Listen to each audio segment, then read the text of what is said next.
Morning from a sunny Ageas Bowl, where we are 10 minutes away from getting underway. Day 4, the fourth and last day of this County Championship Division 1 match between Hampshire and Gloucestershire.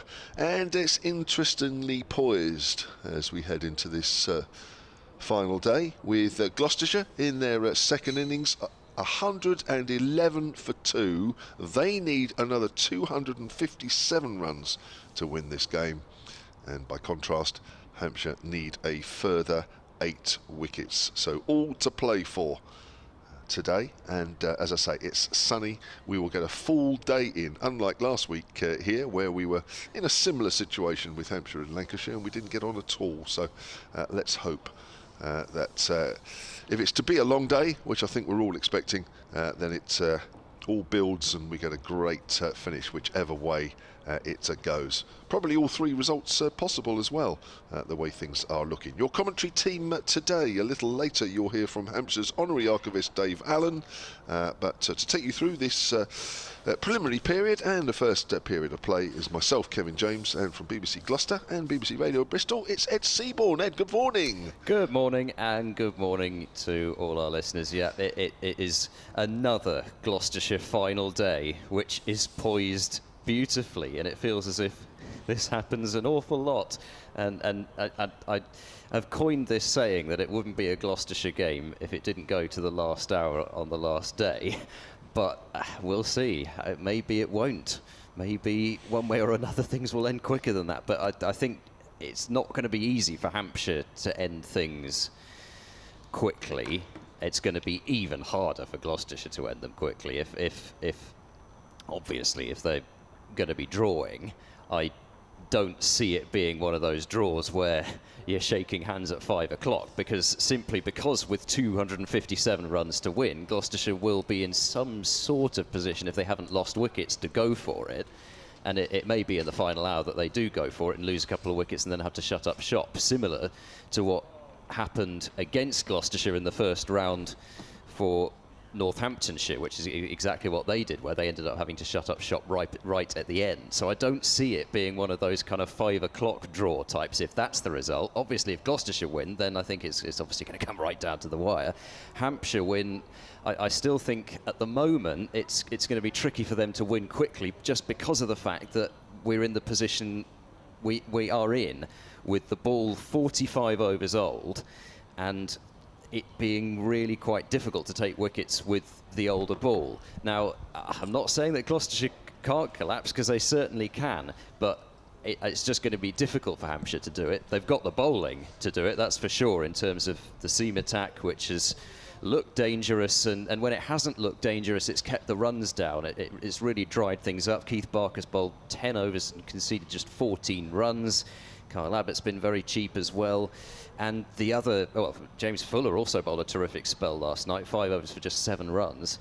And the other key factor is the turn that's out there. And it is only out of the foot marks, so it's not quite, well, I say only. We have seen the odd ball turn from straight, but most of the turn has been out of the foot marks. And we've seen some real disturbance in the surface with a couple of them which have turned and bounced dramatically. But how much of a factor is that going to be to Gloucestershire's predominantly right-hand heavy middle order? Miles Hammond is one of the not-out pair overnight, is left-handed, but then the next 5 Gloucestershire players after that are all right-handed batters. So we'll see. Hampshire have got all bases covered with regards to that. They've got Liam Dawson, the slow left armour. They've got Felix Organ to bowl off spin. But it feels as if, I mean, I'll be interested to see 2 things that I'm most interested in is do we get any kind of difference first thing in the morning as far as movement is concerned, as far as the life in the pitch, and then the key period may be, and it will be pretty much right after lunch when the second new ball might be due. So there'll be an entire session here with the old ball still, and then fairly soon after lunch the new ball will be due, and what will the new ball do? And I think it's fair to say, actually, the first new ball for Hampshire didn't do a massive amount yesterday, and certainly nothing like the new balls before that had done. Maybe it was just that particular ball, maybe it was just the fact that it was later in the day, I'm not quite sure. But for me, those are going to be two critical periods to watch throughout the day. George Scott will resume on 70 not out, his career highest so far in the championship.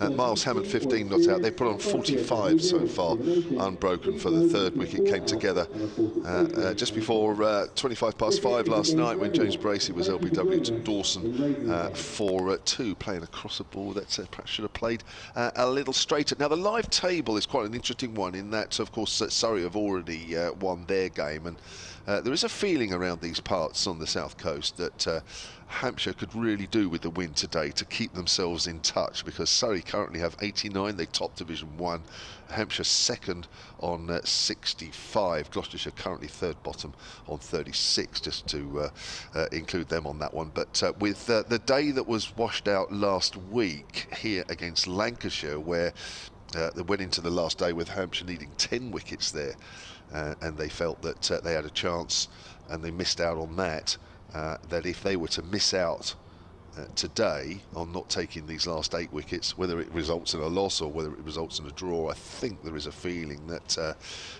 with 2 games here effectively passing them by without a victory, then I think they'll feel that they would start to lose touch with Surrey. So I think from a Hampshire motivational point of view, I think it's quite important that they do pick up that victory. I suppose the one thing about that is, what does the Surrey side look like in a few weeks' time when we have those potential England call-ups? It'll be interesting to see who gets called up and how that affects things. But that could be a potential changer in terms of the table. As far as Gloucestershire are concerned in the table, they've entered this round in 9th out of 10, level with Somerset on 33 points. Somerset ahead by virtue of having won one. And as far as they're concerned, well, Northamptonshire currently sit 7 points ahead of them, having lost to Surrey yesterday by an innings and 5 runs. And then, well, I mean, at the moment Warwickshire are close, but they won't be by the time they've finished today. That looks to be heading for a draw, that match up at Old Trafford against Lancashire. Essex are at the moment 10 points away, but again they're going to pick up a fair few points from their match against Yorkshire, which looks like a draw up at Chelmsford. So really, when you and to be honest, if you're kind of looking around in terms of potential relegation rivals, if there is to be relegation, or wherever the relegation is to be to, I think we might just leave that topic be for now. In terms of their closest rivals, you might, not saying for certain, but you might be looking at the likes of Northamptonshire, where there's the 7-point gap. You might be looking at Kent, who Gloucestershire are currently 3 points ahead of. And from that point of view, it shows you actually how valuable the draw would be for Gloucestershire here. And they, therefore, I think, will not go at this total until the final session of the day. For me, I think they're going to, I don't use the term bat normally, but I don't think they're going to look too much at the scoreboard throughout at least the first session and a half. Maybe we'll say a session and a half, depending on how many wickets they've lost. But the draw would be so valuable already in terms of the table, and to be honest, that's kind of, that's the difference between Division 1 and Division 2 cricket. Or it has been in the format that we've had for so long now, where in Division 2 you have to go for wins, because that's the only thing that's going to get you promoted, whereas in Division 1, draws, especially with 8 points for the draw, are so vital. So Gloucestershire, I think, will be, well, they'll certainly be conscious of that, and they will, I'm sure, be thinking about if they can get themselves into a position where they can make the game safe. That's the most important thing. And then if they can go for the win, then they'll look at it maybe even at tea in terms of what do we need to do here, how do we go about planning the chase. Right, Kyle Abbott has his sweater off. He's going to be opening the bowling on day 4 from our commentary in the hotel end here. It's bright sunshine, as I mentioned. Gloucestershire then 111 for 2 in their second innings. They need another 257 runs today to win this one. Hampshire need 8 wickets, all set for what could be a really interesting and entertaining final day. I think it might not be particularly entertaining early on. I think it might take a while to get to that point, but I don't think anybody's expecting that we're going to be here till just before lunch or just after. I think we're in for the long haul. The wickets is slowing down. It's getting easier paced. It's going to be hard work for both the batters and the bowlers. Here's Abbott then to get the day underway, and he's almost yorked Scott first ball. He's got his bat down just in time. Good start to the day. Well done to the batter there for getting that one out, and a good opening delivery there from Abbott. And a good morning to you, George Scott. His career best score, 17 odd out of career best in first class cricket, I should say.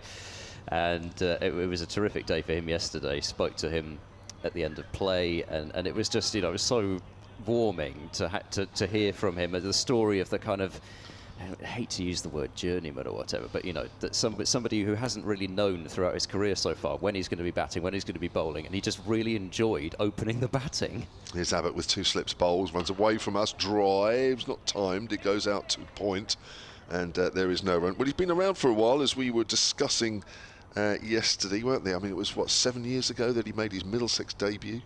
And has played not very much since then. No, exactly. So made his first class debut was back in 2015. So in 6 seasons, he's only played 21 matches. Yeah. And some of those haven't been championship either. Agreed. This could be his year. He's looked, I have to say, every inch a proper player in this innings anyway. 70 not out, facing Abbott, bowls, and it's a length ball, and he hits that into the ground. It's half fielded by Abbott on his follow through. Ball ricochets towards mid-on, and there is no run. The highlight of yesterday, absolutely no doubt about that, was Aneurin Donald back in a Hampshire first team sweater for the first time since September 2019. He's had some real problems with his ACL, 2 major operations and 1 clean-out operation as well over that time. A 97 ball 89, which included 3 sixes in a row, swatted over the leg side off the poor young pace bowler Dominic Goodman. Probably didn't quite deserve that, but that's the way Donald plays, and well, I think the first of those 6s brought up his 50, and fantastic moment for him as that's driven out into the covers by Scott, and there's no run. But the fact that he got 89 and he's back and he's playing just like he did 2 years ago, it was great to see. Yeah, and from a cricketing point of view, as a whole, I'm sure there are a lot of people who were really pleased to see that, because it's just a terrible injury, ACL injuries. I mean, you see it a lot more in other sports in general than cricket, but it's just one of those things where you know you're going to be out for such a long period of time anyway, and even when you've finished the rehab, who knows how it's going to go. Here's Abbott, comes into Scott again. He's playing a missing outside the off stump there. Now, we've seen that quite a bit. Certainly bowling from this end, there just seems to be a spot just short of a length where the ball just kicks a little bit and goes through nicely. Mo Abbas found that spot, got 6 wickets in the first, and his Higgins early yesterday morning, a couple of quick wickets which rocked Hampshire again in their second innings after a poor night before. But we saw yesterday afternoon, when the sun's out, that spot just disappears and it gets very tired looking, and the ball just sort of dribbles off. But again in the morning, we're just finding that extra little kiss off the surface, and Abbott found it there. We'll need a few more of those as well, as that's pushed forward by Scott, and that's up to mid-off. That's the end of the first over. It's a maiden. There's not a particularly big crowd at the moment, but it already feels like an appreciative crowd with that applause. Abbott, 8 overs, 4 maidens, none for 15. Yeah, good start from Kyle Abbott. Couldn't ask for too much more than that, other than, well, he would have hoped to have found the outside edge on that delivery, which, like you say, just hit that right spot. And I think possibly, like you say, in terms of early morning, we've already seen that ball have a lot more life to it than yesterday, and that will please Hampshire for sure. And Scott looked like he just wanted to get that one boundary to get himself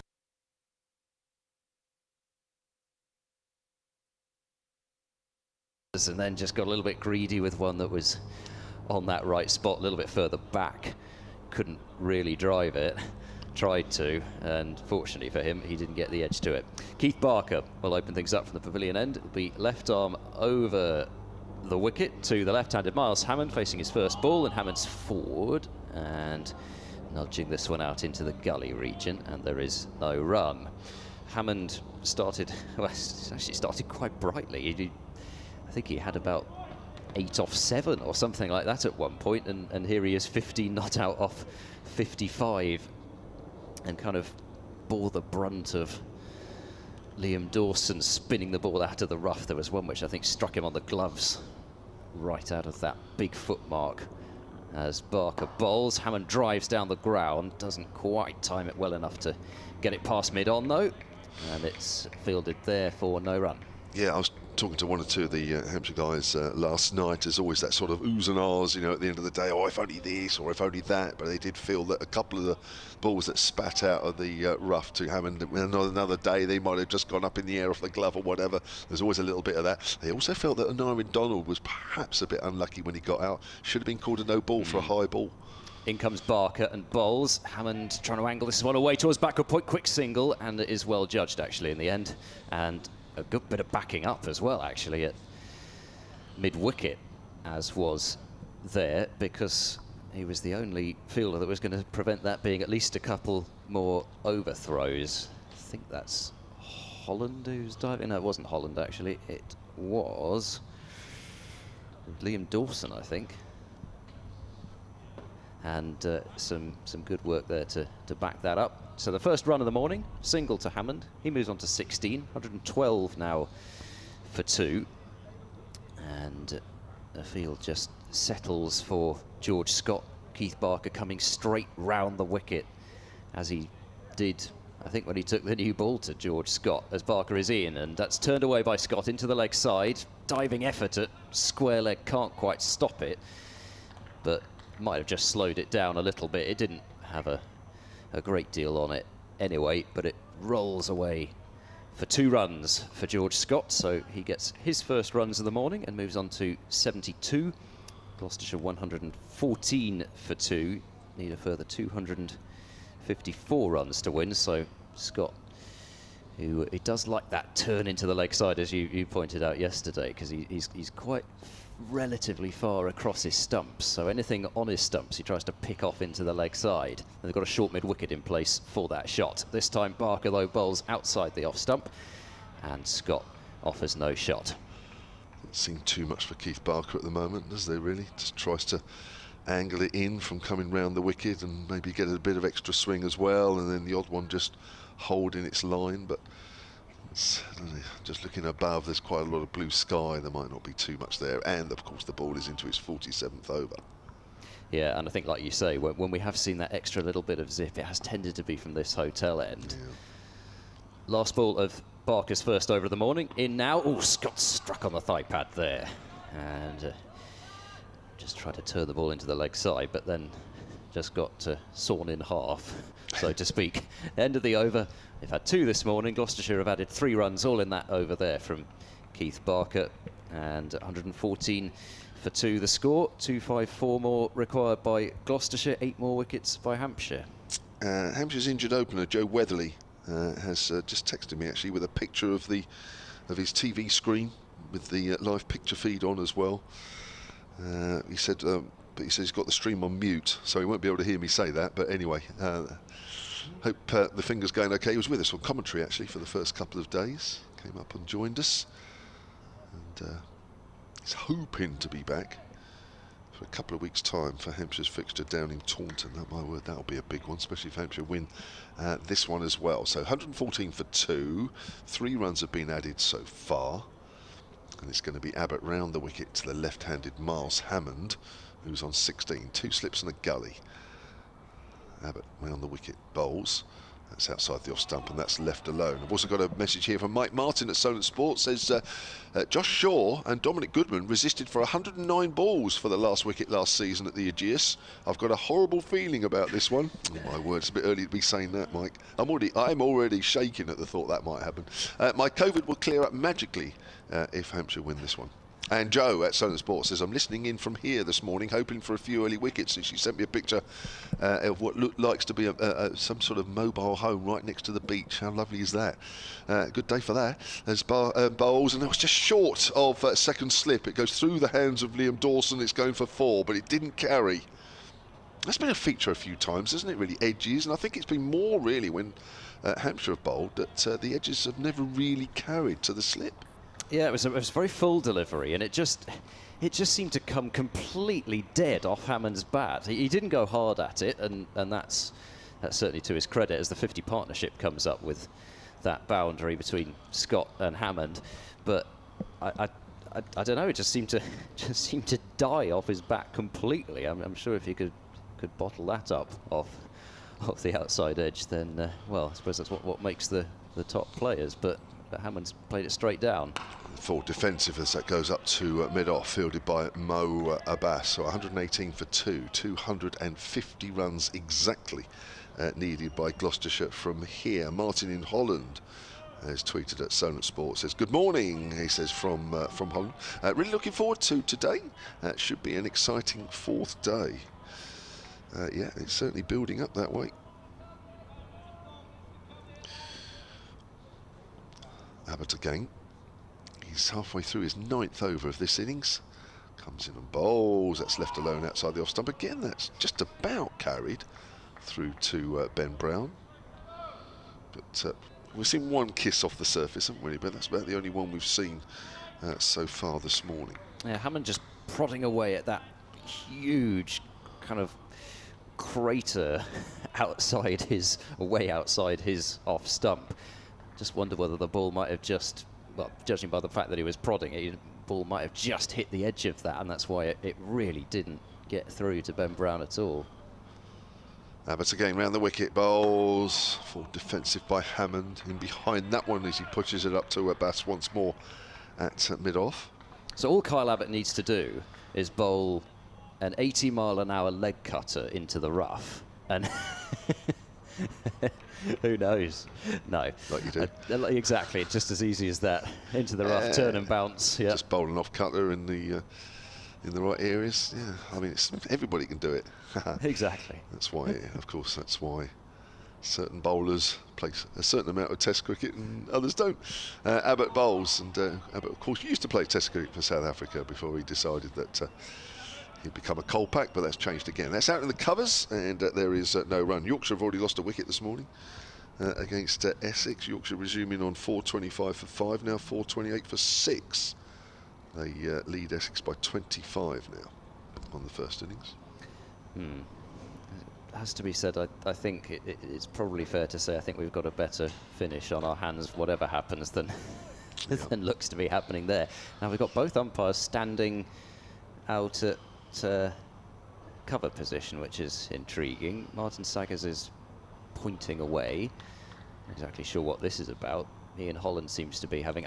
we've got a door that's shining. I can see there's a door just in the middle of the...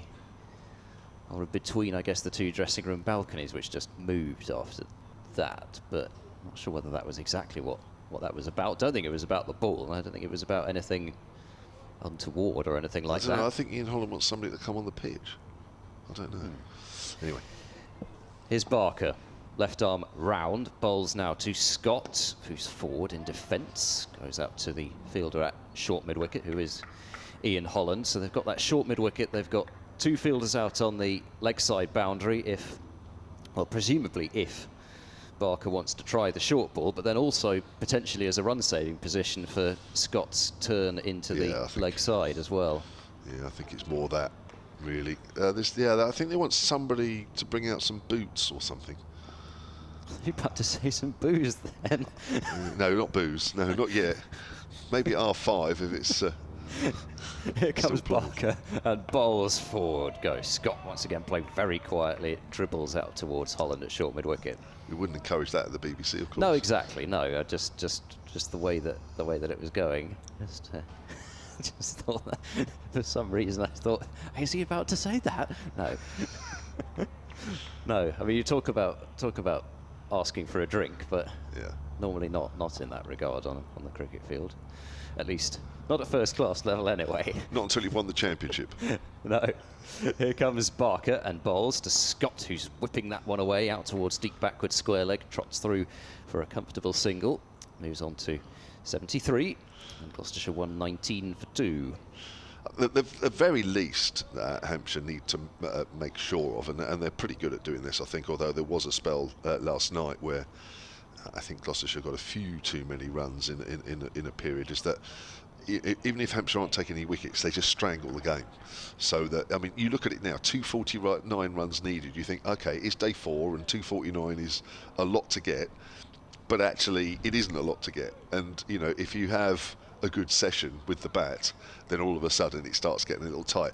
I think as long as Hampshire keep it very tight, then, you know, they shouldn't lose this. Barker to Hammond. Hammond, ooh, he's a little bit turned round there. He ends up playing it back up the pitch, but initially he was looking to clip that leg side, and he's now rehearsing a very straightforward defensive.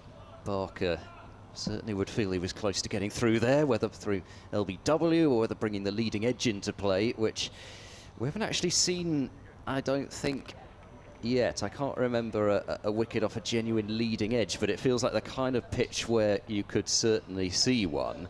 We saw Barker turn a ball straight to short mid-wicket off Van Buren yesterday, as Barker is in and bowls to Hammond, who's forward, pushing into the covers, looking for a single, but it's not there.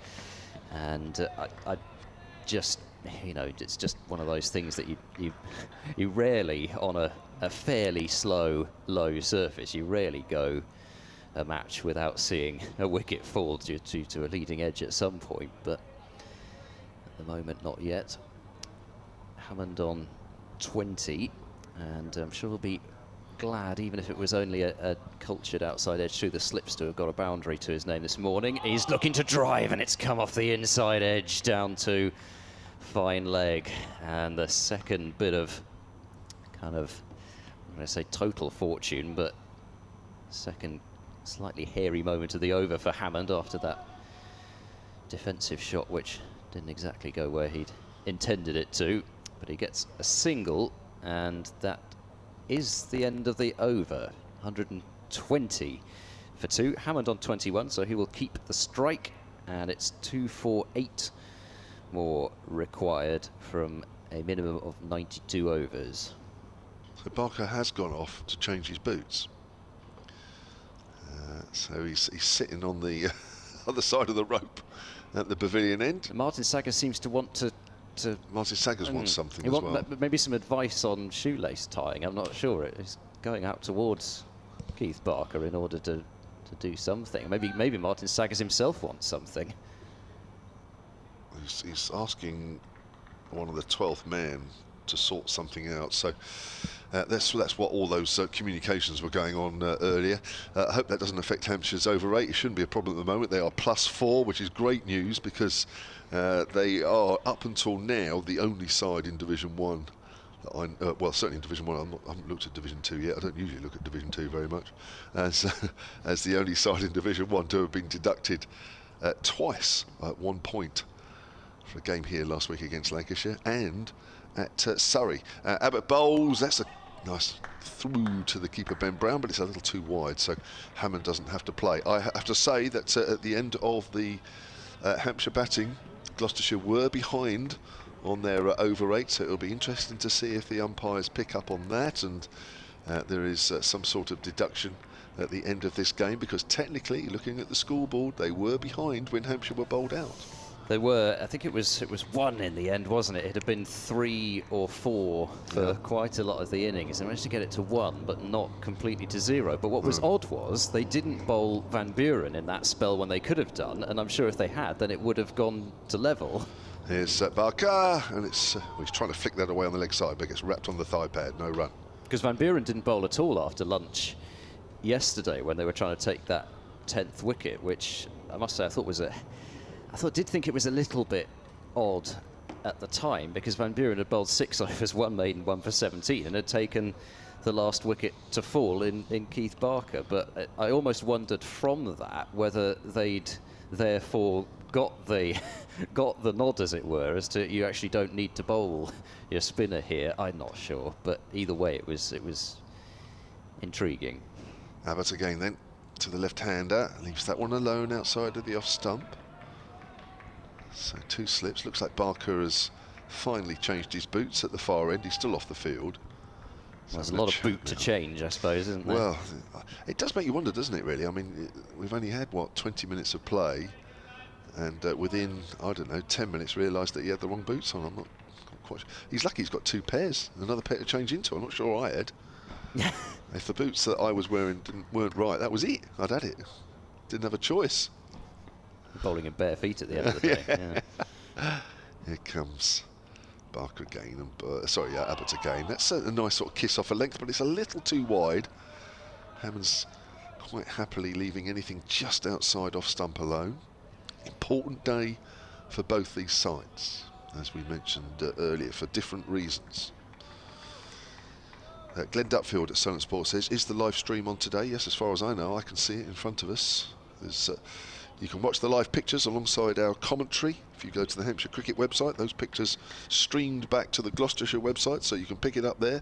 And of course, our commentary is going out via the BBC Sport website, online via the app as well, as that's driven back to Abbott. And there is no run, and not just this game, but of course all the BBC commentary teams out and about around the country for the county championship games that are currently in action. Yep, clocking up the miles, yes. Eating Danish pastries, drinking soya milk. Yes, you've done the lot. I noticed on your Twitter feed you'd taken a picture of that. Yes, well, I just thought it was lovely. I mean, I wouldn't have expected something like that, and David Gould, amongst others, I think, pointing out I'm spoiled, and yes, I am. We're very lucky. Abbott bowls. Again, it's wide of off stump, and that kicks a bit off a length, but Ben Brown didn't actually take that cleanly into his chest. That's the end of the over. 120 for 2, a maiden over there for Kyle Abbott. 10 overs, 5 maidens, none for 19. 9 runs have been added this morning by Gloucestershire, and they are so far keeping all their 8 wickets intact. Yeah, and as I say, that's the key, really, isn't it? That I don't think they'll care at all how many runs they score in this morning session. If they're 2 down at lunch, that would be, dreamland. It wouldn't, it wouldn't stop them from doing anything later on. But that's the important thing here. They've got to get through this morning session. You'd think losing, well, I think even if they lost 2 wickets, it would be a bit of a worry because of the fact that the new ball will be due in the afternoon session. Barker round the wicket, bowls to Scott, who's pushing forwards and rolls up towards mid-on. If you do want to get in touch about your views Gloucestershire-wise, you can get in touch with me at EdCricket6 on Twitter. Obviously, at Solent Sport is the handle for... Well, I mean, Gloucestershire fans can tweet in at Solent Sport as well, as Hampshire fans can tweet me, but, Yeah, we don't have to separate it off. That's like right. No, can I just say, I'm getting a couple of messages about the online feed. I don't quite know what online feed people are talking about. I'll come back to that. Barker in and bowls, left alone by Scott through to the keeper. Because I've just checked the BBC online feed we're going out on, and that is working. That's coming through my computer, so there's no problems there. I'm assuming then that maybe people are talking about the TV feed. Well, I'm seeing it from here, so if anybody wants to message at Solent Sport on the tweets or solentcricket@gmail.com on the emails if you're having a few problems, but I have to say from here it seems as though we're okay. In comes Barker, he's there, he bowls, and that's on the hip of Scott, and it's tucked away out to deep square leg for a single. Scott moves on to 74, and I've just unmuted my stream and I can hear us, so I'm not sure. I'll have to have a bit more detail about that, because as far as we can see, everything seems to be. Yeah, I've had 3 messages for some reason, but anyway, we'll keep an eye on it. But as far as we're concerned, we think we're okay. Yeah, I mean, I say with enough people, there might probably something going on, but I can't see what it is at the moment. Here's Barker over the wicket to the left-handed Hammond, and Hammond is beaten. tried to withdraw the bat away from it, but he, I think, just got a beauty there from Barker. He's a little bit outside his off stump, and to be fair to Hammond, he has played the original line of the ball, and then it's just moved away from him, and that's one of the first deliveries we've seen move kind of too appreciably off the pitch. And from Hammond's point of view, I think he's done pretty much everything right there. Barker is in. This time Hammond leaves alone, and Brown takes that around about shin high. One slip, one gully. So already I think Hampshire are recognising it's going to be tough, even with perhaps a slightly livelier surface. Everything's relative.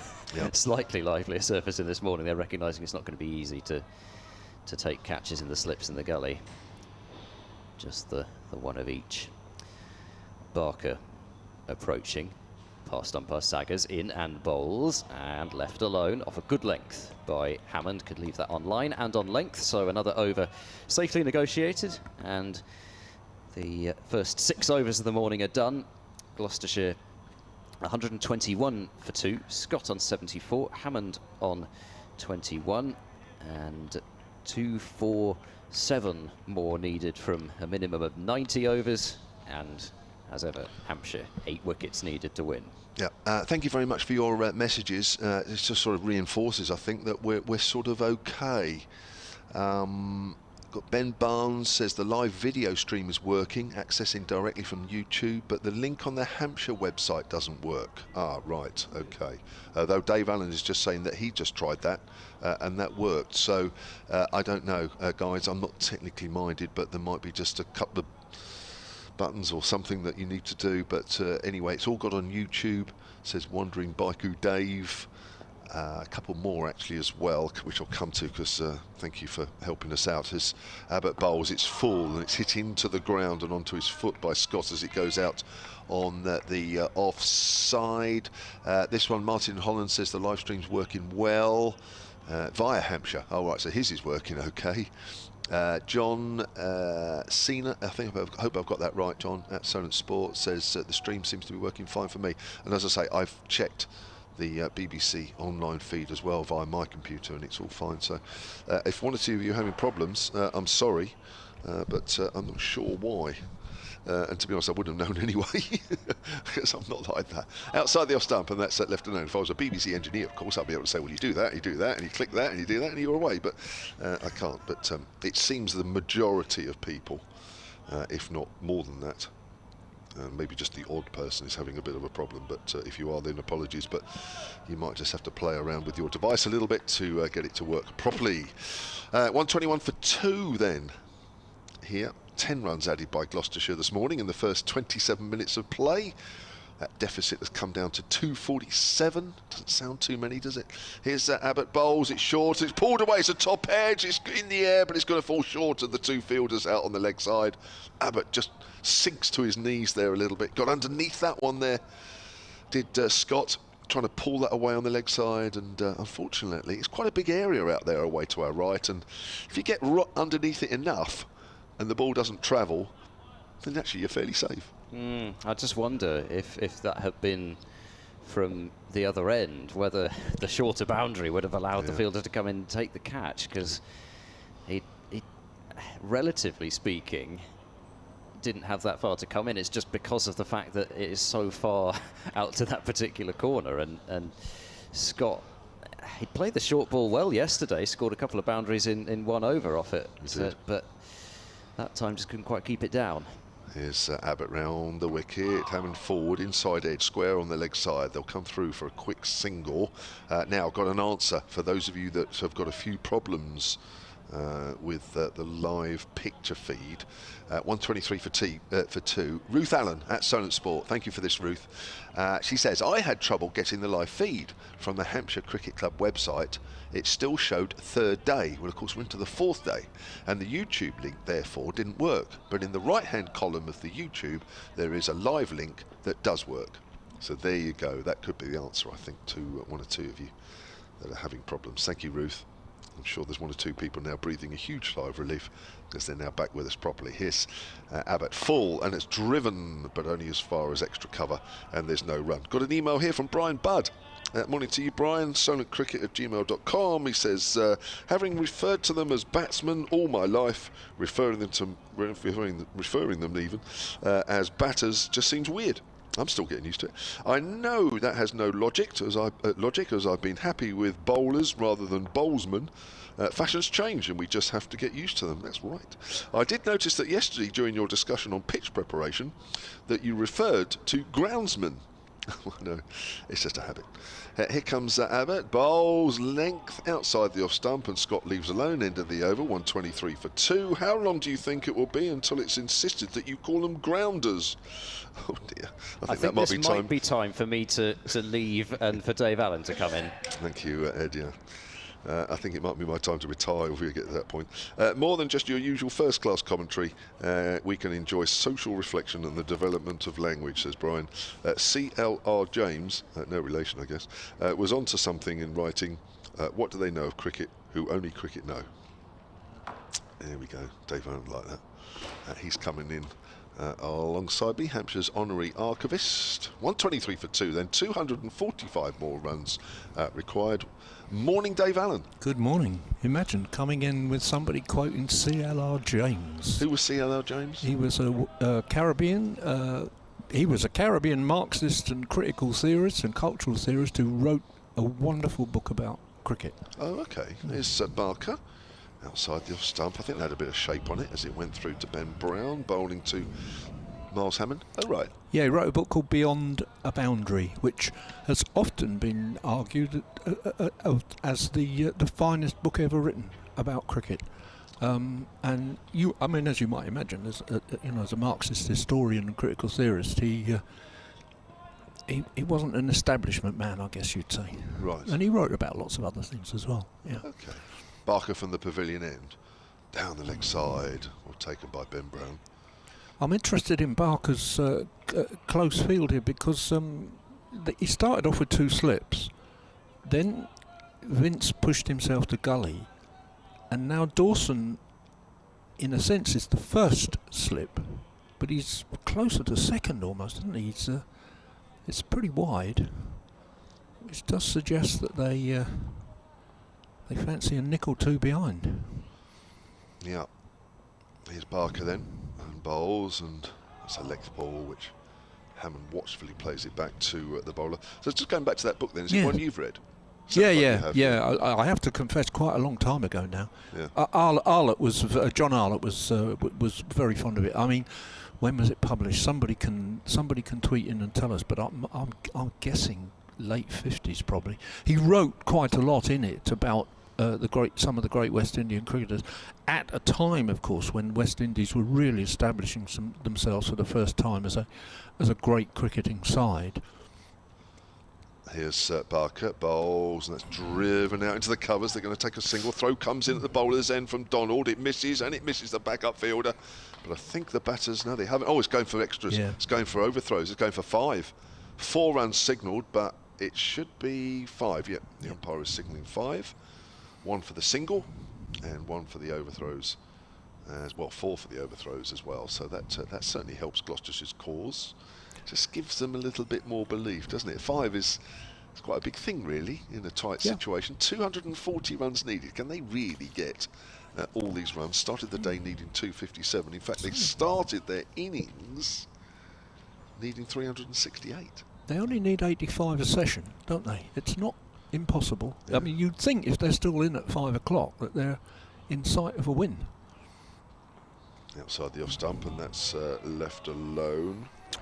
C.L.R. James, that book, just probably to finish it off really, he certainly wrote in it about George Headley, who was the father of Ron Headley of Worcestershire and the grandfather of Dean Headley of Kenton, England. George Headley, one of the first, not one of the first, but one of the great heroes, early heroes of West Indies cricket. Almost certainly wrote about Leary Constantine, although I can't remember that. But then he was writing at the time when Frank Worrell, the 3 Ws, Frank Worrell, Everton Weeks, Clyde Walcott were coming through. Sober's probably not quite yet, so I'm guessing mid-50s. Barker around the wicket to Scott outside the off stump and taken by Ben Brown. No shot offered. End of the over, 128 for 2. Not a lot of encouragement so far. No, we didn't think there would. Well, actually, no, I tell a lie. We did think actually early morning there might be a bit more. But there doesn't seem to have been much, does there? Ball's 53 overs old, though. Yeah, and it's a very dry, warm, sunny day. I mean, it's almost, for the first weekend in May, it's almost after lunch weather. First morning, there's no overcast, no dampness, anything. It's all dried off, I think. Yeah. And the pitch has never been particularly green, but there was a green streak on it day one, and that's pretty much gone, hasn't it? Yeah. It's very sandy. I'm going to do a quick 30-second update in a moment. There's Abbott bowls. It's down the leg side. It's turned away behind square, and that'll be a single. Takes the total on to 129 for 2. And that'll be 239 runs now to win.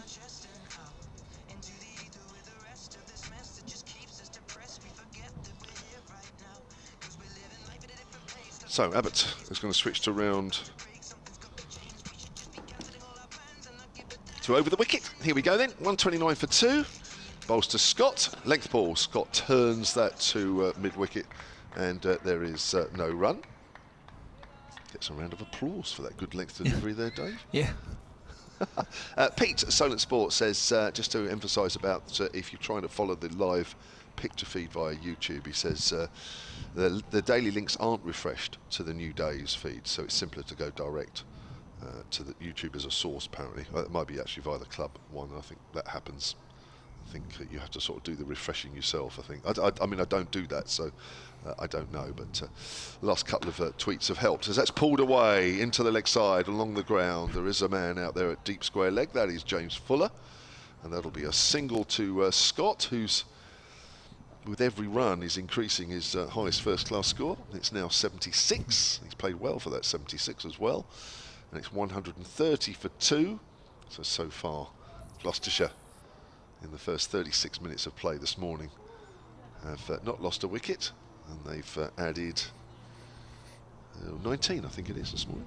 I guess we'll see Abbas quite soon. I have to confess, when I said to you, Kevin, that I checked the live feed and it was fine, I didn't look at any of the details, so I might well have been watching yesterday. Yeah. I just saw that there were people moving about dressed in white, and so I thought it was all okay. Got a few emails here actually which have just suddenly dropped. I don't know if there was a break in the internet here and it suddenly come back, as that's pushed out on the offside by Hammond. He's got a leg slip in there. There is no run. Gone round the wicket and he's got a leg slip in there. Vince has moved himself from gully to leg slip. I wonder if he's going to bowl one or two short deliveries there, Dave. Yeah. And we might see the leg slip come into play. That's James Vince. Backward square leg on the boundary as well. So Mo Abbas is shining the ball at mid-off. Passing it back to Carl Abbott, who's into his 12th over. 2 more balls left of it as he's round the wicket to Hammond, who plays that into the ground on the leg side, and there is no run. So 130 for 2 then. Scott has 76, Hammond has 28. This is a useful partnership this Dave. They came together last night when James Bracey was LBW to Dawson for 2, when the score then was 66. They've done very well. Abbas is limbering up at mid-off, which is no surprise. Don't know who the other one will be. Will they turn to Dawson, who had a little bit of success last night? I think so. Be a bit of rough for him for the left-hander, won't they? That's for sure. Drives, gets an inside edge there as it goes out square on the leg side. Definitely an area that he wasn't aiming for. Maybe the ball just held up there a little bit in that rough outside Hammond's off stump. End of the over from Kyle Abbott. 12 overs, none for 23.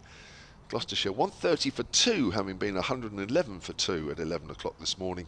They'll now need another 238. And just to emphasise, I know that is a lot to get. even from this position on the last day. But I don't know. I think if we're here after tea, it's going to be a very, very interesting situation. Either way. I'm a bit worried about the 10th wicket as well, because the Ageas Bowl has seen 3 extraordinary 10th wicket partnerships this week. 2 in this game and 1 across there on the nursery ground yesterday in the Southern League. So we might get 9 down. And here's Barker round the wicket, and it's a length ball to Scott, who pushes that out into the covers, and there's no run. You drew a parallel with the game at Canterbury, and I remember at Canterbury I tweeted you because I had to go out in the afternoon and do something, and said you'll probably be on when I get back, which was at about 5 o'clock. And as I walked in, you were just describing the end of the game where after Abbott had taken all those wickets in the first over after tea and turned it around. So who knows? Sudden flurry of wickets. Mike Lashmar has emailed sunandcricket@gmail.com as Barker comes in outside the off stump, and that's a comfortable leave for George Scott. He says, "Hi, how are you doing?" He says, "I hope all is well. Good to hear the best voice in cricket again." That'll be you, Dave, I guess. Thought I'd drop you a line. Well, you are good. Thought I'd drop you a line for my new role at luxury family hotels. Other family hotel chains, of course, are available. I think he's just dropped me a line just because he wanted to get them a mention. Whilst I'm working away and listening to the progress. Come on, Hampshire, says Mike, without the H. The live feed does not work via the Hampshire Cricket App at the moment, so I'm sure they're fixing it because they're listening to this, what they should be. But does work via the YouTube itself, and that's Mike, who's the Group Finance Director. I won't mention them again. Mike, but he was here, of course. Oh, that Mike, of course. Yeah, he's our finance man here. Yeah, who lovely man who used to work quite a lot with our little heritage group, and it was a great help to us. So hello Mike, good morning. Lovely to hear from you. I just realised, of course. I just looked at the hotel group and thought I better not mention that, but I did. That's turned away on the leg side to a length ball. That's George Scott. He's doing a great job for his county here. Peter Seaborn, morning to you, sonarcricket@gmail.com. He says it's all fine here, enjoying the contest and the commentary. So I think we've sort of worked out what's working and what isn't, and hopefully by now you all know. So those of you that have messaged about all that, I won't read the rest of them out, and there is a few, but thanks for all your help. It always helps. Here's Barker, another length ball to Scott, who's quite happily defending when he needs to. That goes out into the covers, and there is no run.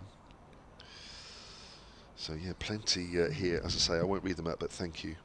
Otherwise we'll be going on forever about what's working and what isn't, but I think it all should be. Anyway, Brad Hammonds has emailed sonarcricket@gmail.com. He says, please could we, and that's Caroline or Carolyn, Martin, Amy and Brad, is Barker. Oh, and he's beaten inside edge past the off stump, and Ben Brown's taking one low down there. That's just nipped back a fraction and kept low. I was going to say, it kept low like the one that got him last night, didn't it? It got the wicket last night. Yeah. Oh, yes. It didn't move his feet either, George Scott. In fact, the one that kept low was the wicket of Marcus Harris, wasn't it? Bowled by Abbas. He was stuck on the crease there a little bit as well.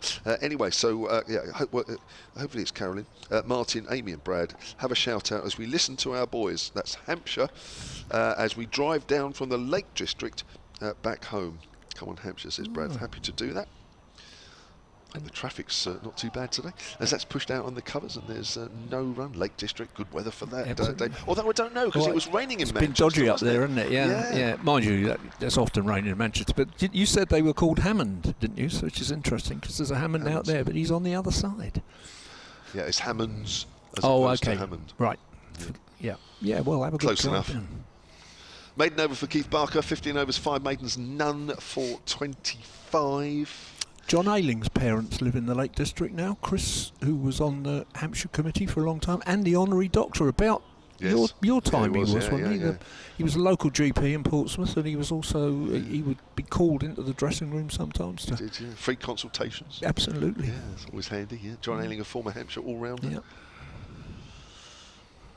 130 for 2 here. Abbott to continue. He's pushing a man at deep square leg back on the short boundary side. That's away to our left.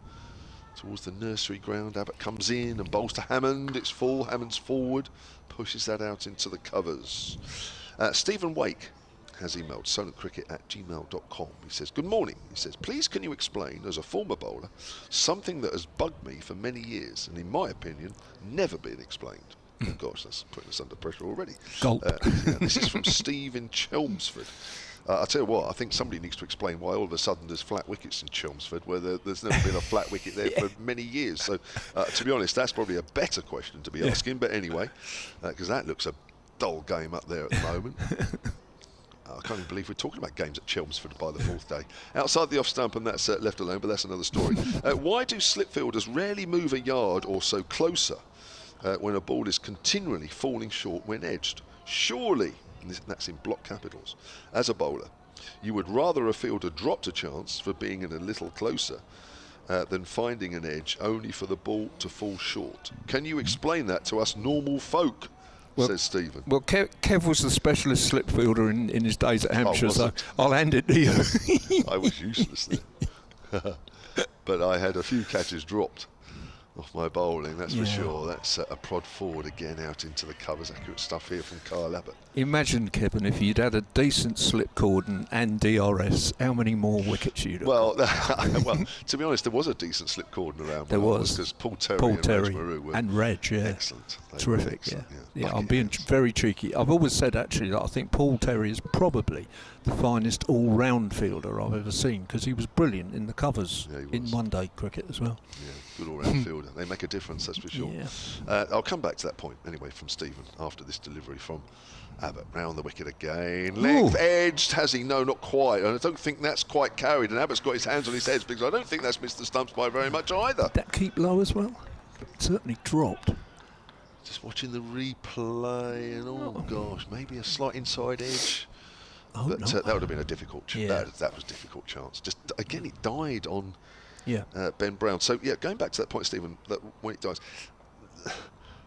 talking to others who are much better slip fielders than me, although I did keep wicket in my younger days, so I kind of know a little bit. And the problem is you have to try and judge it overall, not just on an odd ball. Abbott bowls, that's a length ball. That's pushed up to extra cover. So, it's difficult because if we've seen the ball, certainly early mornings, kiss the surface a bit and go through, and we've seen already that this morning. And actually Ben Brown has taken a few sort of stomach height, and the ball hasn't been dying on him, it's kept a level sort of path. So you've got that, and then of course you've got the other side of it where you're bending right down to your toes to take it, and in some cases it's not carrying. So what do you do? Some would say, okay, well look, if more balls are dropping short or low, as Abbott bowls, and it's pushed up towards mid-off and there's no run. He's really probing here, Kyle Abbott. He's not having the best of luck at the moment. Things will always change, of course, but you've just got to keep the ball in the right areas, and then maybe a period where it's not quite going for you, but at some point it will. So you've got to hang in there. 130 for 2. Gloucestershire need another. Just missed that. It's just gone off the screen. I'll come back to that moment. But anyway, going back to my point. So it's very difficult. So you're right. You have to judge now. Even though maybe the majority of the balls are falling short, or you've taken them very low down, you've still got from time to time that ball that really does go through, and it's almost rising as you take it. I think the slips on the whole do look to go closer if they can, and I think they do. But it's a little bit difficult that if the batter then is slashing hard at it, then the ball comes off that edge so much quicker, and then all of a sudden it's like the ball's gone through you before you've even reacted. So it's really hard to judge on wickets that are a little bit too paced, and especially on ones that are getting slower, exactly where to stop and where to stand, and it is a dilemma, that's for sure. But you're right, Stephen. It's why don't they come further up? I think the answer is they sort of do, but not noticeably. They won't suddenly walk up 2 paces, which everybody on the ground say, oh look, they are so much closer. They'll come up maybe half a pace a bit, but there is an optimum area, but it's hard. We've got to change of bowling. We've got Mo Abbas at the far end. It's 238 runs needed, by the way, from Gloucestershire. From here on in, they started the day needing 257. So it's slow progress, but it's progress nevertheless for the away side. I think they would be feeling pretty content in their dressing room right now. 100%. Here's Ageas then, right arm over, is bowling to Scott forward. We can see a lot of this today. A lot of good bowling, a lot of accurate bowling where the ball's not doing anything and the batter's just happy just to defend. Liam Dawson is at a more orthodox first slip now, and that's all that Ageas has got. He hasn't got a second slipper or gully, but he's limbering up. So I suspect we might be seeing a double change with Liam replacing Kyle Abbott. I think we're going to see, and if wickets are not particularly forthcoming, I think we're going to see a few changes, aren't we? We're going to see the bowlers rotated quite a bit until something works. Again, it's a length ball, which Scott watchfully plays out into the covers. The two guys that are often wicket takers, real quick wicket takers, haven't either of them haven't bowled this morning. One is Fuller, who can be expensive on occasions, but suddenly produces that wicket-taking ball. And the other is Organ, who has a remarkable strike rate, takes a wicket less than 1 every 40 balls. I reckon we might see both of them at some point. I think you're right. Here's Ageas again. Scott pushes forward. Thick outside edge. It's gone to backward point where they'll pick up another single. 237 runs needed from here, then 131 for 2 Gloucestershire. You were talking yesterday, you were having a debate, I think Emily was on at the time, and you were talking about Joe Weatherly coming back and who might play, and people were tweeting in and saying, well, my preferred 11 would be this, and so on and so on. And one of the guys I feel sorry for in this context is Ian Holland, who's struggling with the bat at the minute, opening the batting, and it was very brave of him to put his hand up in the first place, I think, but he's not getting a bowl. Right. And a couple of years back in the COVID year, he was I think he was our leading wicket taker, when the overseas guys weren't back and so on. Ageas is round the wicket to Hammond. Hammond gets one that bounces a bit, just stabs on that as it goes out the offside. I mean, if you look at the last 3 games, including this one, he's taken 0 for 23 in a handful of overs. He took 3 wickets in the first 2 games, and has hardly bowled in the last 3. So people think that he's playing as an all-rounder, but he's not really. And I think, in a sense, it's a big challenge for James Vince to get the bowlers right, because he's got so many choices. Yeah, well, that's the thing, isn't it? Is options, which in a way is a good thing to have. Length ball, which is pushed out towards mid-wicket by Miles Hammond, who's on 28 currently. I think the other thing as well is, I don't think Ian Holland should be jettisoned quite yet, because he's had a pretty good record. I'm looking at his record last year. It was a very good first half. Yeah, very good first half. Not so good in the first division bit. No, but generally, 33 is an all right season. He started with an 81 this year against Somerset, 20 in the first innings at Surrey, and then it sort of dropped to 25 against Kent in their own innings. It's kept a little bit low, but he's playing with a straight bat as that goes up to mid-off. Good start to the morning from Ageas, 11 overs, 1 for 39 overall. But it's quite interesting because, of course, we have to remember that there's no Mason Crane in this side at the moment. He's on loan at Sussex. So, a lot of people would like to see him in the side, but it's difficult when you've got Dawson and Organ. You've already got 2 spinners in the side. Would you want a third? Well, they played 3 spinners at Canterbury, but that was Canterbury and it was flat. And it didn't waste work. Of time. Well, it did. Well, it did because they won. But it didn't work in terms of did he get any wickets? No. But in terms of on a wicket like that, would you play an extra seamer? No, because to be honest, it was just hopeless for the seamers, really. It's a great effort to get 20 wickets there, as Lancashire found as well, and Hampshire have. But I think there'll be a lot of teams go there and won't get 20. But he's not in the side.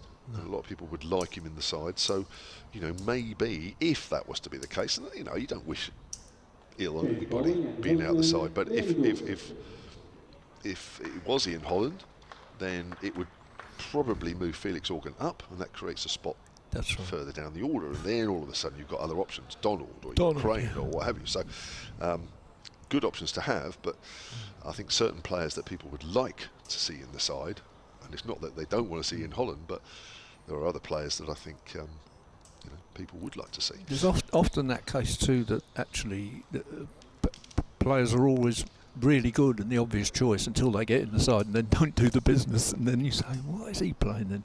Exactly. And sometimes, I mean, supporters are tough, but they're tough because they care and because they get frustrated. That's all. That's the only reason. That's for sure.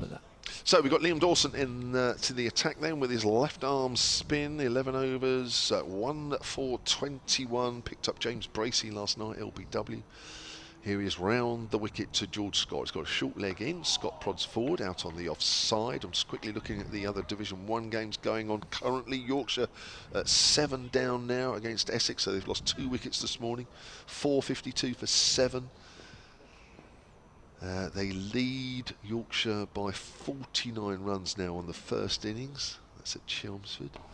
That's turned into the ground and half fielded at short leg. And then the other Division 1 game going on. Because one finished yesterday, that was Surrey of course. Warwickshire batting in their second innings, 33 for 1, so they've lost 1 wicket this morning. That's against Lancashire. Warwickshire trail by 13 in the game. Both those games currently on the online site. That's hit in the air and it's caught at mid-on. Mistake there from George Scott. Well taken, Mo Abbas. Moving to his left at mid-on. He came down the wicket, tried to hit it over the top. And the concentration levels for George Scott, which I think have been exemplary, have just failed him there. And he'll be mad as he walks back to the pavilion. That's the first wicket Hampshire have claimed this morning. 131 for 3. But George Scott has gone for a career best 77. Third ball of the over, you'd think in these circumstances you'd have a look, wouldn't you? But I don't know, of course it's easy for us to be wise after the event, but he's got that wrong without any doubt. And Liam Dawson is beginning to look like Imran Tahir every time he takes a wicket now. He charges off in a victory circuit. That's a very important wicket, that, for Hampshire. Maybe this is going to be Liam's day. Just never know, do you? I mean, it's not obvious in terms of what the pitch is doing, but... well, that did nothing really to me. No. I mean, I couldn't see the ball DAVO. No. I mean, it may have a fraction, but that's a mistake. I mean, Yeah, in a way, that's a premeditated shot because he's come down the wicket a pace or two, and he's not quite at the pitch of the ball. There is the whole idea of coming down the wicket to a spinner is you get closer to the pitch of the ball. Now, ideally, if you're looking to hit it over the top, you don't get too close to the pitch of the ball because it allows you to go through the bat in a way that lifts the ball, but you're close enough to the pitch of it that as long as it doesn't do too much, you're okay. And even if you don't get the middle of the bat on it, it's enough and takes it over mid-on or mid-off. But there, for me, he's still a little bit too far away from the pitch of the ball, which suggests to me that he's already decided he's going over the top. If it's in a certain area, I'm going to hit it over the top. And it's almost a little bit reckless in a way. And, I'm sure he'll play that shot a few times and he'll get away with it. But, of course, it's all about the here and now. Sure. But, if Gloucestershire lose this, there will be... You'll look back on the day and you'll say, well, what are the reasons for that? And that will stand out for me. Yeah. But don't take anything away from the fact that that was a more than useful innings of 77, which used up, nearly 58 overs. No, he did very well. And as I say, the concentration levels, I thought, were good from him. But it didn't quite work. Right, the captain for Gloucestershire, Graham Van Buren, is the new batter. He's out a little bit quicker than he was in the first inning. He took an absolute age getting out. Played forward there, and it goes to ground on the leg side. He's the guy that wasn't allowed to play last year, isn't he? I suddenly Had remember. a visa problem. There was, that's right, and it happened sort of on the morning of the game. Yeah, he missed a few games, didn't he? Yeah, that's right. But obviously that's all been sorted. As Dawson comes in, flighted, and that's pushed out into the offside, and there is no run. I wonder if Liam sensed that he was coming and just also pulled it back a little bit. It's too late for me to look now, but I just wonder. He certainly didn't. He didn't throw it up in the way that he did that last ball. I agree. 65-run partnership, by the way, between those two, if you were wondering, as that's pushed out into the offside. So success at last for Hampshire, which came just under an hour into the morning of day 4. Good round of applause there for Liam Dawson. 2 for 21 from 12. 65-run partnership, as I say, between Scott and Hammond. And I'll do one more over, and then Ed Seaborn will come in at the end and join Dave Allen. I'll get you to come on this side, Dave, but we'll worry about that towards the end of the over. So, at last, but we knew this was going to be a long day. It's a wicket where you've got to be, or now, where you've got to be accurate, just keep probing away, and maybe something might happen, or maybe, as we saw there, a slight mistake from a batter. Yep. And it will come. Yep. Division 2, actually, I will go against my normal grain of thought and just mention 1 or 2 games in Division 2. I've got a Glamorgan story. Oh, go on. When you get there. OK, well, I'll mention it first, actually, because Leicestershire are 204 for 7 in their second innings, so they lead Glamorgan by 87. 3 wickets remaining. Go on. Glamorgan have a debutant in this game called Andrew Gorvin, who went to Portsmouth Grammar School and played for quite some time or a few years at least, for Havant, who you were talking about yesterday, Emily Windsor's old team. And they were playing on the nursery ground. Yeah, so he's a Portsmouth Havant. Abbas is round the wicket. Leg the ball to Hammond, who pushes that back to the bowler. He's an all-rounder. Nice story. Yeah, and I don't think he's taken a wicket yet. I think he got 20 odd and so on, but it's his first-class debut. Fantastic. Yeah. So what's he doing there and not here? Don't know, except I suppose if you had a young guy who'd been playing Southern League cricket, he looked at the Hampshire side at the minute. Yeah. He wouldn't get in. It's the conversation we were just having about Holland. True. Here's Abbas, goes wide, round to the wicket, and that's left alone outside of off stump. We might look him up and find that he's played for second 11. I can't quite remember, to be honest. I'll have a look after I've gone through these second division scores. Sussex are 307 for 3. Tom Alsop's got Middlesex done well twice, hasn't he? Got 160 odd, which is good to see. Didn't say 66. Yeah, Pujara. Yeah, he doesn't got get many runs, yeah. does he? Yeah, 160.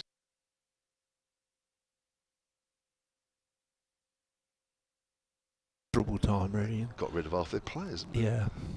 Struggling anyway, aren't they? Sussex lead Middlesex by 341 in that one. That's not going on the back foot, and that's. He was trying to angle that through the covers, and that's off a thick inside edge. It's gone out on the leg side. Time to declare there, Sussex, and get Mason on. Well, you'd think so, wouldn't you? It's not going anywhere. 341 lead. Yeah, I mean, 12 o'clock on the last day. Go and get him in. And here at New Road, Worcestershire in their second innings, 136 for 2. Need another 306 to beat Durham. That'd be amazing if they do that. Yeah. After what Ben Stokes did earlier in the game. I don't think anybody will remember if they win that anyway. It'll be about Ben Stokes, wasn't it? It's pushed to mid-wicket. Good straight ball there from Mo Abbas. Yeah, Dave's going to get ready to change over to take my spot. And Ed Seaborn will be coming in alongside Dave at the end of this over. Paul Williams, who's in Portugal at Sunderland Sports, says, so all of the plants are now watered and time to take advantage of the day of rest. Oh, that's nicely put, wasn't it? Sunday. Sat on the terrace listening for the rest of the play today. Paul would have almost jumped out of his seat with that wicket, I know. Mike Martin, a bit of CLR James, Dave. Come to that in a moment, who apparently wrote that amazing book years ago that Dave read about the theory of cricket or something, I don't know. That's pushed out into the covers and there's no rain. Mike Martin says at Sunderland Sport, your homework tonight, Kev, is to read CLR James's Beyond a Boundary. Wonderful book, so Mike's read it as well. What does Dave think about Wisden chopping off some of W.G. Grace's runs? Oh, that's right, yes they have, haven't they?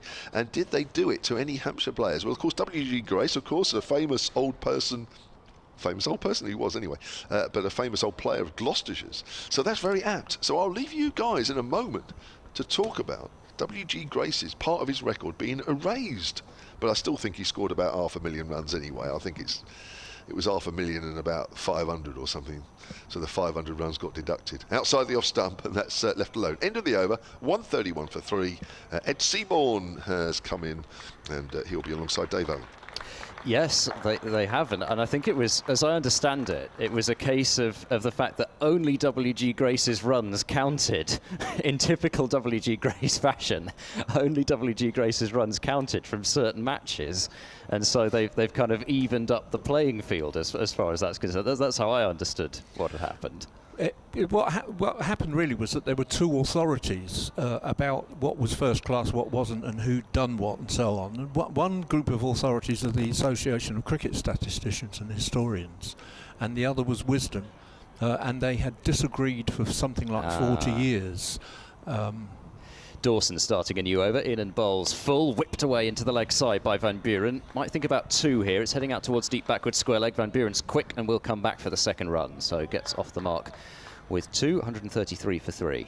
Yeah, they disagreed for something like 40 years, and there was 1 year when Wisden came into line with the ACS and then fell out of line with them again. But the ACS is a group of, a big group of pretty authoritative statisticians who kind of know what they're talking about most of the time.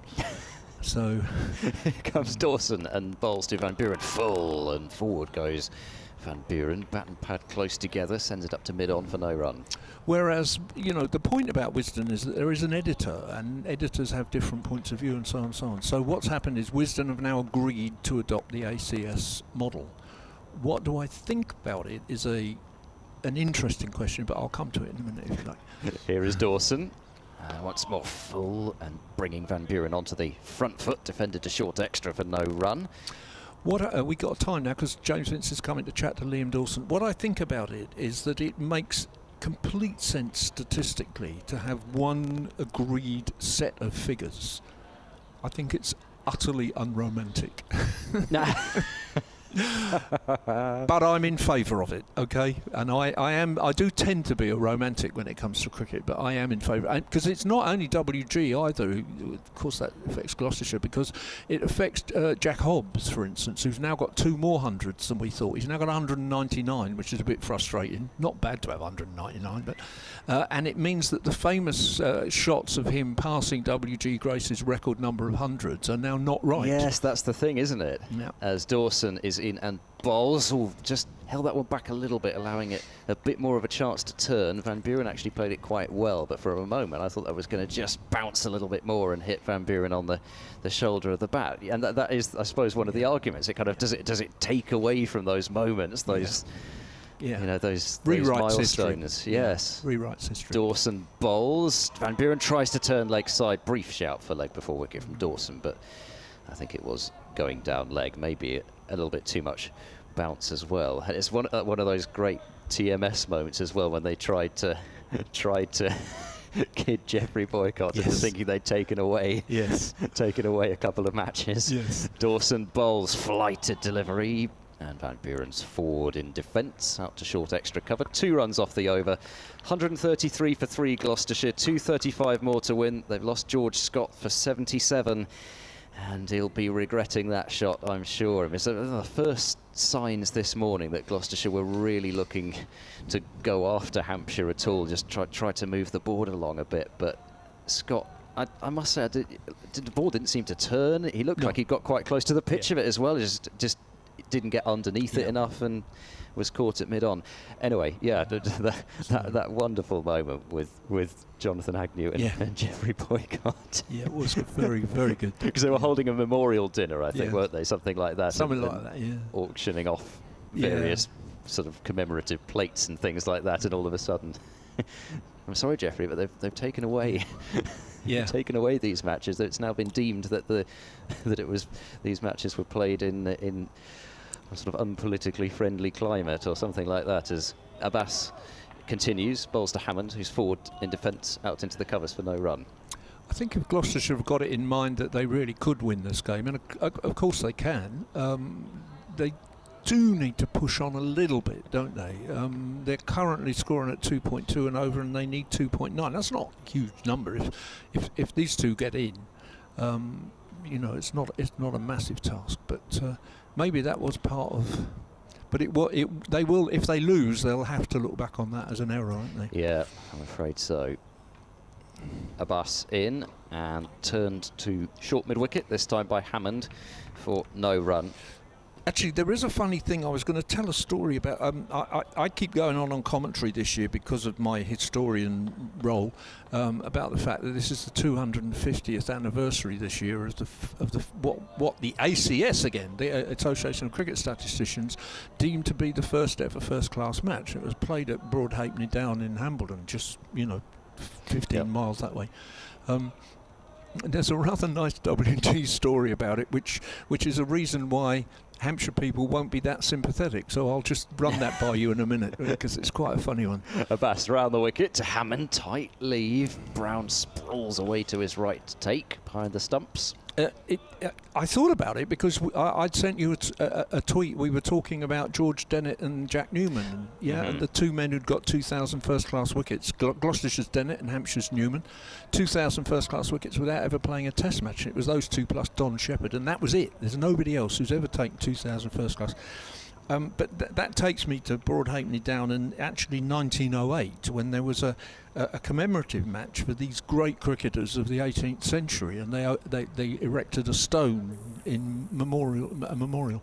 Abbas bowls well wide of off stump this time, and once more Hammond is watching it through to the gloves of Brown. And they played this wonderful game, and in a sense, in the modern era, it's the only first-class match ever played at Broadhalfpenny Down, Hambledon, 1908. Hambledon versus England. Hambledon was effectively Hampshire, and the England 11 was actually captained by Gilbert Jessup, another. Yes, I'd just seen that. Another great Gloucestershire all-rounder.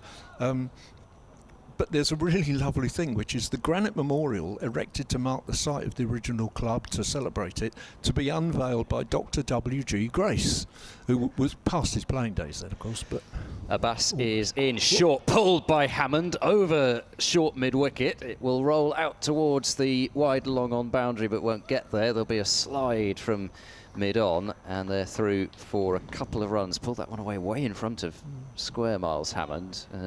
Short mid-wicket, put the hands up. Not sure it was that close to him. Two more to the total. Hammond moves to 30, 135 for 3. Didn't really time that, did he? No. Just caught him out. So WG was due to turn up on the 10th and unveil the Granite Memorial, which is still there. If you ever go to Broadhalfpenny Down Hambledon, you can see the Granite Memorial. And at Petersfield Station, a man with a huge beard got off, along with a lot of the cricketers who'd come by train. Abbas bowls, and Hammond defends with an angled bat into the leg side, fielded at short mid-wicket. That's the end of that over. There are 80 overs now remaining in the day's play. Gloucestershire 135 for 3. They need a further 233 runs to win. Hampshire require now 7 wickets. So this man with the big beard got off at Petersfield, and people got in cabs or whatever they got into in 1908 and arrived eventually at Broadhalfpenny Down. That must have been a little trek in itself. And people were saying, we saw him get off the train. He'll be here, I'm sure he'll be here. He never turned up. WG never came to unveil the memorial, and I can't remember who did it. It might have been C.B. Fry, who was playing for Hampshire, or Hambledon at that time. I can't remember, somebody. And so, and there's an odd fact about W.G. Grace, that he never played a county championship. I think I'm right. There might be a Gloucestershire listener here who tweets in and corrects me, but I think he never played a county championship match in Hampshire in all that long career. Mid-on's just gone a little bit deeper here as Dawson bowls to Van Buren, who drives off the back foot, wide of the fielder at short extra cover, and they'll come through for a single. Van Buren moves to 3. There was a thought that ran through my head when I was looking at this, which was that W.G. Grace was the first great all-rounder in English cricket. Gilbert Jessup, who's very rarely spoken about now, was the equivalent of Botham and Stokes. He was an astonishing cricketer, wonderful cricketer in that period before the First World War and a bit after. And then in the period between the wars, the great English all-round cricketer, who actually went to Portsmouth Grammar School briefly, was Wally Hammond. So Gloucestershire had arguably, up to 1945, the 3 greatest English all-round cricketers. I think. Well, I hope there's nobody from Yorkshire listening. I was going to say, I'm certainly no one to disagree on that. No. But it hadn't occurred to me before. The other interesting thing about Gilbert Jessup is that his son played briefly for Hampshire. Not sure how that happened. Right. Yeah. So, okay. But Gilbert Jessup is a kind of forgotten figure. Definitely. But he's a wonderful cricketer. Magnificent, and a huge hitter. I mean, he batted like an Aaron Donald yesterday with knobs on, and bowled. Dawson, left arm spin over the wicket to Hammond. A little bit of turn. Hammond on the back foot playing back to the bowler. Yeah, I mean, I say certainly immortalised in several places at Seat Unique Stadium, as it is now. Oh, is he? Oh, well, I'm glad he is. Yeah, good. Because somehow he's not somebody, I don't know, but... Dawson in, bit of turn and bounce, and Hammond again on the back foot in defence. I mean, I think people will talk about Jack Hobbs still, or some people will, Jack Hobbs or Wilfred Rhodes or so on and so on, but he doesn't get spoken about Gilbert Jessup, and no. we might start a campaign, okay? Yeah. Remember Gilbert Jessup campaign. Dawson approaches the crease, and sneaks in and bowls. Hammond down the pitch, turns it into a full toss, drives away through point. They're thinking about a second run here. Oh, they could have got it actually, because the ball was fumbled by Fuller out there on the, or towards the deep point boundary, but they'll settle for the single. Hammond moves on to 31, 137 for 3, 231 more runs needed by Gloucestershire. But yeah, I mean, like you say, it was the fact that he was such a big hitter as well. It was, you know, it was famously, and called the Croucher because of his strange stance. That's right. Yeah. Dawson in, and Van Buren works leg side, and there's plenty of room out there to come through for a comfortable single. And 138 for 3 at the, no, not at the end of the over. I was going to say, I'm not sure what the umpire was signalling there. He was giving him out from mid-off. I've got a quick note from Kevin, who looked at Andrew Gorvin, who's just made his debut for Glamorgan and come from this part of the world. Part of the argument is he played for Hampshire Seconds, but he went to Cardiff University. Aha. Dawson in. Hammond goes for the sweep and misses it, and that could easily have bowled him.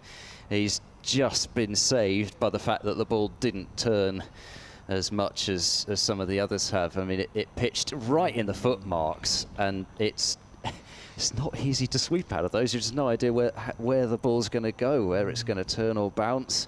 Fortunately for Hammond, it didn't turn and bounce onto the stumps, but it could easily have done so. That is the end of the over. 138 for 3, with 230 more runs being the target. There are 79 overs now left in the day.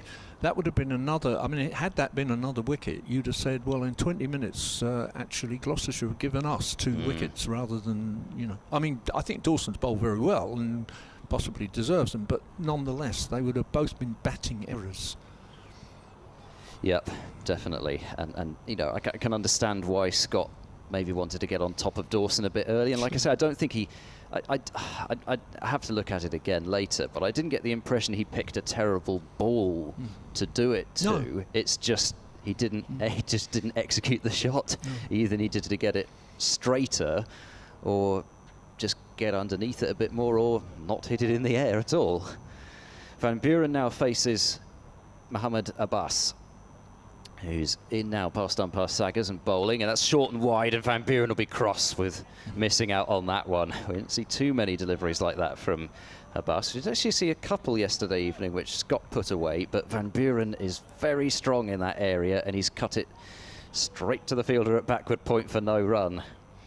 And there's been so few scoring opportunities, and there's been 27 runs added this morning in an hour and a quarter, over an hour and a quarter. Chances to score passed up could be a bit frustrating. Van Buren looking to drive this time, doesn't time it or place it, and it goes to Gubbins at cover, and there is no run. That's part of the reality with Liam Dawson. His strike rate is not particularly impressive in terms of wicket taking, but he's almost always economical, and it's difficult to get away in all forms of the game. I mean, it's why he has such a good white ball career. You know, why they've paid money for him to go and play the 100 this year. Here comes Abbas in and bowls full straight. Van Buren defends firmly into the cover point region for no run. I always wonder whether, I was actually having this chat off air a moment ago, is there an argument to say, well, if Jack Leach is going to play as the spinner, is there an argument actually to say, well, Liam Dawson's good enough at doing the role that is often required in English conditions, but Liam Dawson can bat. Yes, Jack Leach can bat as well. I mean, we've before somebody, I'm sure we have a lot of Somerset listeners here today because Somerset don't have a match this round. As Abbas is in and bowls, Van Buren angles that one away through the gully. We'll get at least 2 here. Whether it's quite got the pace to go to the boundary, not sure. The slide will just bring it in, and they'll be able to come back for a 3rd run because the slide had to be brought out there by I think if it's come all the way from backward point, Fuller there. Yeah, it's a long chase for the fast bowler. Van Buren on to 7 with those 3 runs, 141 for 3. Mind you, they're taking pity on him and left him out there now, so it's changed from left to right or right to left, and he's stayed there now. But yes, as I'm sure I'm going to be reminded of Jack Leach's now many England batting exploits. I don't know. I think Leach actually bowled very well in the Caribbean, so I think it would be cruel really to get rid of him at this point. Abbas bowls round the wicket, down the leg side. Hammond clips firmly, but straight to deep square leg, if I can get that out. And Hammond picks up a single and moves on to 32, 142 for 3. I don't think there's any question really that Liam bats better than Jack Leach. Yes, overall, I think in a general sense, yes. Yeah, but he's not going to bowl Test sides out. So it would be very much, and he has played Test cricket, of course. He's played in all 3 formats for England, but only a couple of times. In fact, he did get a 60 odd in the Test match, something like that. Can't quite remember what it was, but. He's a very, very, very good county cricketer. I mean, he's always my equivalent because I go way, way, way back. He's always my equivalent to Peter Sainsbury, who played here from 1955 to 1976, I think. Very, very similar temperament, very similar kind of cricketers in every respect, really, and at top level county cricketer. Abbas to Van Buren, who clips away hard, but they've got the fielder at exactly the right spot. They've got him at a forward square leg, and that's exactly where Van Buren has just clipped that ball very firmly to. End of the over, and at Gloucestershire 142 for 3, they need 226 more. I guess it goes back to your conversations yesterday that Emily was pressing you on who you picked for England. Well, yes, exactly. And I said, and Dawson fits the mould in terms of somebody who's played a lot of county cricket, and in terms of, I just go back to what I said then, and I just think we need to be selecting players who really know their game and aren't still trying to learn their game at Test level in general. I mean, obviously, I suppose if if the next Joe Root comes along, then But at the moment, I don't think there is the next Joe Root. Dawson to Hammond, who's down the pitch, moving slightly crab-like to get there, and is able to block the ball away into the covers. I'll just run you through some. Sorry, Dave. I'm just going to run through some scores during the next over, maybe, when we've got a bit more time in between deliveries. Dawson is in, a bit flatter, a bit shorter, and Hammond works off the back foot back towards the bowler. I think you just to say quickly, I think you make a very good point there about a cricketer like Liam Dawson absolutely knows his game. Feisty, competitive cricketer, wonderful cricketer. I love him to death. Knows his game and knows his limitations in a way. Dawson in, Hammond once more using his feet and plays it to short leg, who then knocks the ball onto the stumps, but Hammond was alertly back as quickly as he'd come forward. Yeah, I don't know. I think it is a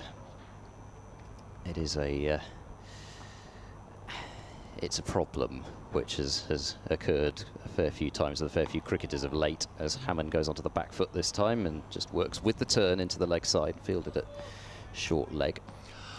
Part of the problem is, I mean, I really, really do admire him. I love him as a cricketer, county cricketer and so on and so on. I think part of the problem would be that you wouldn't excite anybody to know that Liam Dawson's been picked for England.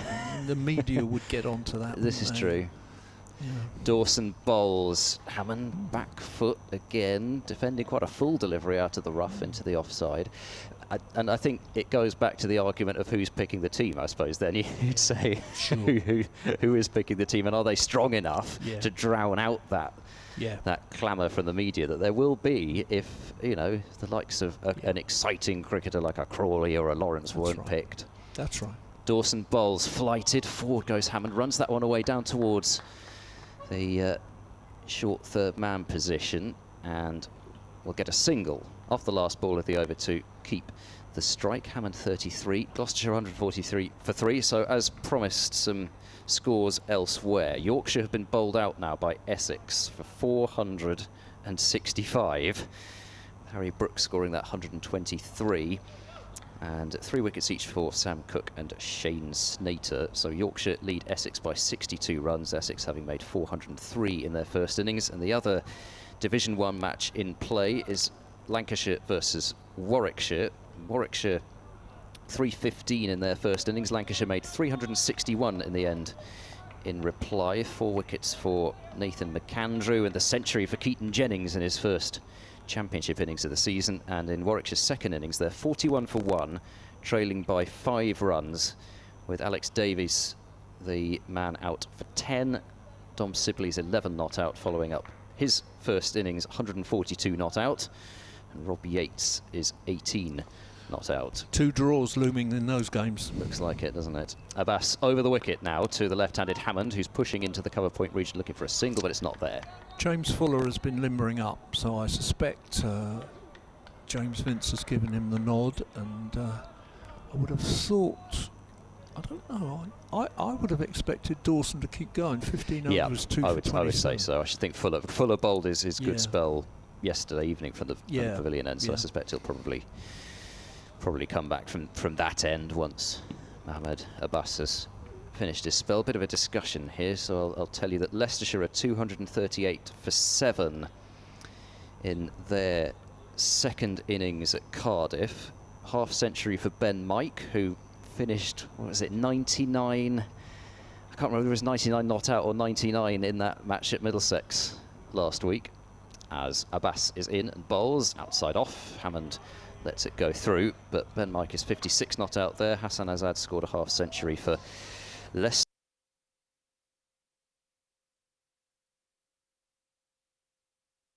By 121 runs there at Cardiff, so it could yet be an exciting finish there. Could yet be one of the more exciting ones, other than potentially here. But Sussex have now declared against Middlesex, so that could boil up as well. Sussex have set Middlesex a target of 370 to win. Pujara finished 170 not out, with 22 fours and 3 sixes from 197 balls. As Abbas is in, that's well wide of off stump, and Hammond just sways out the way of it. We better not tell Kevin that all the excitement today is in the second division.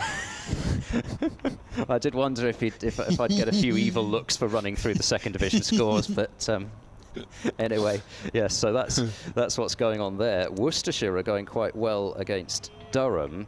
They're 146 for 2 in their second innings. They need a further 296 to win, which seems a little unlikely. Yeah. But still 8 wickets in hand, may yet bat out for the draw. As Abbas is in, that's on leg stump, turned away firmly by Hammond towards wide mid-on. They should be able to get at least 2 for this. Might think about a third, actually. Not to the ball particularly quickly, the fielder, even though he had a long way to go, to be fair, but then sends an absolute rocket into Ben Brown, which he almost staggered over backwards trying to take that one, but they managed to get through for the 3. 146 for 3 with Hammond on to 36. But yes, so Azhar Ali is 53 not out, and Jack Haynes, who is somebody with a lot of potential, is his potential at the moment, but, you know, in terms of talented young cricketers coming through, I think Jack Haynes' name is always worth a mention. He's also 53 not out. Chris Rushworth has both the wickets to fall. Durham ended up declaring on 170 for 1, with Sean Dixon finishing 105. He was dismissed to what turned out to be the last ball of the innings, as Van Buren pushes that into the leg side for no run. And Dixon, for a while, looked as if he was after Ben Stokes' record, albeit he was never going to have enough time probably to do it, but he ended up with 8 sixes. Yeah. So surely that's got to be setting some kind of a record for sixes, at least for Durham, because Worcestershire actually haven't hit a single one. So I'm not going to tot up the sixes in my head. Actually, it's 29-0, the 6 count as far as Durham versus Worcestershire goes. Abbas is in and Van Buren's in behind it, pushing leg side. No run. End of the over. 146 for 3 here, with 2 more required by Gloucestershire and 76 overs theoretically in which to get them. I was mentioning at the, much earlier on about the WG Grace statistics and the Association of Cricket Statisticians, the ACS, and they have a very fine website. I might be tempted to just go and have a look at the record number of sixes in a match. I suspect they won't have beaten it, because had they done so there would be all sorts of stuff in the media, but I wonder how many. Who was the Worcestershire player you said who shows real promise? Jack Haynes. Yeah, you see, one of the frustrations about the current system is that I don't think I've ever seen that man play cricket, and I'm sure, 30 years ago I would have done. There we are. Dawson continuing, Hammond onto the back foot in defence. Well, yeah, and I've seen him a couple of times, once in the Bob Willis Trophy, as it was in 2020, because they were in the same group, Gloucestershire and Worcestershire, we didn't in that structure. Play then, No. Haven't played Worcestershire for ages, I don't think. Dawson in and bowls down the pitch. Hammond just dropping the ball into the offside. There's nobody there. They've got a mid-off, they've got a backward point, and they've got a deep cover, and that's it. So Dawson ended up having to go and do the fielding, and Hammond's through for a single. Almost parallel with the square leg umpire when he picked that up. I think it might be time for me to disappear, maybe end of the over by the look of it. Yeah, it's I okay. think stay till the end of the over. I was thinking there might be an update, you see, because he didn't get one an hour ago, but we got a Bob Marley track, but we didn't get the update. Dawson bowls to Van Buren, who's tried to turn leg side. In fact, short leg going into the sprawl, and had to just recover his feet, and Gloucestershire, in slightly cheeky fashion potentially, took the opportunity to grab a single. So Van Buren, with another run, moves on to 8 and 148 now for 3. And to be honest, this is how I thought that we were going to see Gloucestershire play Dawson. I was really surprised when Scott used his feet, because I think you both said, the concentration had been terrific, and in some ways, I don't know if it was a lapse in concentration, but it was certainly a change in methodology, should we put it that way. I think I'll make my farewells until after lunch now and let Kevin get back in, yeah? Thanks very much to Dave Allen. We'll be back in the afternoon session, and it'll be myself, Ed Seaborn, and Kevin James, BBC Radio Solent, BBC Radio Bristol, BBC Radio Gloucestershire, and on 5 Sports Extra. Take you through the final half hour of the morning as Hammond goes onto the back foot and pushes to silly mid-off, and there is no run. Kevin James is back with me on a beautiful, sunny, early afternoon, I suppose it is now. Yeah, it's beautiful, isn't it? Beautiful. Good day for a good game. In comes Dawson, bowls, bit flatter. Hammond works to mid-wicket, no run.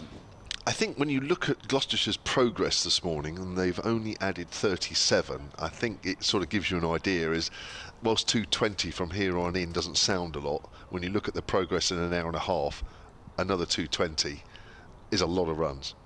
Dawson is in, and Hammond goes back and pushes towards backward point, and that is the end of the over. And Van Buren 8, Hammond 37. He's been really watchful this morning. Hammond he's kind of replicated so far his innings that he played against Lancashire, where he made 50 off 154 balls, and in that situation Gloucestershire were 1 more wicket down, so there was, and obviously there was no target really. The target was just to avoid the innings defeat. There was nothing else to do other than to block there. But so far, Hammond's very much adopted the same approach as he did in that innings. And fair enough, because at the moment, albeit I think Gloucestershire have scored probably a bit slower than they might have imagined, and much credit must go to Hampshire's bowling attack for that. I think, he doesn't have to do anything different at the moment, even with the slower speed of scoring this morning. Well, the scoring rate might improve a little bit because James Fuller is coming on now, although his first spell yesterday, 5 overs, 2 maidens, none for 7, would suggest initially that might not be the case, but generally his spells do tend to leak a few runs, but equally he's brought on because of his extra pace, and he may just unlock this 4th wicket partnership, which at the moment is only put on 17 as Fuller comes in from the pavilion end, bowls to Van Buren, slightly shorter this time, and that's turned away on the leg side, and immediately there is a run. I'm going to do a very quick 30-second update. So 148 for 3, sunshine out, beautiful day, we're going to be playing all day, that's for sure. So Gloucestershire are 148 for 3 in their second innings, and from here they need another 220 runs to win this game. Hampshire need another 7 wickets, but 7 wickets the more likely. Gloucestershire's progress has been slow. They started the day at 111 for 2. That 1 wicket that has fallen just under an hour's play this morning. George Scott, who played so well for a career best 77, tried to hit Liam Dawson over the top, and in the end just found Mo Abbas at mid-on. 77 he went for. Gloucestershire 149 for 3, need another 219. Lovely, thanks, Kevin. There's live online. It's played out on the offside by Miles Hammond, who this morning has added 12, I think it is, to his overnight total. No, 22. That's right, yeah, getting my maths right. Takes a while. Some news from Middlesex that Robbie White has dislocated his left shoulder, so that's not good news at all. And also Shaheen Shah Afridi is feeling unwell and has not taken to the field, so I'm sure that may have played a little bit into Sussex's declaration. Yeah. Thought it was round the wicket. That's pulled away by Hammond, and that's going to be fielded by an Aaron Donald, who slides into that one just in front of the boundary rope. You always worry a little bit with all the injuries that he's had recently, but he gets up, no problem at all. That'll be 2 more to the total. That's 150 up for Gloucestershire. That comes up in the 67th over. Yeah, but I obviously Sussex are going to be in the field, but equally, if they've only got to take potentially even 8 Middlesex wickets now, Sussex could be hunting a win in Division 2. Yeah, of course. So what were you saying? I'm not saying anything. It's happening in Division 2. Fuller, it is. Oh, he's been outside the off stump. Bit of extra bounce there from Fuller. That's why he's on. Good bowling, good pace there from the former Gloucestershire seamer, who's come here via Middlesex, as we're talking Middlesex. Yes, well, a lot of roads, as far as Gloucestershire are concerned, seem to lead through Lords, whether it's one way or the other way. Yes. That's right. You've got a few there, haven't you? Was it Scott, Lace, Higgins, Lace, exactly. Yeah. The M4's pretty good, isn't it, between Bristol and London? Well, when there's not a traffic jam or whatever, that's pushed back to Fuller by Hammond, and there's no run. He's on 39, 151 for 3. Yeah, but of course, you know, relatively, one after the other as well in quick succession. Yep, a couple of Wakefield lads, of course, in Jared Warner and Josh Short. Both of them grew up playing cricket together and are here at Gloucestershire. So there's the M1 has had a bit of usage as well.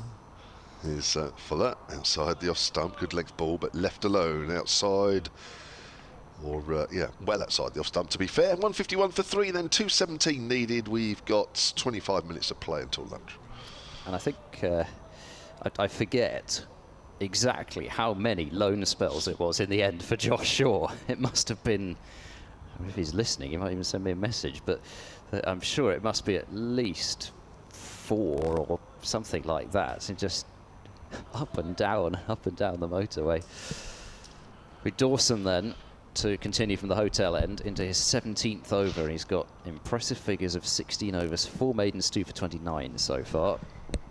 And Van Buren on strike as Dawson is in, and Van Buren turns that one to leg, fielded at short leg, and there's no run. Van Buren feels like a really key man in this chase now for Gloucestershire, because not just because of the fact that if they lose another one, then you're into you know, well, you're 4 down with the new ball potentially coming after lunch, as Dawson is in forward, Van Buren in defence back to the bowler, but also because you know that Van Buren's got that ability just to really crank it up through. I know this annoys some people, this expression, through the gears, but it's how they talk about it anyway. So we might just have to use that, I'm afraid. He's got that ability. Dawson into Van Buren, working the ball into the leg side. He's maybe picked the gap between deep mid-wicket and mid-on. Nope, they elect to play it safe. And Van Buren moves on to 10, and it's 152, I think, for 3. Eventually we'll get there. Kevin Howell says all roads lead to Gloucestershire, all international flights to Southampton. Yes, well, I've only seen, I think, one larger aircraft make its way over here. Yeah. Sometimes you can see quite a lot of them. Dawson in to Hammond, who's down the pitch and smothering that one back to the bowler. I wonder if you're talking about overseas players or something coming this way. Possibly, yes, maybe that's what. Yeah, it's it'd be nice if Southampton Itchin Airport. No, is that it's right? not Itchin Airport. No. Eastleigh. Is it? Okay. Why did I think there was Itchin? In comes Dawson and bowls onto the back foot goes Hammond. There's a river Itchin. Ah, okay. Well, I thought at one stage it was called that. No, you have a look. No, I'm sure that's something else. That's probably like a parliamentary constituency or something like that, which I've just conjured up. As Dawson is in, Hammond goes for the sweep shot. Nobody's seen it. It doesn't really matter because he's picked the gap, and it's gone for 4 through backward square leg. So Hammond brings out that sweep shot and gets 4 runs for it, moves on to 43, 156 to 3. Yes, it is a parliamentary constituency. As soon as I realised I must be wrong from your knowledge, that was exactly where my mind went to next. 156 for 3 at the end of the over. 212 more runs required. That's just Hammond's 4th boundary in his 43. I mean, by contrast, I think George Scott at one stage had 45 and he'd hit 10 boundaries. But anyway, Hammond's still there, and that's the important thing from Gloucestershire's point of view. 212 more runs needed. There are 73 overs left in the day, and I suppose I have to say it just in case people think I'm only talking from a Gloucestershire point of view. Hampshire needs 7 wickets to win. Well, you can talk from a Gloucestershire point of view, of course, but nobody would expect any different. Here comes Fuller. That's cut away by Van Buren down towards third man, Donald Fields, 157 for 3, 211 needed by Gloucestershire. I think with all the local elections over the last couple of days, that's probably why Itchin's on your brain. Yes, Itchin's on my brain. Terrible scratch needed up on the top of my head. Yes, well, I am constantly scratching my head when I'm doing this. So. There we are. Here's Fuller again round the wicket. Got an email here from Mike Vokes. I'll come to that in a moment, actually. That's a bouncer that's quite high down the leg side. Is it called a wide? It's called one for the over, anyway. Hammond showing his displeasure in about as obvious a way as he can make it whilst not going over the top. If you want a bit more information about the Itchin parliamentary constituency, it's been represented in the House of Commons since 2015. It was a Conservative-held one, which I suppose in the overall, not council elections, I suppose that's still the case. But I know, as many of you would have seen, Southampton changed. That's outside the off stump, and that's a take low down by Ben Brown. Anyway, that's as far as I'm going to go politically. Yes. Mike Vokes at Solent Sport. Sorry, not at Solent Sport, but that's one way on the tweets. solentcricket@gmail.com. He says, I'm glad that your correspondent in Portugal, this was a little while, has got his gardening done. Likewise, I cannot leave the cutting of my grass any longer for the cricket. So I will be watching online and listening. Certainly my first over today got us a Liam Dawson wicket. Like you say, Hampshire just have to keep plugging away, says Mike in Chandler's Ford. I don't think that has a parliamentary constituency on its own anyway. That's pushed out into the covers, and there is no run. But it is Chandler's Ford is not a suburb of Southampton. I guess it's sort of just on the cusp of Southampton. There you go. There's I didn't know, 'cause I'm Southampton- not a million miles away from there. There's Southampton Test as well, isn't there? There is a test, you're right. There's Yes. Southampton Test, There Southampton we go. Itching. And not, then there not is... just in the midsummer. And then I think my one is Romsey and Southampton North or something. So there you Oh, are. yeah. So there's another one with Southampton in it, or close. Anyway, so there we are. That's good, isn't it? We could draw in the political map round here. This is Fuller, and that's driven to mid-wicket, and there's no run. We're not in any of those constituencies, I don't think. No, I am going down a route I shouldn't be going. We're in Hedge End, and I think that comes under Eastleigh. Okay. So that is a constituency as well. So, Dave, I'm going down a horrible route. I don't want to go down. This is Eastleigh constituency, isn't it? Yeah, that's it. Yeah, thank you. Anyway, please don't push. I'm doing it to myself. What am I saying? Don't push me down. I'm doing it. I'm pushing myself down. Well, I think I've assisted you, giving you a little nudge in the back. When you think about it, actually, there's quite a lot, isn't it, around this area?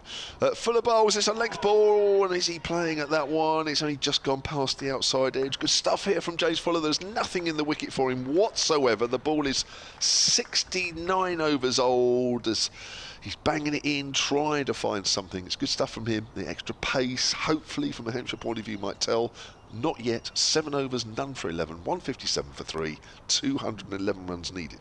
He's bowled really well as Fuller. I mean, there might have been some days where he bowled 7 overs and it would have gone for, a good at least twice already what it's gone for. So the fact that he's bowled so tightly and with a lot of threat as well. I mean, those 2 Yorkers that he bowled, I think it was Hammond at the end of yesterday, both really well dug out, 2 in a row from Hammond. He couldn't execute the Yorker any better than that. So it's not just as if he's been, plugging away patiently, bowling line and length. He's been bowling Yorkers. He's been banging it into the pitch, and you've got to give him a lot of credit for that, because, it's a little bit blood out of a stone with this old ball, I'm sure.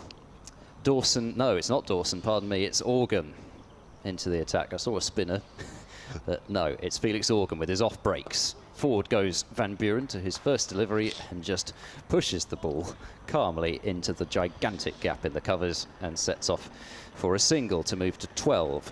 158 now for 3. And for Hammond, they, well, I think it's because they're trying to get him to work against the spin, really, isn't it, I think. So Hammond, they've got the short leg, but then they've got a deep backward square and a deep mid-wicket. And mid-on, that's your leg side field. And they've got the short extra cover, mid-off, backward point and deep cover. Organ in from round the wicket, bowling to Hammond, who turns this one just wide of Mohammed Abbas at mid-on. And that will allow them to come through for another single. So Hammond moving on to 44.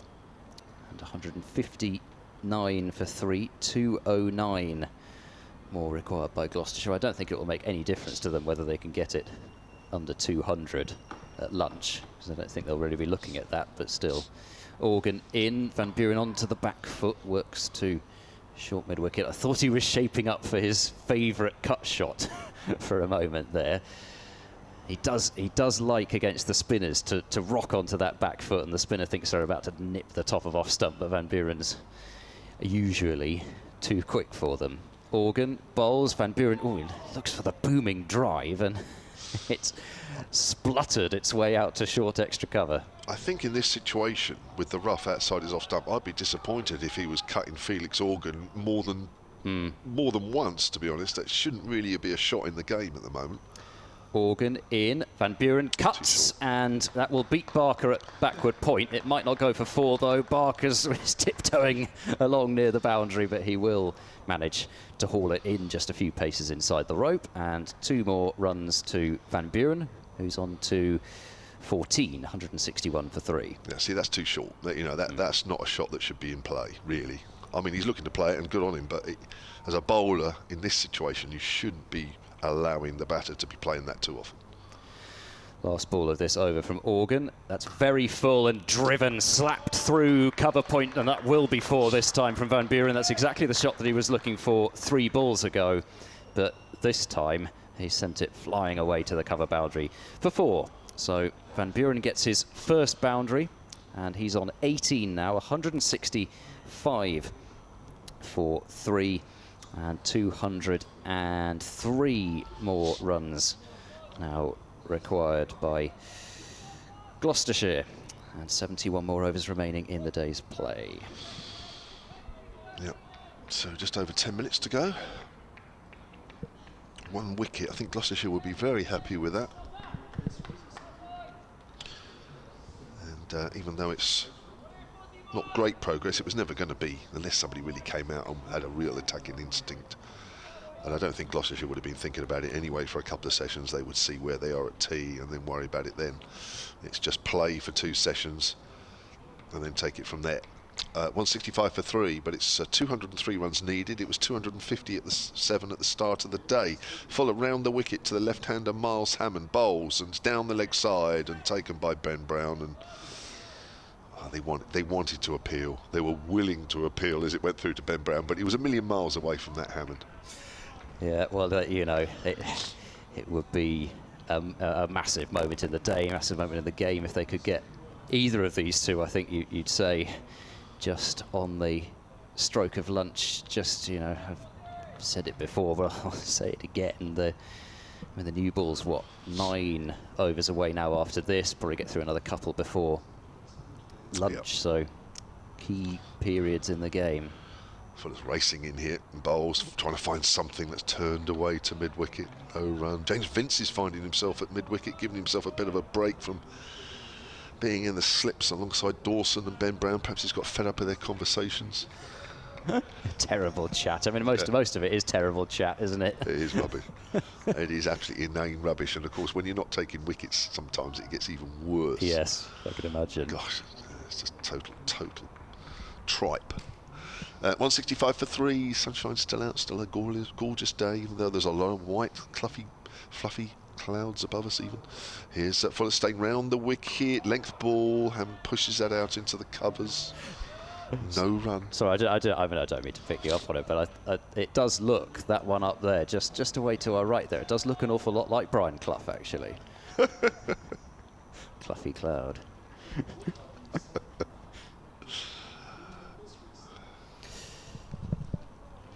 Yeah, it's one of those things where at the moment we've still got the kind of the cool morning air in our camera gantry here, but I suspect when we go down there I'll probably be needing to remove this quite thick sweater of mine. Yeah. It's Fuller bowls, it's straighter, so it's worked down to fine leg to an Iron Donald. Another single to Miles Hammond, who moves on to 45. That's off 143 deliveries. And the total moves on to 166 for 3. 202 runs needed by Gloucestershire to win this game. Hampshire, who started the day needing 8 wickets, have picked up just the 1. So they need a further 7. And that second new ball is under 10 overs away. So, yes, at some point, I don't know, half an hour after lunch or so, we should see the second new ball in play. The only thing is, from a Hampshire point of view, it's in the afternoon and the new ball hasn't tended to do too much, or a newish ball anyway. That's cut away by Van Buren, not timed, fielded at point by Nick Gubbins. Also, actually, an important thing maybe to point out, if you're thinking about the draw, was that halfway through this over was the exact halfway mark of the overs that Gloucestershire needed to bat out. So we had 70.3 overs in the Gloucestershire innings and 70.3 overs remaining in the day's play, or I should say a minimum of. Yeah. Who knows, might with if Dawson and Organ are bowling all afternoon, we might even get the odd 1 or 2 more, I don't know. I suspect probably not, though, depending on the situation. I got an interesting email here. So that's a length ball to Van Buren, who pushes that up towards mid-on. End of the over, 166 for 3. We have just under 10 minutes till lunch. Now, Martin Stiles has emailed, solentcricket@gmail.com. Now, you remember a few minutes ago I read out this email that said that Mike Vokes in Chandler's Ford was going to mow his lawn. He couldn't wait any longer. Well, Martin Stiles says, please tell your Chandler's Ford listener not to mow his lawn today. Wow. It's no mow May. Really? What's that all about? I thought maybe it was something to do with the cycles of the moon or something like that. I've never heard that. No mow May, which encourages people not to mow in May to help encourage wildlife in your garden. And he sent me a link, which I'll obviously have to have a look. No mow May. How to get 10 times more bees on your lockdown lawn, which is fine, and there's a big article about that. But I suppose if you don't want any bees around, then you mow your lawn. We need the bees. So you're going to do no mow May, are you? Well, no mow May. I have a lawn, so No, I guess I'm going to be mowing my kitchen. I don't think I'm going to be doing any mowing, no. I'm losing the plot here. This. In comes Organ, bowls to Hammond, who leaves outside the off stump, was confident that was going to continue to turn away from the bat. So we've got Movember and No Mo May. Kevin's loving this. Not. Absolutely loving it. Send more of these things in. Organ is in. Hammond on the cut, and he's got this one away backward at point. This might have the legs. No, it won't. It'll be cut off by the deep point fielder running around to his right, and they're through for 2 runs in the end. And Hammond is on to 47, he says confidently, waiting for the board to tick over. It will tick over eventually. 168 for 3, so bang on 200 runs required from here by Gloucestershire. Organ round the wicket, bowling to Hammond on the back foot, looking to work into the leg side to chat for leg before wicket, but it's kind of strangled. I think that one probably just actually didn't do enough, it almost looked like. It was just a little bit straighter, maybe a bit high, but probably going down leg. She wasn't as bad a shout as I thought it from the appeal. I thought it would be a much worse shout than that. Hammond clips leg side. Oh, he has to dive back into his ground there. That was a sharp bit of cricket. Turned to short leg. Is it Donald under the helmet there? Yep. And Donald, he was really alert there.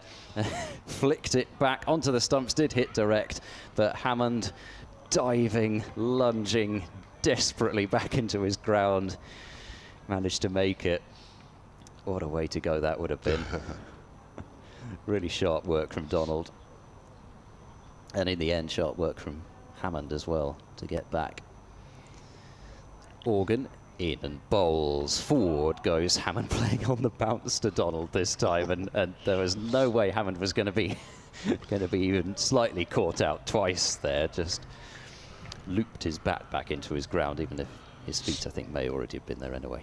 Last ball of the over, as Organ is in and down leg and worked away by Hammond. Should just be the one out towards sort of wide mid-off area. Sorry, wide mid-on area. And Hammond will have the strike for the next over on 48, 169 for 3. So that brings the runs required for Gloucestershire down below 200. Yep. So getting close to the luncheon interval, just going back to that email from Martin Stiles, No Mo May, that's a new one on me, and I think, judging by our reaction here in the gantry, that it's a new one on everybody here. Martin has said that he might email later with some reminiscences of Hampshire playing at Oxford University in the parks in the late 80s. Of course, that would have been a big mowing area. I'm sure that's... well, I would have been down there at that time as well. Martin, you sound like the sort of person that knows, obviously, these days that come out of the blue, you know this or do this Monday or something. Here comes Fuller, bowls. That's flicked and that's gone very fine down to fine leg, and that's going to be 4 runs past a diving Ben Brown. That went very quickly indeed. And Hammond, that's 50 for him. And that is a very, very, very good innings. That's 150 deliveries with 5 4s for Miles Hammond's 52.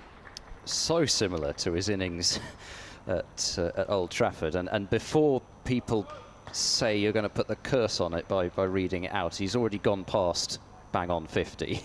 so anyway, he's now scored 3 50s in his last 4 innings, Miles Hammond. 12th time he's passed 50 in the championship as he's forward, and that'll be another run as it's angled down towards third man. He moves on to 53, 174 for 3, and now Gloucestershire need 194. So if Martin or anybody else knows, I mean, honestly, No Mo May, that's fine. What have we got to look forward to in June? I can't wait. So if you know what's coming up in June, know this or do that. No Sunday. Prune June. No prune. Oh, I love it. There we go. There you straight in there, straight in their head. No Prune June. I'm talking about pruning your garden, yes. You know, not... That's full, and that's worked up to mid-on. They're going to take a quick single. Van Buren alert there, and more alert than Keith Barker was at mid-on. Good running. 175 for 3 now. Van Buren moves on to 19. I'm not talking about dried fruit here. No. No prune June. So that's no Mow May, no prune June. Oh, Should we go through the summer months? No, if you've got this any is ideas. too much. No, please. July, August and September. We need some slogans, please. silentcricket@gmail.com, which we'll read after lunch at Solent Sports or at Ed Cricket 6. Looking forward to it. No. I am really looking forward to the afternoon session now as Fuller comes in and bowls. He gets turned around there, and that's going to be 4 more off an outside edge. Hammond was trying to work that away on the onside and got opened up, and it went quickly past Liam Dawson at first slip. It wasn't in the air, and that's 4 more.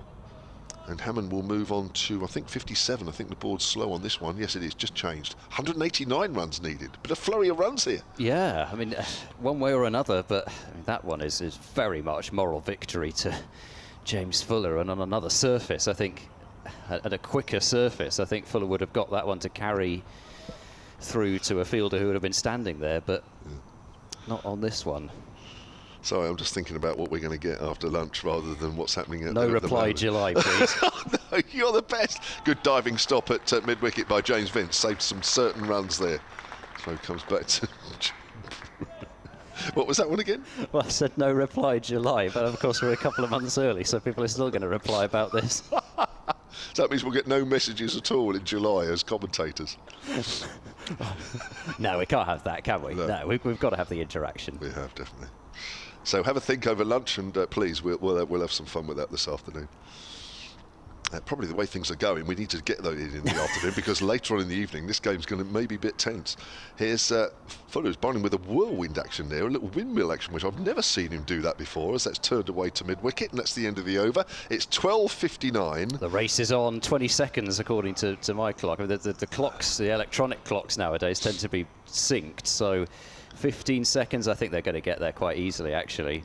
But this is like, this is like the countdown at the beginning of those, sort of IPL games and that sort of thing. Everyone gets very excited about the countdown, and with 3 seconds to go, the umpires, well, in fact, I'm adding a bit too much drama there. I think they were in position with about 10 seconds to go, so we'll hit bang on 1 o'clock, and there will be 1 over to go. And it'll be Organ to bowl it. Van Buren on strike on 19. And Van Buren just nurdles this one away into the cover point region. But there won't be a run. He just couldn't quite get it far enough away from slip, actually. He came out to do the fielding, James Vince. Organ waiting for everyone to be back ready again. And is in and bowls. Oh, he's left that one, Van Buren. That was a really brave leave. I think initially he was thinking about the drive, then thought, oh, hang on, that's a fair way outside off stump. Don't have to play at that. And it's landed, and you can see the disturbance in the surface again. And that's not out of seemingly the visible footmarks, at least from up here, just wide of them even. And a big puff of dirt up in the air, turn and bounce though over the stumps. Organ in, Van Buren this time forward and managing to get right to the pitch of the ball and push the ball firmly wide of mid-off for a single, and he'll move to 20, be 180 for 3 with 188 more runs required, and 67 overs will remain in the final 2 sessions of the match. Hammond left-hander on strike, as Organ is round the wicket and bowling a bit further back of a length and nudged back to the bowler by Miles Hammond. Surely we're not going to see anything ridiculous in this final over here. Hammond's got 2 balls to block, and Gloucestershire can be relatively happy with their morning's work. Just the loss of George Scott for 77, as Organ is in and Hammond forward, playing the ball straight into the surface on the bounce to short leg. So last ball before the lunch break. Hammond just adjusting his gloves a little bit, but he's settling down to face. Organ says, not gonna I don't wait for you, you wait for me. And then Hammond pulls out. Bit of cat and mouse for a bit there, but Organ is... No, he's not. No, had a step forward Step back. Now he is finally in and bowling the last ball before lunch. And Hammond works leg side past short leg. It'll trickle out towards deep backward square. Hammond will get a single, will bring up the 50 partnership with the last ball before lunch. So 181 for 3 Gloucestershire will be at lunch. They need a further 187 from 67 overs. Hampshire require 7 wickets. Thanks very much, Ed. Thanks to Dave Allen as well. They'll be back this afternoon alongside myself, Kevin James. I can tell you that exactly 70 runs were added in that session. So when you look at 187 needed now by Gloucestershire over the next 2 sessions, then, well, make up your own minds about maybe where that innings is going. Hampshire picking up just the 1 wicket this morning. George Scott caught by Abbas at mid-on off the bowling of Dawson for 77. We'll take a break for this luncheon interval. Don't forget, when we come back, we'll be back with all the other BBC commentaries around up and down the country, but this one will be the only commentary that will come with gardening tips between lunch and tea. So for now, let's hand you back to Kevin Howes.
innings. They need another 187 runs to win this game. Hampshire, well, they need another 7 wickets to do the same.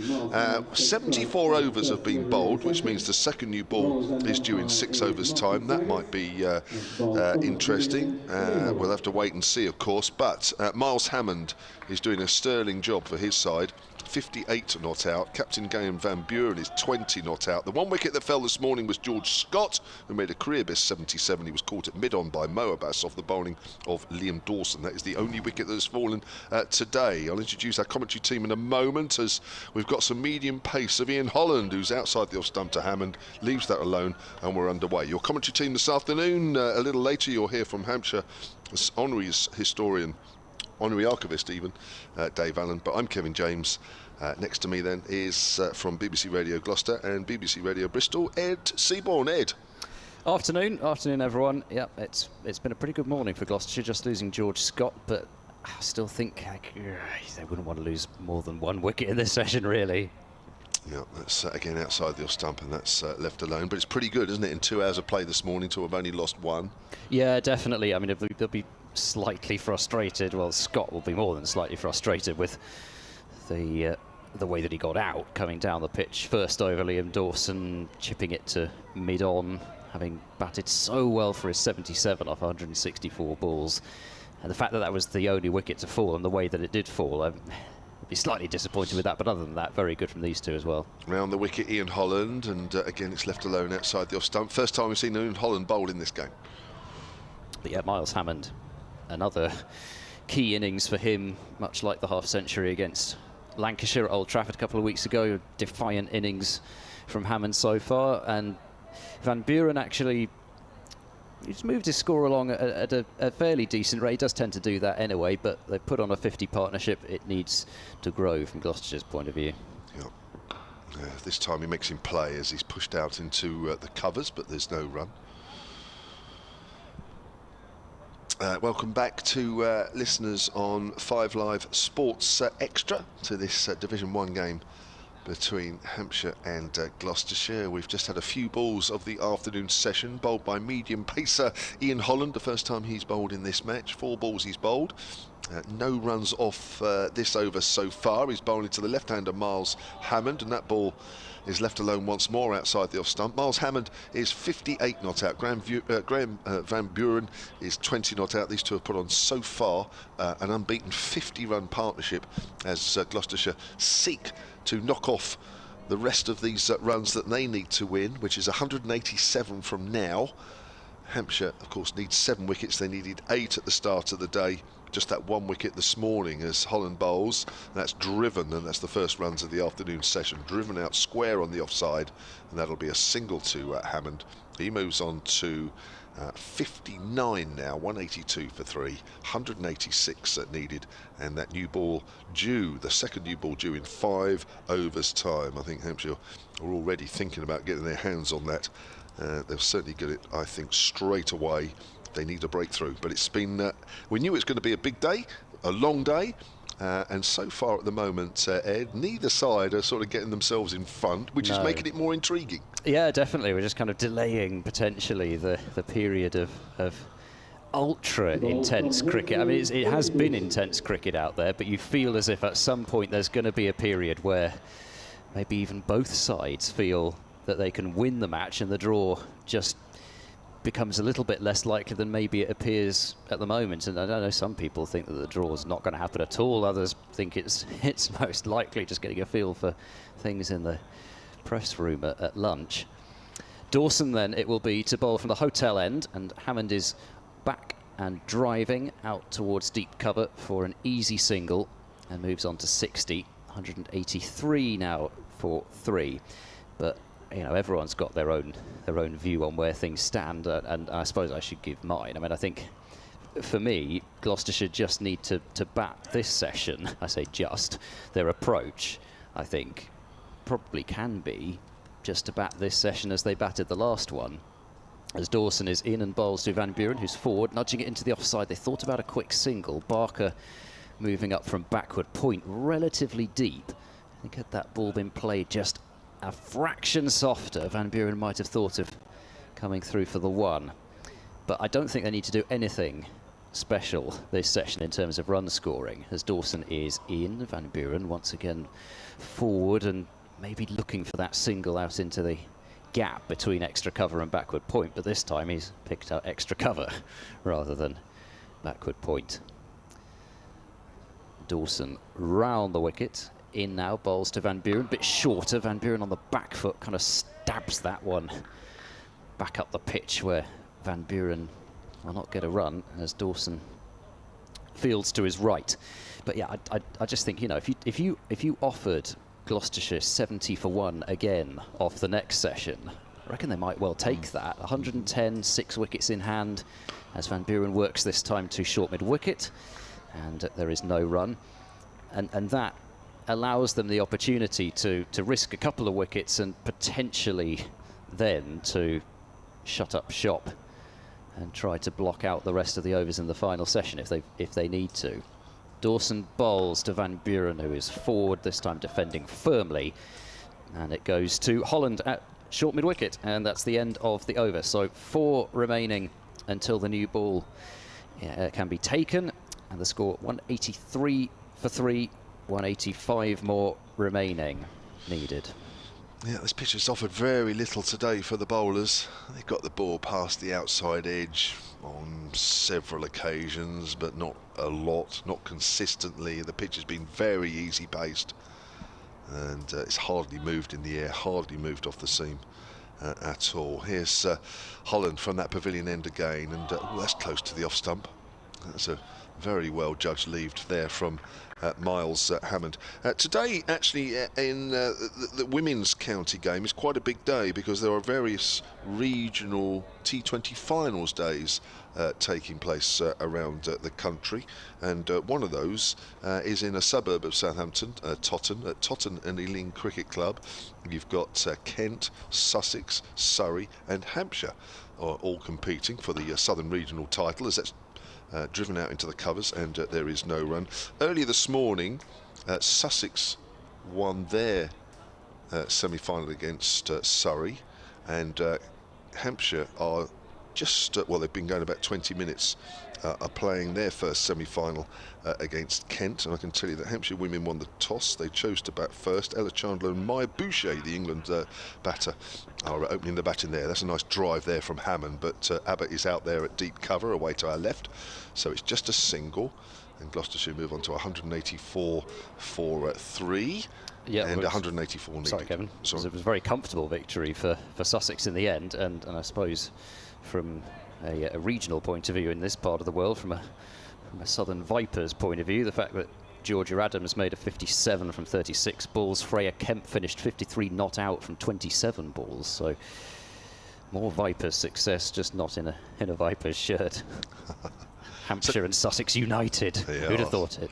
That's right. So Gloucestershire played, didn't they, today? They did, yes. Gloucestershire unfortunately came up well short against Warwickshire. Holland outside the off stump, and that's left alone by Van Buren. Did I say Sussex then? I can't remember. No, I just had a sudden thought that I was talking absolute gibberish, but as usual. But unfortunately, Gloucestershire were bowled out for 68 by Warwickshire. Fran Wilson made 28 off 24, but yeah, a real hammering by Warwickshire, I'm afraid. Holland again then comes in, bowled! Oh, the middle stump is not completely out of the ground, and well, I get a bit excited there, because a wicket like that has seemed very hard to come by, and it's the medium pacer that's got through the defences of Van Buren, and well, that'll lift the crowd, it'll lift the Hampshire players, because wickets, as I say, have been very hard to come by today, and that's a good wicket to get. Van Buren bowled by Holland for 20, and Gloucestershire now 183 for 4. What a huge wicket, and Holland just maybe a little bit of wobble. I think he was trying to get that one to come back in towards the right-hander, and he got just a little bit, obviously enough to send it through the gate of Van Buren.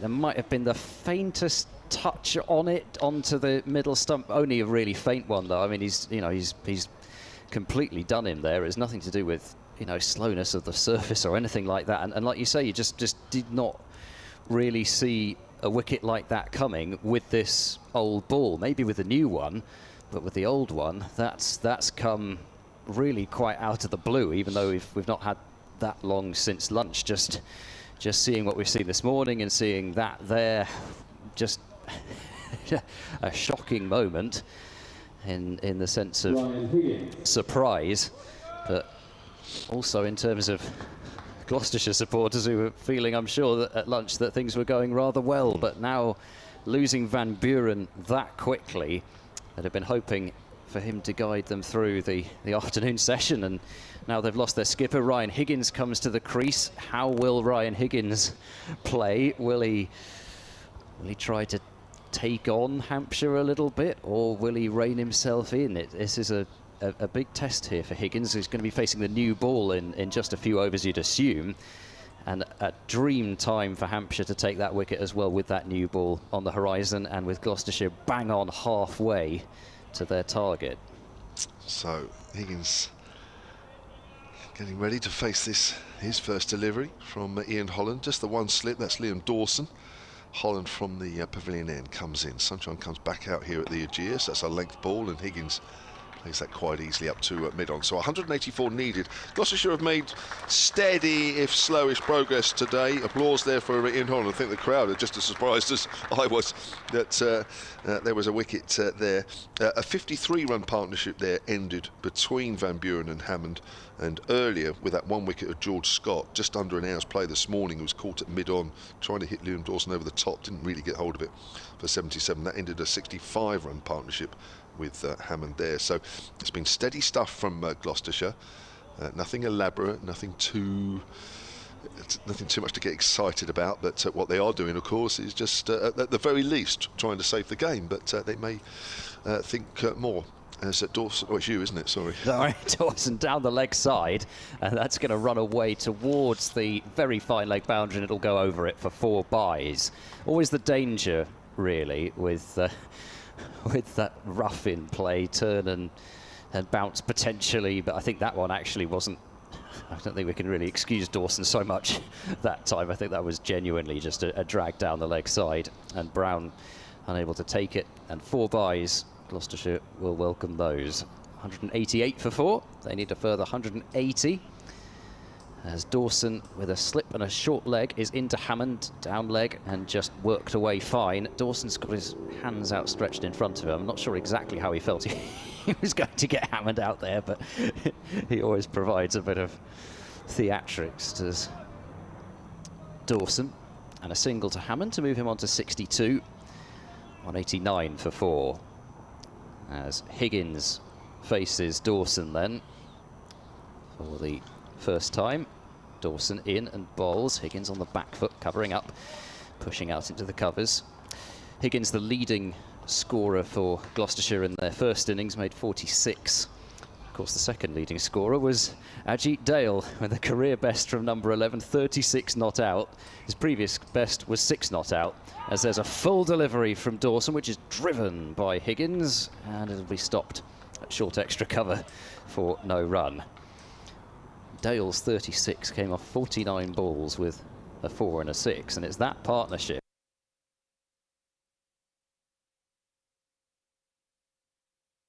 Dawson bowls, full flight to delivery, blocked away. What it certainly did, though, was apart from the obvious scoring 55 runs, taking up another 15 overs almost, it meant Gloucestershire could come out firing in the rest of that day's play, as that's a short delivery, too short from Dawson, and Higgins can rock back and cut.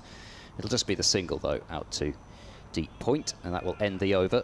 It's 190 for 4, with Higgins just off the mark, and Hammond on 62, and a further 178 required, with 63 overs minimum remaining in the day. But yeah, I mean that was you know, that last wicket partnership between Warner and Dale, career bests in terms of first-class cricket for both of them. That's, you know, that's pretty much, if you could point to one thing that's given Gloucestershire any sort of a chance, other than, I suppose, the spells of Higgins and Amir, both late day 2 and early day 3. That's the one thing that's given Gloucestershire any sort of a chance in this. Here's Holland then, keeper standing up. Oh, there's an inside edge there from Higgins as he plays that out squarer on the leg side than he intended. Yeah, definitely. What was it, the evening session on day... Gosh, we go back to day...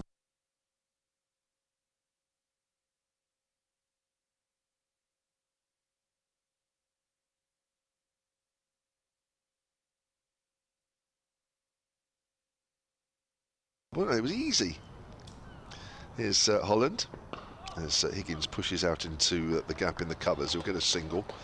Moves on to 2. 191 for 4. They need another 177. As well as Gloucestershire have done today, and you know, they've done well to keep it down to 2 wickets. Although the pitch has looked pretty benign, has to be said. Might be slightly different with the new ball, but I don't know. Yesterday afternoon with the new ball didn't do a lot, but we'll see. Dave Allen's just passed me a note here that said, remember, Gloucestershire starting out in this innings needing 368 for victory. And the note says if Gloucestershire win, it will be the highest successful run chase here on this ground, either against Hampshire or Hampshire chasing as well. So that will give you an idea of just how difficult the chase is overall. But in the situation at the moment, I think they've done pretty well to get to this stage. Here's Holland round the wicket, outside the off stump, and Hammond leaves alone. Yeah, and I think the other thing to factor in here is when you look at Gloucestershire's batting lineup. Tom Lace due in next. Tom Lace has played many an important knock already, especially in second innings in his Gloucestershire career, not least, of course, the century against Hampshire last season at Cheltenham, but the 97 to take Gloucestershire to victory against Leicestershire along with Ian Cobain when they were chasing 348. Another innings against Northamptonshire to win. It's outside the off stump, left alone, where he made 67 not out. Gloucestershire were set 266 to win there. So he's got history, but after Lace, you then go Goodman, Warner, Amir, Dale. Goodman and Warner, we know their ability in terms of blocking, keeping the ball out, defensive technique. But if Gloucestershire are going to go for the win, it's got to be really Higgins, Hammond, Lace, I would say. Holland, Hammond again, leaving that one alone. For the most part. I mean, obviously, you know, if Goodman comes out and they need, you know, 30 or 40, they're just going to shut up shop. But equally, you know, these two plus Lace have got to do the bulk of the scoring. You might, with the form of Goodman and Warner, you might trust them to block for a certain number of overs, but equally in terms of the win, yeah, run scoring, different matter. Again, it's left alone outside the off stump, and that's the end of Holland's second over. 1 for 3, 191 for 4. Gloucestershire need another 177. And that's why the task is so difficult for Gloucestershire still, and it has been made so much more difficult by that loss of Van Buren there. Another player who's got the ability really to turn on the well, 6-hitting, 4-hitting ability if he needs to, but also just because it brings Higgins arguably to the crease a little bit sooner than you might have hoped for if you're Gloucestershire, and of course the fact that the new ball is due after this over. But who knows, maybe with the way that Ian Holland's bowled, perhaps Holland might get another over or two with the old one. Dawson continuing. We've got two fielders fairly close on the drive, a sort of short extra cover and then a wide mid-off as Higgins faces up to Dawson and works the ball against the turn to short mid-wicket, and there's no run. So there's no short leg, no silly mid-off, but there is that short extra cover and I'm going to say a sort of shortish wide mid-off as well, and a mid-off as Higgins is cutting this time, but only as far as Barker at backward point. And no run there. How will Higgins play at the moment? He's looking as if he's just going to play himself in. He gets a full delivery this time, which he's forward to, and just blocking the ball down the pitch. But of course, knowing Ryan Higgins, he may well want to play a few shots just to feel as if he's on top of the bowling. Dawson bowls. That was a real tempter from Dawson. He's trying to goad him into that big drive with those two catches there. But Higgins just drove it into the ground and fielded at that short extra position by Donald, who's still got the helmet on. As Dawson is in, and Higgins works this one into the leg side out towards mid-wicket. It'll just be the one though, as Holland moves across from short mid-wicket, and Higgins is on to 3, 192 for 4. Lead hits 176 runs to win. Been so used to talking about Hampshire's lead building. Oh dear. Last ball of the 80th over. Dawson to Hammond. Oh, turn and bounce, and Hammond was beaten. Sort of made a motion a little bit as if to tuck the bat behind the pad. And in fact, no, actually, you know what? He did leave it. He did leave it. That's what you have replays for. I thought he'd actually kind of started to play at it and then kind of tucked the bat behind, but actually he's just left it. My eyes are playing tricks on me. Anyway, end of the over, 191 for 4. Gloucestershire need 177 more to win. There are 61 overs remaining in the day, and Dave Allen will be back in a moment to join Kevin James. Thank you, Ed. Hampshire's honorary archivist, Dave Allen, waiting in the wings to come alongside me to take you through this next period of play. The new ball is due, but it hasn't been taken. I've been keeping my eye on the umpires. Ian Holland continues, who picked up that valuable wicket after lunch, and that very nearly was another one as that kept low on Higgins. Digs that one out and it goes to mid-wicket, and there is no run.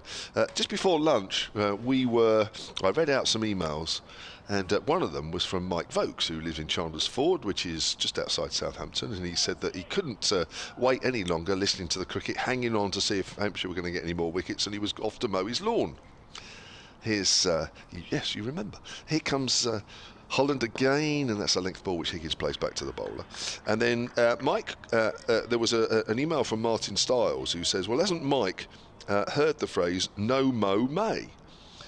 And I hadn't, I must admit, but Dave Allen said he'd heard, and it was to encourage bees in your garden and what have you. And then we said, well, we found that quite funny. I'd never heard of it. I don't think Ed had. And then there was another suggestion. I think Ed came up with, you know, what could you have later on in the summer as Holland bowls? That's a length ball. Higgins pushes that to backward a point, and there's no run. We had no prune June, and then over lunch we were sort of inviting you to come up with other ideas. Matt Beano Hunt, who tweeted at Solent Sport, says, what about keep your grass high July? Which we like. We like that one. Yeah, we'll keep those coming in at Solent Sport, solentcricket@gmail.com. Because, of course, there's all these national days of this and days of that, and month of this, November and all that. That's pushed away square on the leg side by Higgins. Jogged through for another single. He moves on to 4. 193 for 4, and Gloucestershire need 174. So there we go. But then Dave said he hasn't got any grass in his garden, so you can't have it high, low, or anything, can you? No, I've got lots and lots of flowers and all sorts, really. I've got a wife who's pretty crazy about that kind of stuff, and I don't do that much gardening, but I can claim to have been a professional gardener. Really? Mm. Oh, he's playing a missing outside the off stump. He's having a drive at that one. He's Miles Hammond. He hasn't played a miss too often outside the off stump. In fact, his judgment of when to leave a ball has been pretty good, pretty sound. But there he's having a little go at that one. I haven't seen the new ball called for, but that one went through, didn't it? They're not showing it on the No, so I don't think, and I've kept an eye on the umpires, so, and I haven't seen it. I just think maybe with Liam Dawson getting a little bit out of the rough, mind you, we've been saying that all morning. He's only picked up 1 wicket. Here's Holland again. He's got hold of the bat this time on ball, and that's driven out. But Abbott's on patrolling the boundary away to our left, so that'll only be a single. And I'm just wondering if Dawson's going to have another over, then certainly they won't have taken the new ball. But looks like Dawson is. So they're just going to hang off for a couple of overs, I think. And I think they were obviously, by getting that wicket so soon after lunch, maybe the plans have changed about when to take it. But I mean, it doesn't matter. I mean, spinners these days are used to bowling with maybe not a new ball, but certainly one that's a little bit more shiny and harder than normal. And sometimes they like it because they actually get a little bit more bounce. 194 for 4. Yeah, occasionally you get a pace bowler who doesn't like the new ball, likes it to get a bit rougher as well. That's right. Shine one side rather than both. Dawson, 20 overs, 2 for 38, starts a new over and bowls. That just bounces and turns a bit, but it's well played by Hammond out on the onside on the back foot. Dawson and Holland are both bowling with that sweeper out by the groundsman's it's not a hut. It's I don't know what you call it really. The groundsman's walkway between the two grounds. But, yeah. Oh, that's bounced a bit and that's played straight into the ground by Hammond. I don't know about this, but would be inclined to do away with that sweeper and tempt the batsman to have a go just for 3 or 4 overs, partly to keep Gloucestershire interested, because if they're interested, they might take a risk or two rather than just digging in. Scott did this morning. Well, that's bounced out of the rough, but that's well played by Hammond. He's right back on his stumps, gives himself time to adjust to that ball. Just turning and bouncing out of the rough, but it's slow turn, slow bounce. Does give batters a bit of a chance. Got the short leg in, he's got the slip in. Dawson over the wicket, trying to exploit that rough, but that one just goes straight on with the arm, and of course that makes it difficult because that's gone through to Ben Brown. So a difficult little few balls here for Miles Hammond. He has been known to sweep, he's right, Dave, and at the moment he's choosing not to. 63 he's on. Dawson just steadies himself here. And he's bowling commentary in the hotel in bowls, and Hammond pushes forward into the gap in the covers. That'll be a single. Hammond moves on to 64, 195 for 4 in the 82nd over. Second new ball yet to be taken. Got an email here, David Joyce, on that gardening theme. Solentcricket@gmail.com. He says, No Mo May has been slowly growing in prominence for several years. Primarily it's promoted in the UK by the charity Plant Life. There we go. Outside the off stump, and that's quite an easy leave there for Ryan Higgins. He also mentions a few other things in his email. Good to hear Dave earlier making the call out for the wonderful day of cricket on January the 1st at Broad Halfpenny Down. I was there as well, actually. Dull and cold. They're celebrating, is it 250-year anniversary of the first ever first-class match anywhere in the world. Yeah. And there's much more coming in June, actually, which you can find out if you check out Broad Halfpenny Down websites. Just do searches on Broad Halfpenny Down, and there is going to be a Hampshire side going there. But I've got a feeling our famous left-hand bat all-rounder isn't going to be playing. I'm not. Well, Hampshire have got a T20 that day, so I've managed to wriggle out of that quite easily. He's in Holland, staying around the wicket, bowling to Hammond, who pushes forward, and that goes out on the offside. We've got a lovely scene in front of us now with the full sunshine. It's very bright. Few in the crowd. It's less than we've had over the last 3 days. But there's a few happy souls sitting around enjoying the sun, having a few drinks as we walk past. I wonder if somebody like Keith Barker might play, because he won't play in the T20, will he? If it's the side that I heard, I think it's an old Hampshire side. Okay. It's not a current Hampshire side. No, I don't think anybody that's involved, as that's pushed out in the offside, would be playing, whether they're not involved in white ball or not. I think it's just the team I heard last night was, I think Mark Nicholas was captain. Okay. It's a bit like that, really. I think Alex Morris is down to play in that as well. So I always get worried about old Hampshire sides when they're all younger than me. Couldn't get Alan Raymond. No. Dave. And there's your mate. That's driven out. That's a good stop in the covers. That's Nick Gubbins, I think, doing the fielding there. That's a great stop from him, diving to his right. So we've got just over 58 overs left in the day. I don't think Hampshire are going to bowl any more than that unless they suddenly take a flurry of wickets with the second new ball, and then they'll suddenly find them racing through the overs. But as I say, the second new ball was yet to be taken.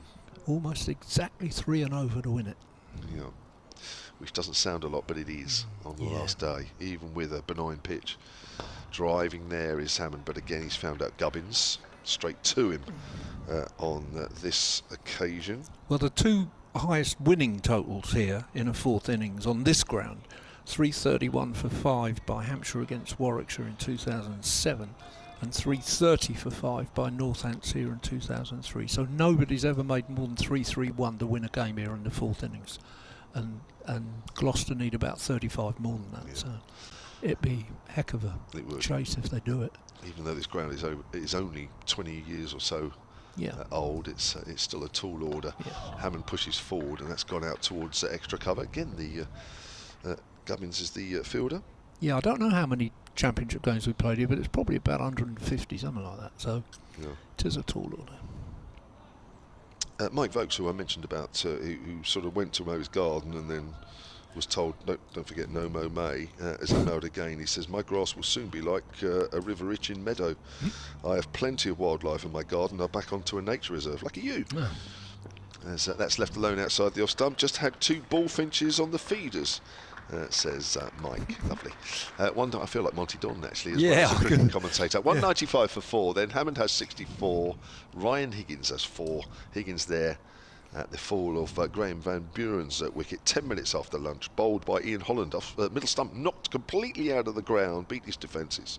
He went for 20, and that ended a 53-run partnership between Van Buren and Miles Hammond, which straddled either side of lunch. And it's new ball time. Ah, thank you. Yeah. Incidentally, you were talking about Van Buren. In the first innings, you were talking about people being timed out. Nice. So I checked it out for you, and as far as I can discover, it's only ever happened 6 times in first-class cricket anywhere in the world, and only once in England, and that was the pace bowler A.J. Harris of Nottinghamshire, and it was a game against Durham University, and you almost think that actually couldn't be bothered to go in or something. I don't know. And, but there is a name that would ring a bell with you, I think, Kevin. Border versus Free State in South Africa, 2002. Vaspert Drakes. Vaspert Drakes. He was Gloucestershire. And he had a little spell with our second limb. Oh right, okay, I didn't know that. I think when you were around, I think maybe before. Maybe that's. No, I why don't remember him being here, but I remember facing him. Okay. He had a spell at Gloucestershire. Yeah, it was quick. Right. Vaspy. Yeah, he was quick. Right, Mo Abbas is going to have first use of the second new ball then. 195 for 4. What is this ball going to do? 2 slips wait as he bowls, and that's a straight delivery to Higgins, who turns that to mid-wicket, and there's no run. What year was that, Harris? That was 2003. So only just A.J. after Harris. you finished, yeah. Interesting. Yeah. I think he played quite a bit for Notts. I don't remember him particularly well, but... No, I don't. We had a discussion, a day or two ago about... Because for me, Van Buren took ages to come out in the first innings, just before lunch. Quite right, he's quite happy to do so. That's a length ball played back to the bowler. We're looking at Vaspert Drakes. I think he played for our second 11. Probably because of somebody like Malcolm Marshall. Is he Barbados? He's not down as Gloucester. Okay. I'm sure I faced him. But he was from Barbados. I'm sure there was a second team game in the days when there was 2 overseas players and only one could play. But that would. But maybe I'm obviously. But Ed's list would only be first class, I think. Yeah. So I'll check him out as a second 11 player for us later on. It's not urgent, but he was timed out.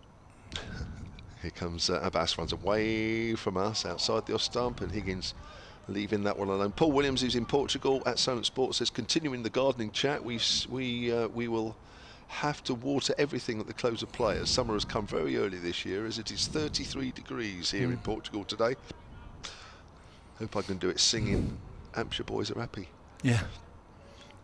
We'll have to wait and see. I think we came here expecting a long day today, and I think it's exactly what we are going to get. Neil Murray says compost August. Yeah, that's not quite the same, but thanks anyway, Neil.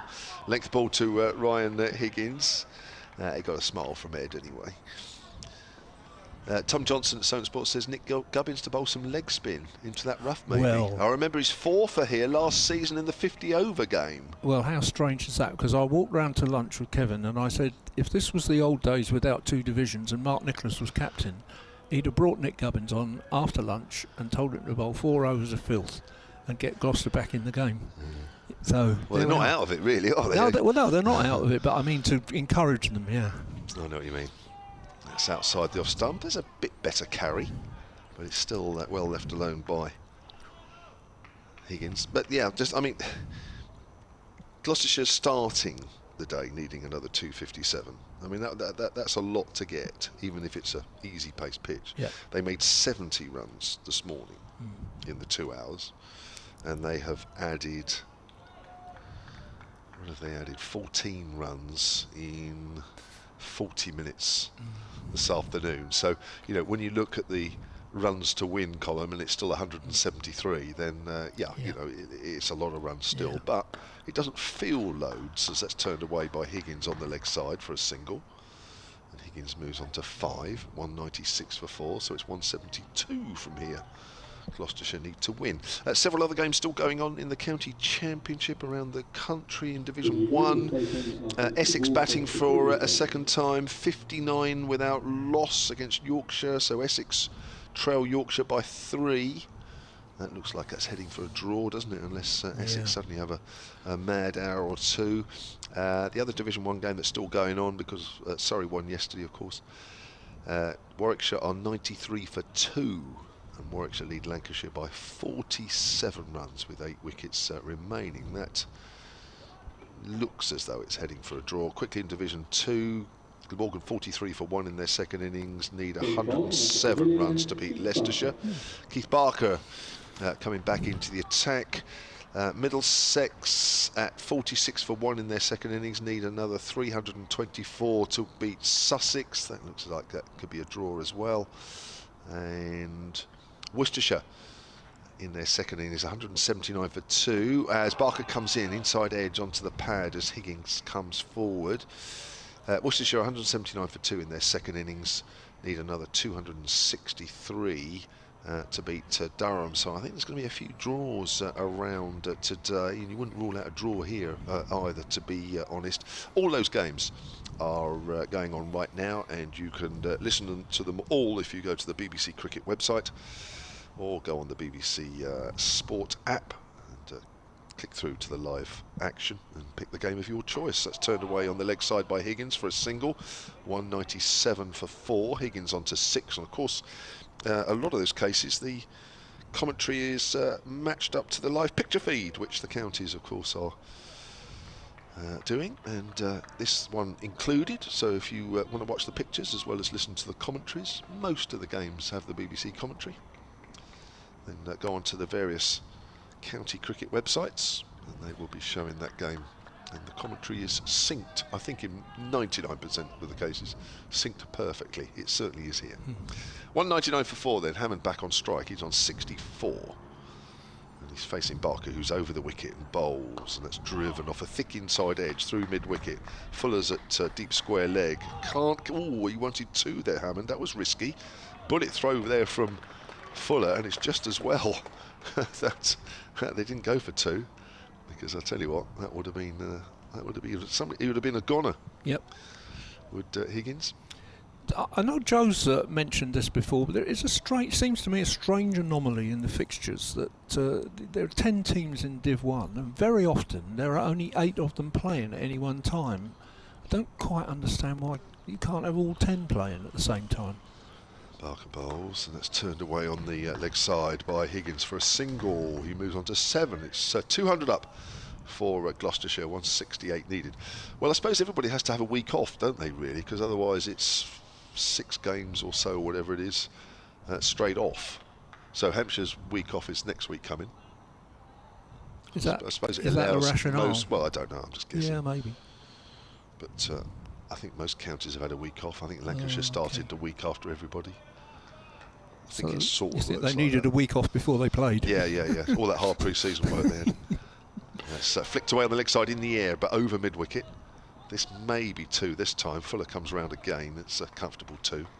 Hammond moves on to 67, and it is the Gloucestershire 200 up now. Apologies. Sometimes the scoreboard goes over it as they run, and sometimes it takes a little while. So apologies that I mentioned that earlier, but it is 200 now, as you can hear it confirmed by the crowd with that overwhelming applause in the 85th over, and this second new ball is into its second over. Got a tweet here from Liam Williamson at Sonnet Sports, who says the commentary keeping me going through the mountain of housework today. Come on, Hampshire. Oh, he's wrapped on the pad. That's out. Oh, yes. And the second new ball has struck, and Keith Barker has struck once more. And Hammond's long innings of 190 balls goes with him on 67. LBW to Barker. And do you know, Barker did not at any point turn around and look at the umpire for that. As soon as he hit the pads, his arm went up and he raced towards his mates behind the wicket and in the slips. And I've never seen it, well, I probably have, but I've rarely seen a bowler so sure that he'd got a man LBW that he didn't bother to check with the umpire. It happens, Dave. I mean, Yeah, it's, absolutely. there are times when batters do get hit that you just know it's You out. just know, yeah. You just know. Yeah. It's, Yeah. I mean, even in this game, we've discussed, haven't we, the merits of whether somebody's out or not, or how marginal the decision is not, and we won't be the only commentary teams that have done it, or indeed anywhere else. A warm round of applause there for Miles Hammond, which might be a small consolation, but that has been a terrific innings from him of 67. But no, there are just times when you're bowling that you just know, and you just know that the umpire's going to stick their finger up. You do. Yeah. It's a nice feeling sometimes. Yeah. But I do think that actually those 2 wickets in fairly quick succession with the new ball has changed the complexion of the game. One with the new ball. One with the new ball, but 2 in quick succession. Yeah. And I think that there isn't now any particular argument for feeding Gloucestershire runs, keeping them interested and so on. This is now a matter of Hampshire bowling them out and them resisting. Yeah. So Tom Lace is walking to the middle, the right-hander, who made 5 in the first innings before he was bowled by James Fuller. Good length ball from Fuller, which just got through his defences. Is it 2 in about half an hour? I can't remember. 2 in half an hour. Well, I make it at 31 minutes, Dave. Right. Yeah. So yes, and you did that off the top of your head. So that's very good. You're obviously a very good timekeeper. Yeah, I am quite a good timekeeper, actually. Yeah. It's Higgins to face then. It's Mo Abbas. And bowls, and Higgins does well actually, just keeps that ball down that just bounced on him a little bit, runs down towards third man. It'll be 2. Higgins moves on to 9, 203 for 5, and 165 runs needed by Gloucestershire. You're right. I mean, I know, David, that you were talking about feeding about runs. I mean, it was. I mean, for me, that was before lunch. Yeah, but yeah. I know. I know we all have different opinions. I never thought that would ever be the case. I think it was always a day where you need to be very patient as a bowler, and even if the runs weren't being scored, you just have to keep going, knowing that the second new ball was due, and that was always hopefully going to help. But I'm not sure that was ever going to be the case. But hey, listen, mate, it's all about opinions. You know that, and I know that as well, as that turn towards the mid-wicket, and there's no run. I think always when there was a couple of quick wickets like this, if it ever happened, but when it happened, it was always going to knock Gloucestershire back massively. Now, all of a sudden, 165 is a million miles away. But my comment was, 40 years ago, when Mark Nicholas was in charge, they would have done it. I wasn't expecting it today in the same way, although they could have done it with Gubbins. But 40 years ago, with 1 division, no relegation threatening, and so on and so on. Exactly right. Third day, Mark would have said to somebody, you know. Yeah, and that those sort of things did happen many times. Of course it did, Dave. That's bold. Oh, he's wrapped on the pad. That looks close as well. That looks very close. Did he get a little inside edge onto that one, Ryan Higgins? Now, if you watch it on the live feed, have a look at this. That looks closest, going down, maybe. Maybe going down. I don't know. Maybe Nick, maybe going down. Yeah, that's close. Very, very close indeed. Abbas was a bit surprised, I think. Well, they all went up. They all went up, and sometimes, you know, when they go up, that there is a belief there, and there was a belief amongst several of the Hampshire players. So anyway, it's not out, but there was just enough movement there. But one of the things we love about you, Dave, of course, is that you know a lot of your county cricket is still played in the 70s and 80s, which we love. That's a little bit of extra bounce that there is no run. Listen, mate, a lot of it's played in 1959. Hence your Twitter feed, which was Dave 60s. Yeah, which was a particularly lovely summer of 1959, I've got to tell you. I can imagine, Dave. I'm not sure that this cricket commentary is quite the right place for you to tell us, but anyway. But yeah, no, and I know, and you recognise situations from those decades ago that certain different things would have happened. But I'm in truth enjoying this game hugely. It's not the first time in the last couple of years I've seen how much I enjoy First Division cricket in 4 days. It's a good game, this. Abbas bowls. Higgins edges that past the diving second slip, past the diving Dawson, and that is going to be 4 runs. All along the ground. It wasn't at catchable height at all. He played it quite late, did Higgins, but no, Abbas is just causing one or two little problems out there, but it is 8 runs off the last 2 deliveries and 10 runs off the over, and Gloucestershire all of a sudden now. In fact, the scoreboard's just changed.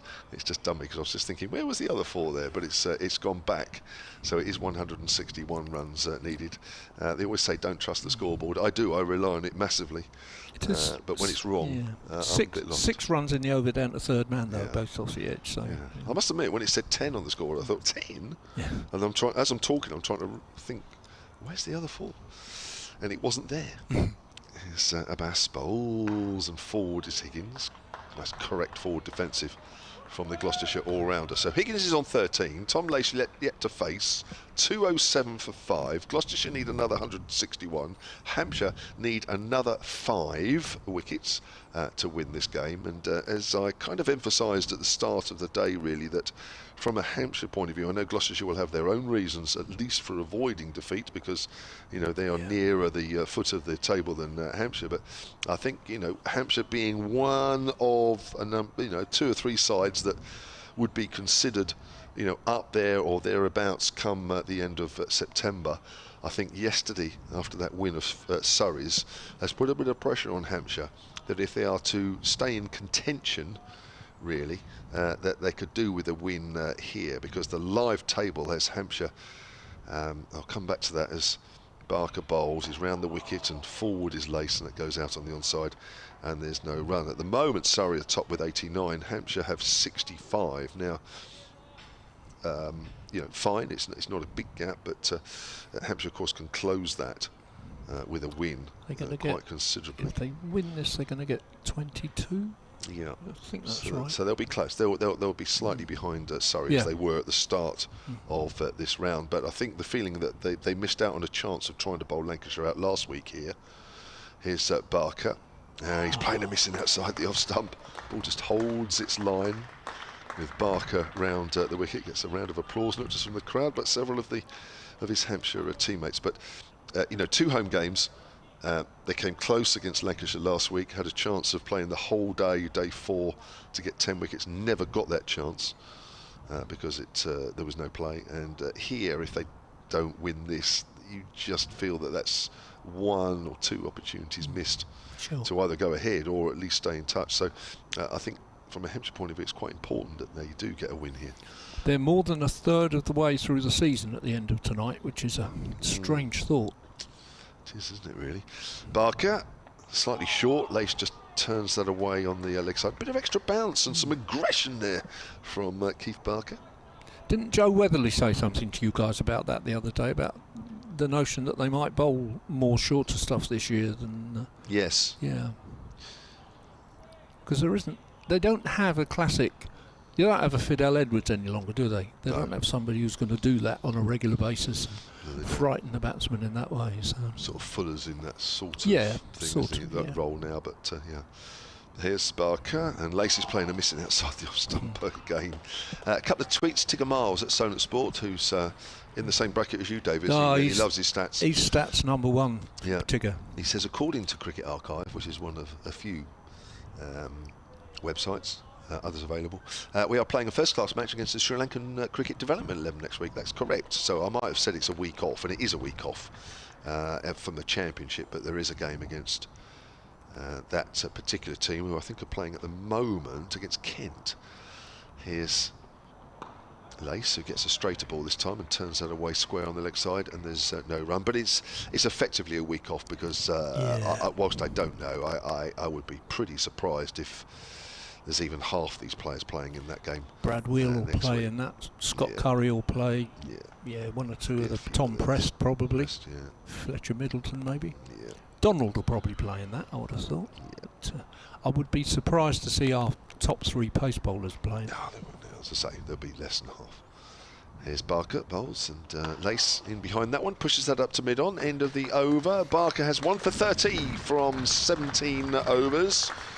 The wicket of Miles Hammond in that over. 67 Miles Hammond, one of 2 wickets that have fallen since lunch. Game Van Buren for 20. The other, it was a maiden over, sorry, in that one.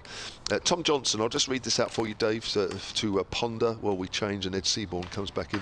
Question for Dave, regarding the first-class game versus Sri Lanka next week, do debutants in that game get on the Hampshire Players Board in the pavilion? I think there may be a few. Well, that's right, we've just been going through that, but you're right, there will be a few. Well, maybe 1 or 2 debutants anyway. Certainly ones that haven't played a lot of first-class cricket. And Dave can answer that one for you after we've heard from Ed Seaborn.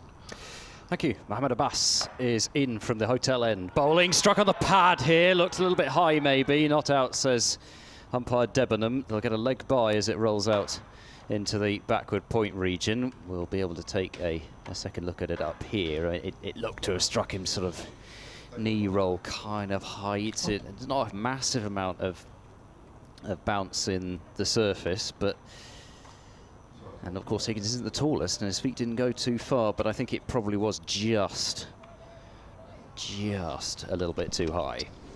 So I've got a quick update to do shortly. Forgot. Here comes Abbas to Lace bowls. Lace is beaten. And he's just rehearsing the leave there, and it's the case in the previous over as well. Lace just playing a little away from himself there, and bit of a nip away. Here it comes. Whew, nearly forgot. As we're in the afternoon lunch period, and Gloucestershire in their second innings, 208 for 5. They need another 160 to win this game. That's looking slightly more unlikely now because they've lost 2 wickets since lunch. It's all about Hampshire trying to grab 5 more before the close of play to record a victory. Those 2 wickets since lunch. Captain Graham Van Buren was bowled by the medium pacer Ian Holland for 20, and then the new ball came, and then Keith Barker got into the act with the new ball. He had Miles Hammond LBW for 67. It's getting exciting. 208 for 5 Gloucestershire. Well, I suppose a little bit like the first innings of Hampshire's. It was a couple of wickets towards the latter half of, well, not latter half, latter part of the old ball, which just opened things up, and wickets from slightly different sources. Come back to that as Abbas is in and bowls, and that's turned away in the air and caught at mid-wicket. And Lace has gone for a duck, and Gloucestershire's chances even of saving this game just nosedive with that wicket. It was drifting onto the pads, and Lace has clipped it in the air, and it was a really good catch, actually. I think that's Holland who's taken it, is it? And do you know, I thought it was Fuller, but you oh, no, it might well have been Fuller, actually. You may well have been right. Abbas has got the wicket, though. That is for certain, and it's Lace having to trudge off without scoring. As I say, a man who's scored so many vital second innings runs. It was indeed Fuller. Well done, Dave. It was Fuller who took a really good catch, actually, moving away at mid-wicket. And he had to go into a sprawl and a dive. I think it was two-handed in the end, but still, decent catch. And, well, Tom Lace, as I say, somebody who's scored a lot of important runs, especially in chases and in situations where Gloucestershire are looking to save the game. Now it really does feel like a tall order from here. Yeah, it does. I agree with you. I think that's right. I might just grab a minute there to answer Tom Johnson's question. Tom is a young man who's just getting in. He's still a student, in fact. I think he's doing his exams at the minute, so good luck, Tom, but he's getting involved in the Hampshire Heritage stuff. And he said, if there are debutants against Sri Lanka next week, do they go on the board of Hampshire Cricketers, which is a board that shows all first-class debuts in numbered order? And the answer, Tom, is yes, they will. If there is anybody, although those names I wheeled off there, like Brad Wheel, Scott Curry, Tom Press, they've all played first-class cricket. So maybe Fletcher Middleton might go on, but it is all first-class cricket, not just county championship cricket. So if you go way back, it's Oxford University, MCC, Combined Services, all sorts of games like that as well as the men with lots and lots and lots of appearances, like KD James, who appears in 1985, but I can't remember his number offhand. We've got about 560 in total, I think. So the answer is yes, anybody who makes first-class debut next week will go on the board. Here is Dom Goodman out in the middle with 3 slips in place, and forward goes Goodman and defends very firmly up towards mid-off, and there's no run. That's a defensive shot for the textbook off the front foot. We've only had one addition so far this season. That, of course, is Ben Brown. He's the only new debutant, but I think there were about 5 last year, including the man bowling at the moment. 2 for 55 now for Abbas. Not exactly how you'd think of a stereotypical Abbas wicket, but he'll take it. And forward goes Goodman, this time defending into the leg side, and it's going to roll up to Kyle Abbott at mid-on. Just the bye off that over, so it will go down as a wicket maiden. Sorry, leg bye, of course, not bye. Leg bye. So that's the board doing me again, I think. I said one bye. That's just the leg bye off that over. And it is a wicket maiden for Mohammad Abbas.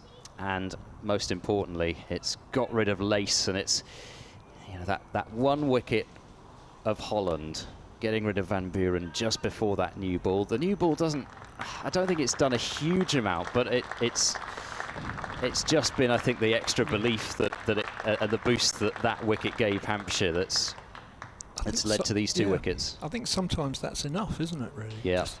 Particularly with players who've just come in. Barker round the wicket, bowls, Higgins edges, and it's short of second slip, so no ball anyway. So 2 runs go to the total, and, well, 158 runs to win feels a long way away. But yeah, I think you're right, and it's just, you know, Barker and Abbas have just come charging in with this new ball now. And it's feeling a tall order, even though the likes of Goodman and Warner in particular have provided extremely stubborn resistance in the past. Barker into Higgins. Higgins looks for the single, and he's ended up just dabbing it straight to second slip, and there's no run. Almost wonder, I don't think it should happen now, but I wonder if, say, another wicket falls, whether there's an argument that Higgins actually should just look to go on the charge. I don't know.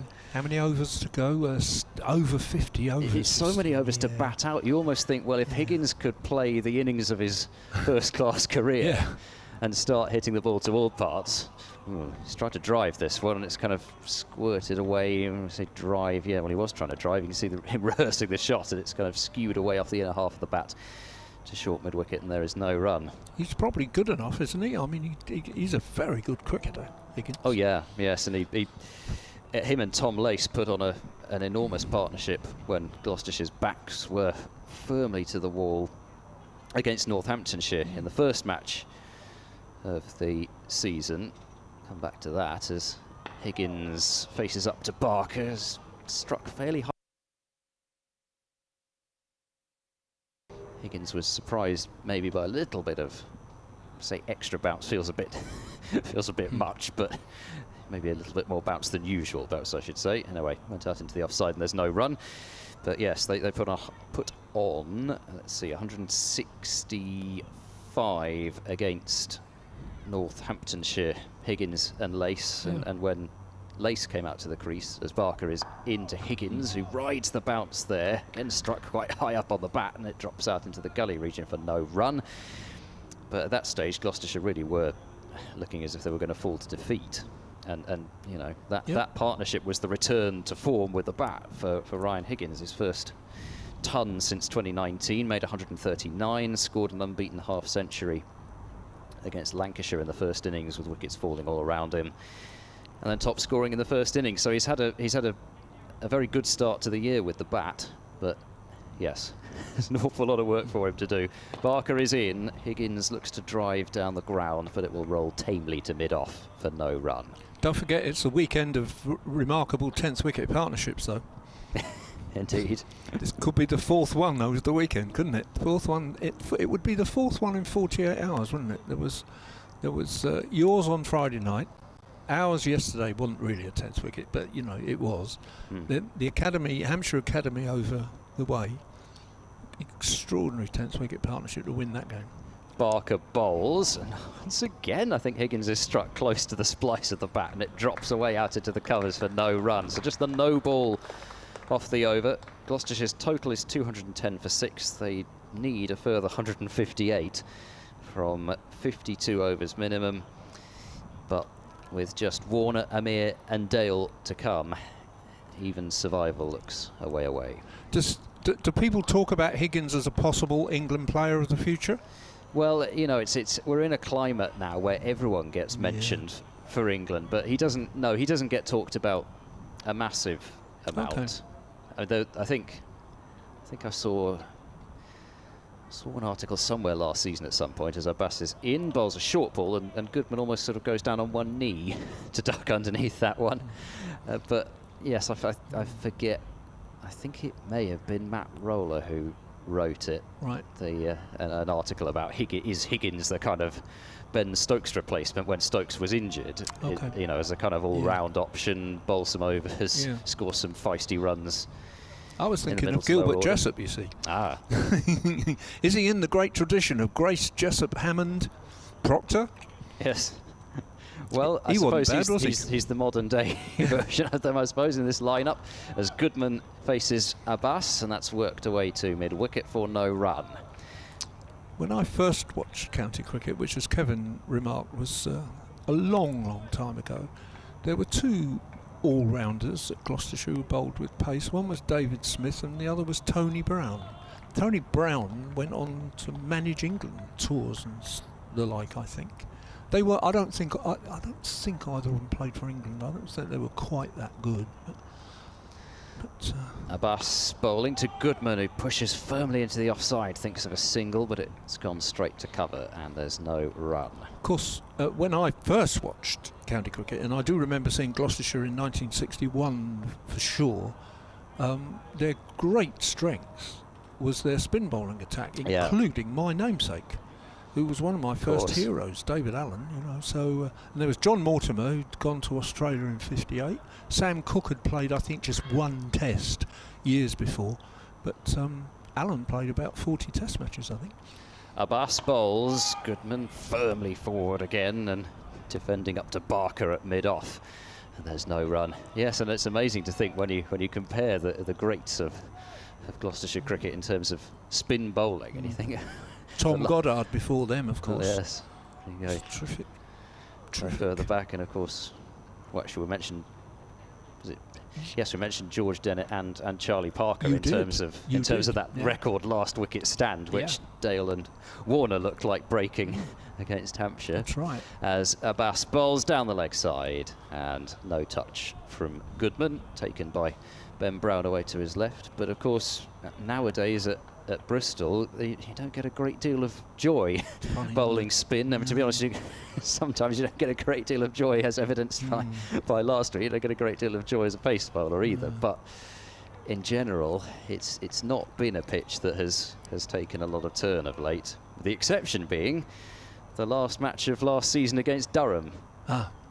As Abbas bowls, forward goes Goodman, and he defends so firmly. So far in this innings, it's a maiden over. The applause is for that, but Goodman looks at the moment as if he's ready to play another defiant defensive innings, at least from the evidence so far. 210 for 6. There's still 51 overs remaining. The target from now is 158.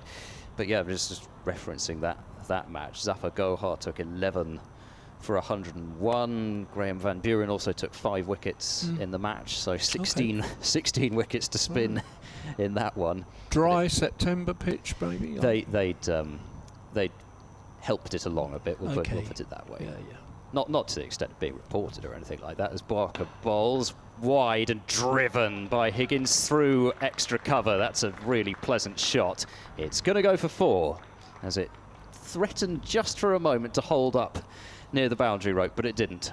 And Higgins moves to 17, 214 for 6. Good shot.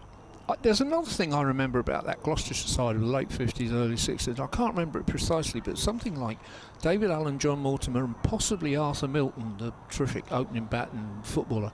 I think it was those three, but it was three who went to the same grammar school, which might have been called Cotham or something.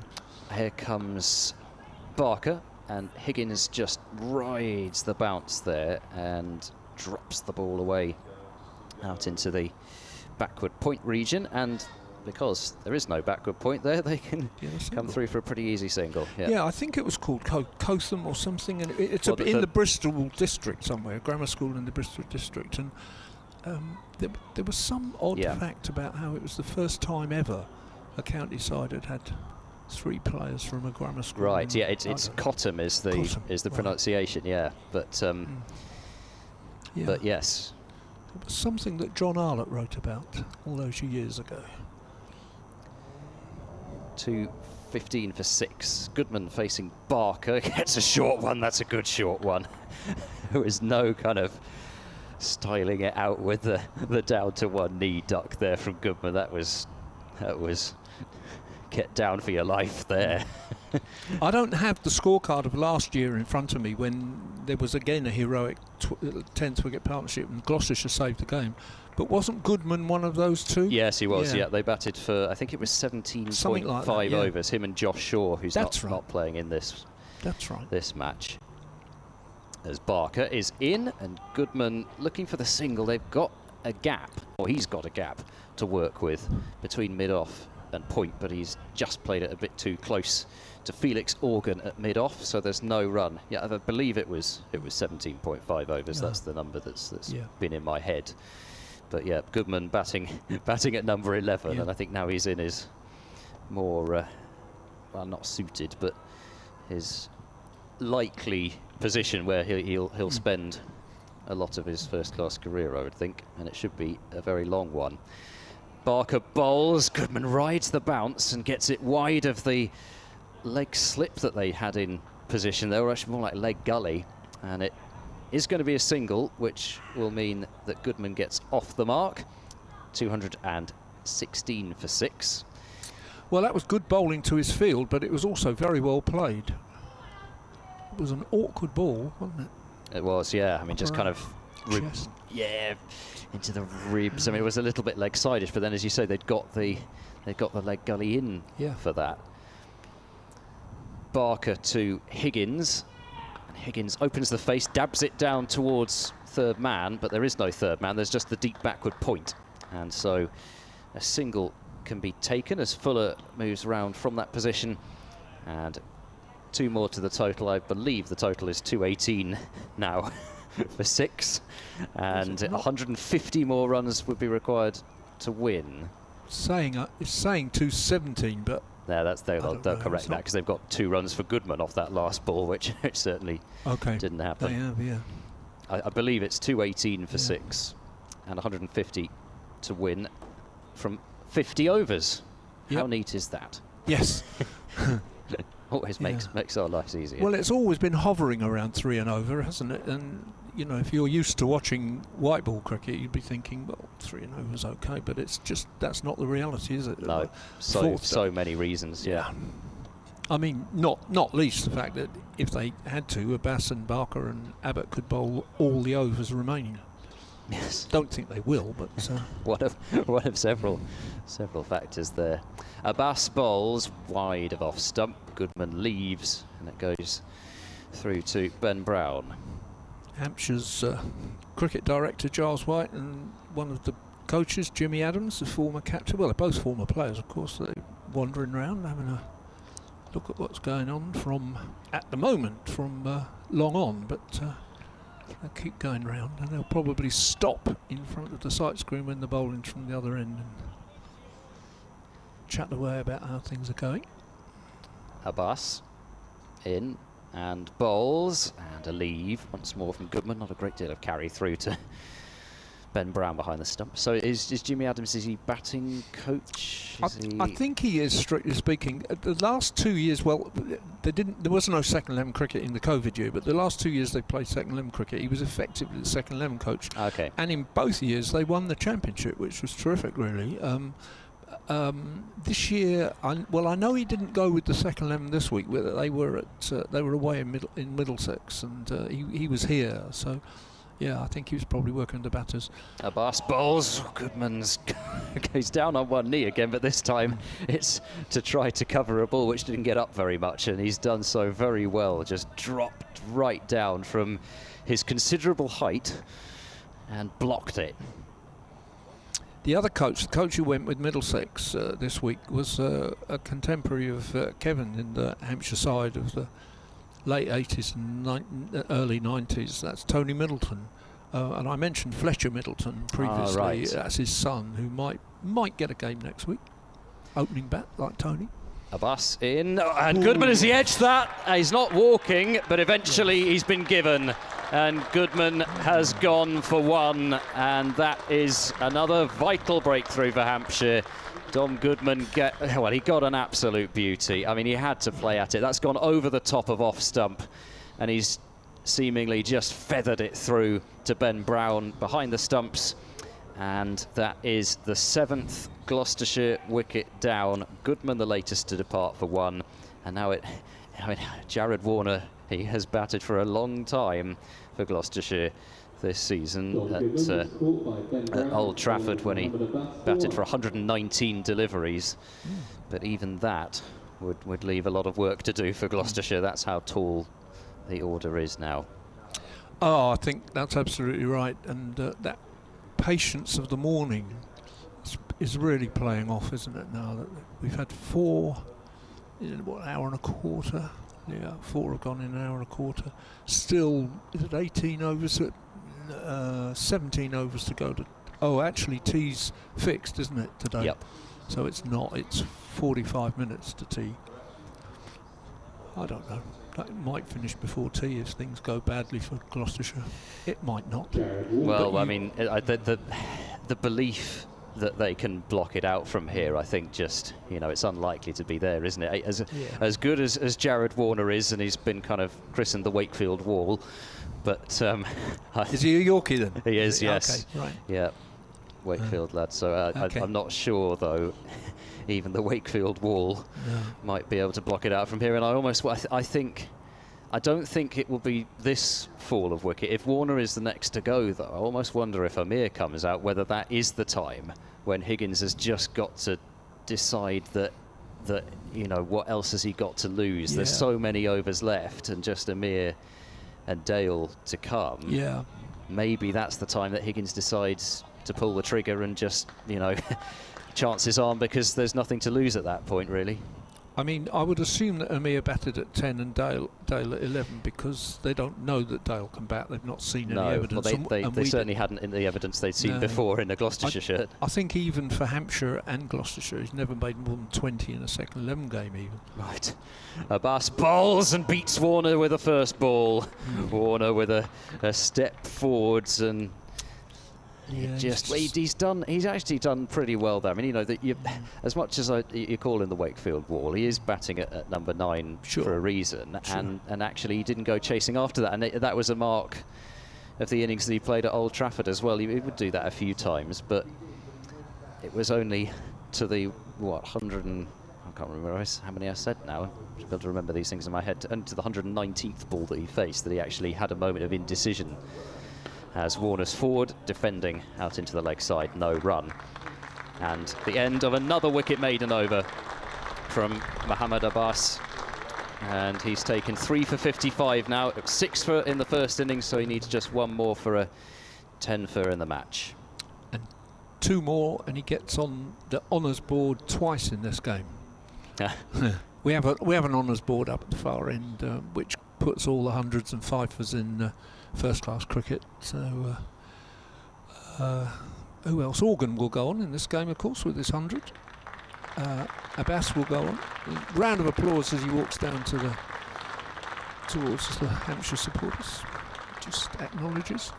He'll go on for his first innings, and if he gets 2 more, he'll go on for his second innings bowling. I do like an honours board. I must say, I do like having one. Kyle Abbott is back into the attack. So Keith Barker, having picked up, I mean, it seems really strange to say this, but that wicket of Hammond, vital wicket as it was Keith Barker's first wicket of the match. And here comes Abbott now bowling, and Higgins has felt for that one. He was looking to chop that one down to, well, I say chop, he was looking to, chop it, angle it down to third man, and with 2 slips in place, that was a dangerous shot to begin with, and he missed it, and it went through to Brown. Too close to play, and he didn't move his feet at all, did he really? Just got done by the bounce, I think, as much as anything there. It's another one of those instances of strengths being weaknesses sometimes, because Higgins is really good at cutting balls that are very close to him. This time he's defending, and they're actually going to grab a single because mid-on is set really quite deep, not bothered at all about stopping that single. So Higgins moves on to 21. Well, I guess Hampshire are quite content to give Higgins a single at the start of the over, and it's interesting that he's willing to take it, because Abbott now has 4 balls at Warner, which you'll enjoy probably as the sun comes out. Beautiful afternoon again. Most of the crowd slightly out of our view because they're up this end, at the northern end, basking in the sunshine. A few of them have decided to forego shirts. Yeah. Abbott bowls and beats Warner.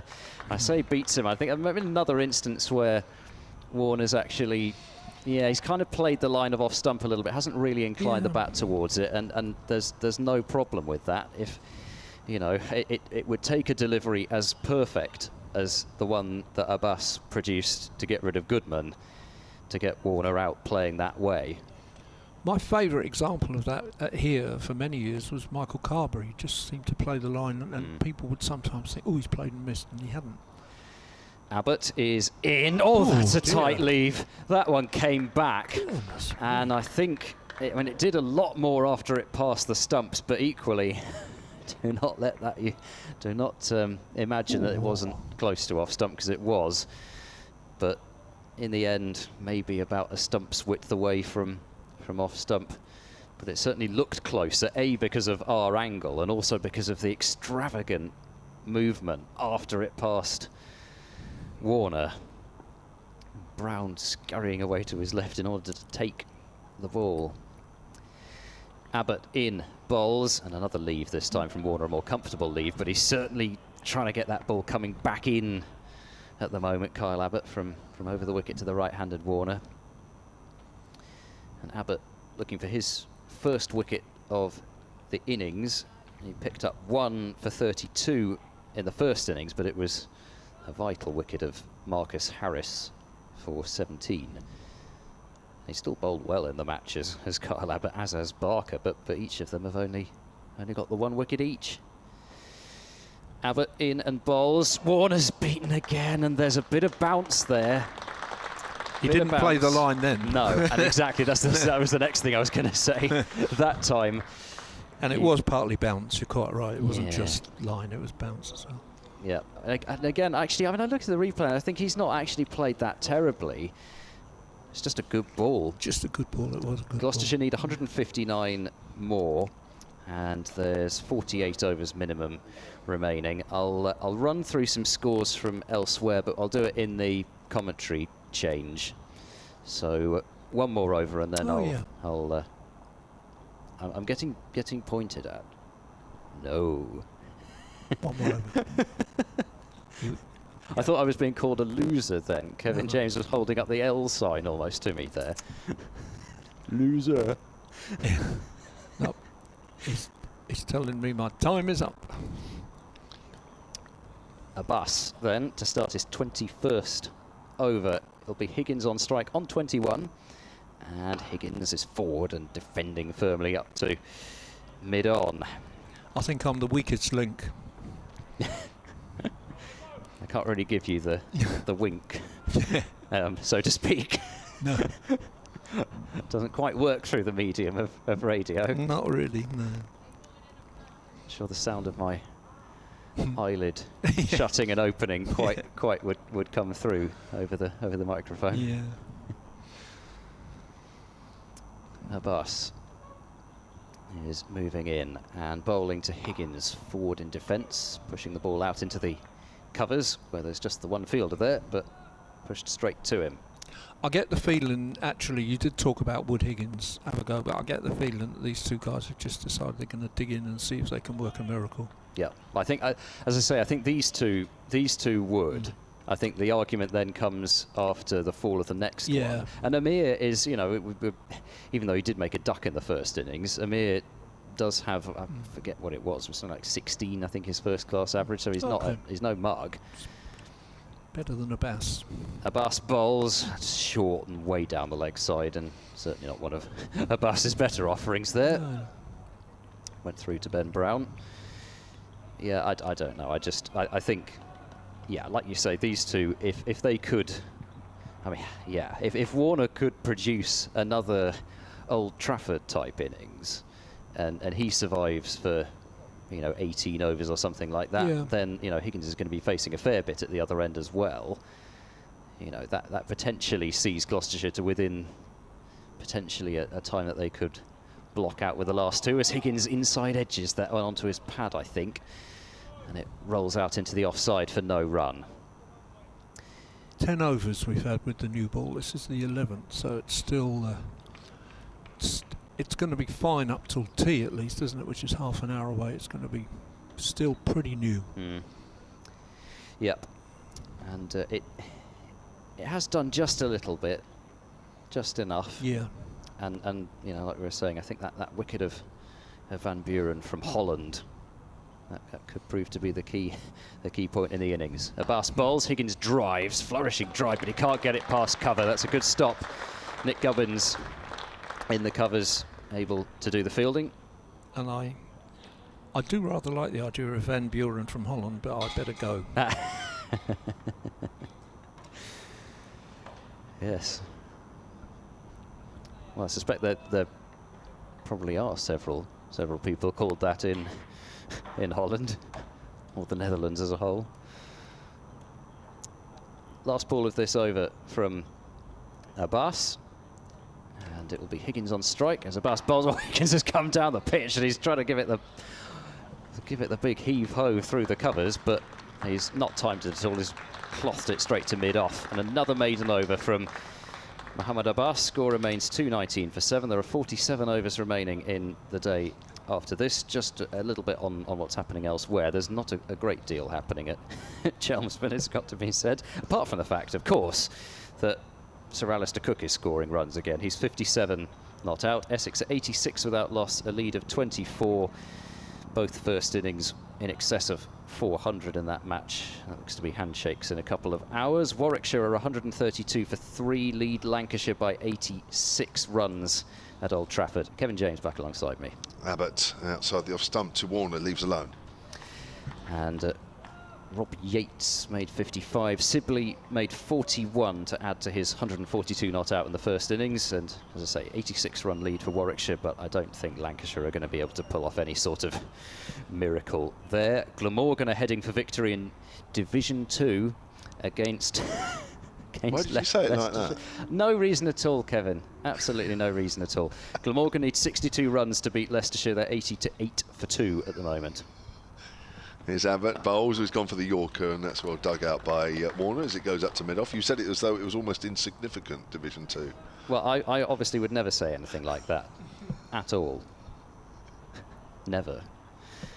Glamorgan, as I say, 89 for 2 now. Sam Northeast is at the crease, along with Andrew Salter, who's opening the batting this match. And Marnus Labuschagne was dismissed for 13 by Callum Parkinson. Middlesex are 104 for 1 against Sussex, needing a further 266 to win. Abbott to Warner, prods forward, goes out square on the offside, Fuller fields. I think pretty much everything from that match would lead you to believe that even short-handed, and I believe they are, from what I've read, neither Robbie White nor Shaheen Shah Afridi will be able to bat for them. Wow. But at the moment, they're 104 for 1 with Robson 61 not out and Hanscom 39 not out.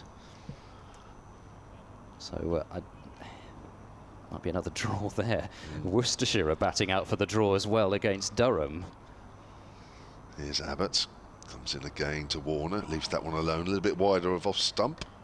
Well, I say they're batting out for the draw. I mean, it could be one of the most ridiculous games of cricket you've ever seen. I mean, Worcestershire need 232 runs to win. They're 210 for 2. Azhar Ali is 83 not out. Jack Haynes is 87 not out. And surely, I mean, that would be ridiculous if they even got close, especially considering the fact that they took 7 Durham wickets in the match. And of course, Ben Stokes hit 17 sixes in the first innings. Fabulous entertainment. Abbott, slightly shorter this time. Jared Warner is on his toes, plays it out into the covers. So, I mean, 210 for 2 in 72 overs, needing a further 232. I mean, you'd imagine there's probably got to be a similar sort of amount of overs left there as here. So it's not, you know, the required run rate is not totally out of the question, and they've got, you know, the likes of Barnard, Cox, Leach, D'Oliveira to come. Who knows? Here's Abbott again from the pavilion end, bowls to Warner. Warner gets a thick outside edge past a diving Ian Holland at third slip. It's all along the ground. It's taken a lot of pace off the ball, that edge. But Fuller comes round and collects. They'll pick up 3, or they nearly did. And Fuller's got that in quickly. Late call from the 2 batters, but probably the right call. And it is 221 for 7. Gloucestershire need another 147. Hampshire 3 wickets. Higgins was trying to lap Warner there, almost, for a moment. He obviously felt he could get there, but as it turned out, even he couldn't. The weather is beautiful still. I mean, on another day, Gloucestershire would have been praying for rain, but there's absolutely no point doing that now, because I don't think there's any chance of it coming, looking at the way things are at the moment. And in fact, if anything, it's forecast to get even sunnier, if possible, than it is now. All the remaining clouds apparently will dissipate according to the forecast. Abbas is in to Higgins, who's pushing forward out into the covers, and there is no run. I got an update from Totton and Ealing Cricket Club. It was out in the suburbs of Southampton, where it's one of the venues of many T20 finals day of women's county cricket. It's all over the country, but the southern region is being played there, and the second semi-final is going on currently between the Hampshire women and Kent women.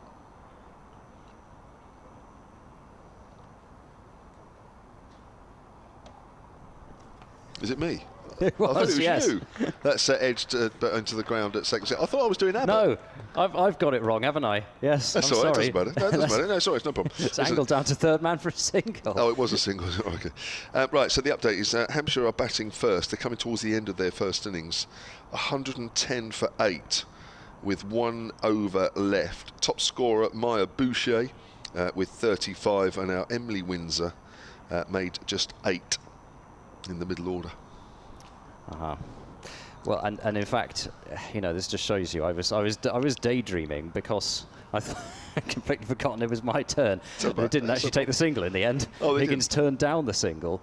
Abbas bowls to Higgins, who this time clips away down towards fine leg, and this time it will definitely be a single. And in fact, I think possibly the reason they turned down the single is because it didn't go down to third man. I say, unfortunately, I do apologise. It was just one of those times. I think because I've been doing most of the talking in the previous over with the scores, I just assumed that it wasn't my over. Doesn't matter. Oh dear. For Kent, Apologies. Rhianna McDonald-Gay has 4 for 16 in that game. Sussex won the first game against Surrey, so they're in the final later, about 4:30. I think the finals taking place there. Hopefully Hampshire will be there. 2-2-2 for 7. Here's Abbas bowling to Warner, and that time Warner certainly did look as if he'd played a little away from his body there. It's got a little walk towards square leg, as a lot of batters do after they've played and missed. But Abbas finding that awkward line as he's done so often in this match, and he picked up a lot of his 6 wickets that way. And in fact, I think each of the first 3 that he picked up were caught behind to quite similar deliveries, just around about 4/5 stump. This time he bowls on the stumps though to Warner, full and straight. Warner prods forward out towards mid-on, and there is no run. But he's just settling back into that rhythm now, and I think, you know, even though Warner may frustrate Hampshire for a bit, it's going to take, you know, it's going to take a good 20 overs until I suspect the real frustration builds up out there, because they know there's so much time left in this one. 45 overs still left after this one. Just won't be that kind of extra bit of frustration putting off the bowlers potentially. Last ball of the over, Ageas bowls full and straight. Warner blocks it out into the offside, so just the 1 off the over. Theoretically 146 more runs required by Gloucestershire. I think that's Naseem Shah just walking around the boundary, and I notice that not only has he got some sort of grey tight type things on, sort of skin type things, he's also, interestingly, seemingly carrying a small rucksack on his back. And if he's got a shoulder injury, I have to assume that means that it's doing quite well, because he's able to carry that on his back. And as I say, the way I understood it was a little bit more of a kind of a workload type thing, and at the moment the indication seemed to be that he will be fit for the T20. Abbott to Higgins, forward, and pushes that up to mid-off, and there is no run. So that's all looking good, isn't it, from a Gloucestershire point of view? Anil Patel has emailed solentcricket@gmail.com. He says, New Road Worcester is only a few minutes away from me. However, loyal me is watching the live stream of the Hampshire versus Gloucestershire game, once in a Hampshire win. Thanks for all the commentary. Thank you, Anil.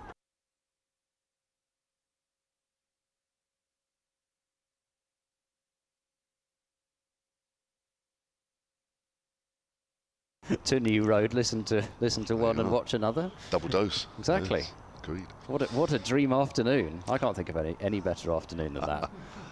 Abbott from the pavilion end to Higgins once more, and Higgins playing a missing outside the off stump. That might just have nipped away a fraction. Just watching that on the live stream, and just straightens a fraction. Hasn't missed the off stump by much, hasn't missed the outside edge by very much.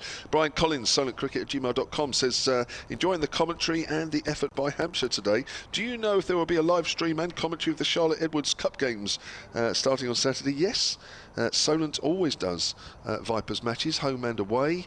90% of the time I think they're on the stream as well, but they'll certainly be on the BBC Sport website, and starting next Saturday at Hove, we will be there. In fact, I'll be there with Melissa. So there you go. It's an edge, but it's kept down well by Higgins as it goes well past Liam Dawson at second slip, goes down to Fuller at third man. And that's a single for Higgins. He moves on to 23. It's 2:23 for 7. We have just under half an hour until tea. 145 runs still needed by Gloucestershire. It's been a good session for Hampshire. 1 wicket this morning, but 4 wickets this afternoon has set them up. You would hope, I think, from a Hampshire point of view, for a victory at some point. Gloucestershire have a lot of work to do, as Ed says from here, with over 44 overs minimum left in the day. Here's Abbott, bowls to Warner, and Warner gets a Yorker which he digs out, and that goes out towards mid-wicket, and there is no run. Not quite a Yorker from Abbott, it was just a couple of inches too short, but the intent was there. Mike Vokes, who was cutting his grass earlier, which got us those stream of interesting sayings about what's coming up in the summer. In fact, we haven't got a proper one for August yet. We'll come back to that. Mike Vokes, solentcricket@gmail.com. He says, 7 down. I think I'll be able to go out and cut the grass very soon. And of course, when Mike said that, we had a couple of others that said, no, it's no Mo May, which apparently is a thing. Well, I think the best we came up was No Dust August, didn't we? No Dust August. Which is not quite the same as No Prune June and all that. No, but you've got to take care of the inside as well as the outside. You have, yeah, that's true. And we had Keep Your Grass High July, We haven't had one for September yet, so any suggestions, solentcricket@gmail.com or @solentsport. We need to complete the summer set before we go. Well, yes, I think, you know, it starts to get a bit difficult then, doesn't it? Because, of course, all the embers. Yeah. I think... well, there's one yes, there, isn't there? That's a bit, yeah, that's a bit weak, isn't it? Yeah, it is a bit, yeah. But somebody will have the creative mind to come up with something, surely. Here's Abbott comes and bowls, and Warner is forward, and that's pushed up to mid-off, and that's the end of Abbott's 16th over. None for 27, wicketless Kyle Abbott. Yet to pick up one, although I remember this situation at Canterbury 2 or 3 weeks ago when Canterbury were trying to Kent were trying to keep all 10 wickets and 7 wickets at tea. It was slow going, flat wicket. And then out came Abbott with the first over after tea. Well, it wasn't quite boom, boom, boom, but it was in that over, and it was all over 1 over after tea. Kent bowled out. So still time for Kyle Abbott to pick up his share of the wickets in this second innings.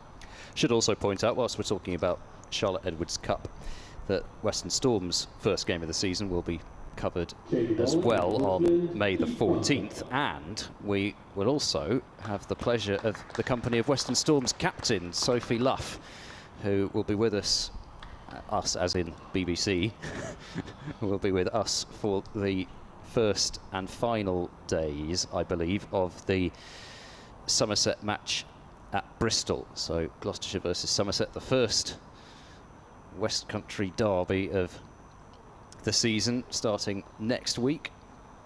And as I say, Charlotte Edwards Cup will be on May the 14th.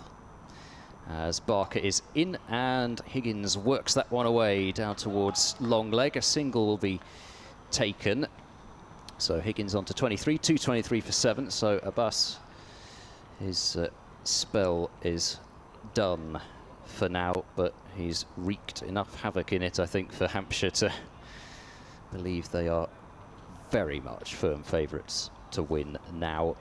And Barker, who hasn't done a whole lot of bowling from the hotel end, is getting a go from what has tended to be the end with slightly more help, as we've seen in this match so far, as Barker bowls round the wicket to Higgins, who is... that isn't Higgins, that's Warner. Warner defends up towards mid-off. That scoreboard's done me again. Looking at the scoreboard rather than the action, Seaborn. Goes up towards mid-off, and there is no run. So, yep, the Cider Derby, as some like to call it, taking place next Thursday. Every ball, of course, on the BBC Sport website and app. As Barker bowls round the wicket, and Warner prods that one away into the covers, and there is no run. So, as I say, it'll be myself, Anthony Gibson, and Sophie Luff on the first day to take you through that one. And then after that, Gloucestershire will have their round off, which goodness knows I should think probably can't come soon enough for them. Really hard, well, 5 rounds now already, and it'll be 6 by next week. As Barker bowls, oh, Warner's, I think, maybe inside edging that onto his pad, or maybe it did just come off the top of the pad, rolled out towards second slip, and no run. Yeah, I think he's inside edged that onto the thigh pad just about there. And then, of course, it's T20 time. It's amazing how, you know, 6 rounds of championship cricket, and I suppose it'll be 7 counting Gloucestershire's week off, but it's amazing how quickly it can fly by, even though most of Gloucestershire's games have gone absolutely right the distance, the full distance. As Warner tucks this ball to mid-wicket this time from Barker, and there is no run. So, yeah, as I say, the T20 will start for Gloucestershire on May the 26th with that day game at Radlett. And then Sussex will visit Bristol for the first home game the very next day. Floodlit match there. Barker is in, and Warner leaves, goes through to Ben Brown. So a few quieter overs here. 6.2 overs now since the last wicket, but there's just the small matter of 43 more overs remaining after this. Well, not after this one, now. Got an interesting email here from Claire Hunt, solentcricket@gmail.com. Says, Claire, good afternoon. Hopefully looking at a result today. I'm off to commentate on the Valletta Cup in Malta next week. 3 T20 internationals a day from Tuesday to Sunday. Any tips for commentary? Thanks, guys, and keep up the good work. Actually signed by Charlie. So that's interesting. Anyway, I've just looked it up, actually, the Valletta Cup. I've never heard it before. It is held in Malta as Abbott bowls, and that's turned away on the leg side. I think it's come off Higgins' pad. That'll be a single anyway, 225 for 7. The matches will be played at the Marsa Sports Club. The participating teams this year are hosts Malta, Bulgaria, the Czech Republic, Gibraltar, Hungary and Romania, and Malta are the defending champions, having defeated Switzerland in the final of the 2021 edition. So good luck with that. Yeah. Good luck with that. Part Swiss as well. I mean, that's. Oh really? Oh no. Oh dear. Well, that's. Anyway, no, that's. In a bad mood now. I love things like that. Yeah. That's really terrific. Yeah, it is. Oh, short one, and it's flicked away. Not very convincingly by Warner, but it's gone down towards fine leg for a single. Warner moves on to 3, and it's 226 for 7. Gloucestershire need another 142. Anyway, well, good luck with that, Charlie. Any tips? Says Charlie. I don't know why he's asking us, but no, anyway. Quite. Tips then. Go on then, Ed. What's your top tip for commentary? My top tip for commentary. Always remember when it's your over to commentate. That is a top tip. Here comes. It's cut away by Higgins. Good fielding there by Ian Holland at point. Okay, well, that's a good one. But I mean, I suppose what would be your main tip if you when you're commentating? No, it's a good one because it actually is important. Let's be honest. Yes, well, as the people would have heard or not heard when you didn't do your commentary. I would say, be yourself. There we go. We'll go for some classic coaching speak. That's a really insider's tip, that one. As Barker's at the top of his mark. Get your words right would be a good commentator's tip as well, as that's pushed up towards mid-on and there's no run. Listen, let's be serious just for a moment. Certainly try and keep up with play. Don't let play wander around, wander way ahead of you when you're commentating, and you can never get a score out enough. I think that would be my quick tip. Yeah, no, I was kind of serious with that whilst putting it in slightly sickening language. But yeah, no, just if you're relaxed and enjoying it, then the people who are watching and listening will hopefully be enjoying it as well. Can't guarantee it, but that's all right. Make it fun. That's all right. Wrapped on the pad. I think that's going down the leg side. Although that's a big shout by Abbott, accompanied by the 2 slips and the wicketkeeper. Not out, says umpire. At the far end. Looks very loud on the leg side, doesn't it? Yes. On the replay on the stream. I think it's one of those where, even though we're high up, we're slightly to the right of play. The stream, of course, is right in line, so that helps us. But I think even on our angle, it looked very much as though it was missing leg stump by quite a while. I can see Matt Parkinson's taken another wicket. It was about Callum Parkinson who'd taken a couple, but Matt Parkinson has taken the wicket of Will Rhodes. Warwickshire are 138 for 5. Okay. Here's Abbott again then, and he's cut in, he's edged it. Oh, that's out. Higgins has gone for 25. He went for the big cut shot, feathered it through to Ben Brown, and that is the 5th wicket of the session. Gloucestershire now are 8 down, and Hampshire almost home and dry here. Yep, and Higgins was sort of in 2 minds a little bit as to whether to cut that, I think, through point, but then maybe just the pace just defeated him a little bit, and he thought about trying to uppercut it over the top of the slips, I think, in the end. But unfortunately for him, he's only succeeded in just feathering it through to Ben Brown. So another dismissal for Brown. He's taken the last 2 in this innings. And Higgins going, and there goes any hope of some kind of thrilling counter-attack from Gloucestershire. 42 overs left, an enormous length of time to bat with just 9, 10 and 11 left.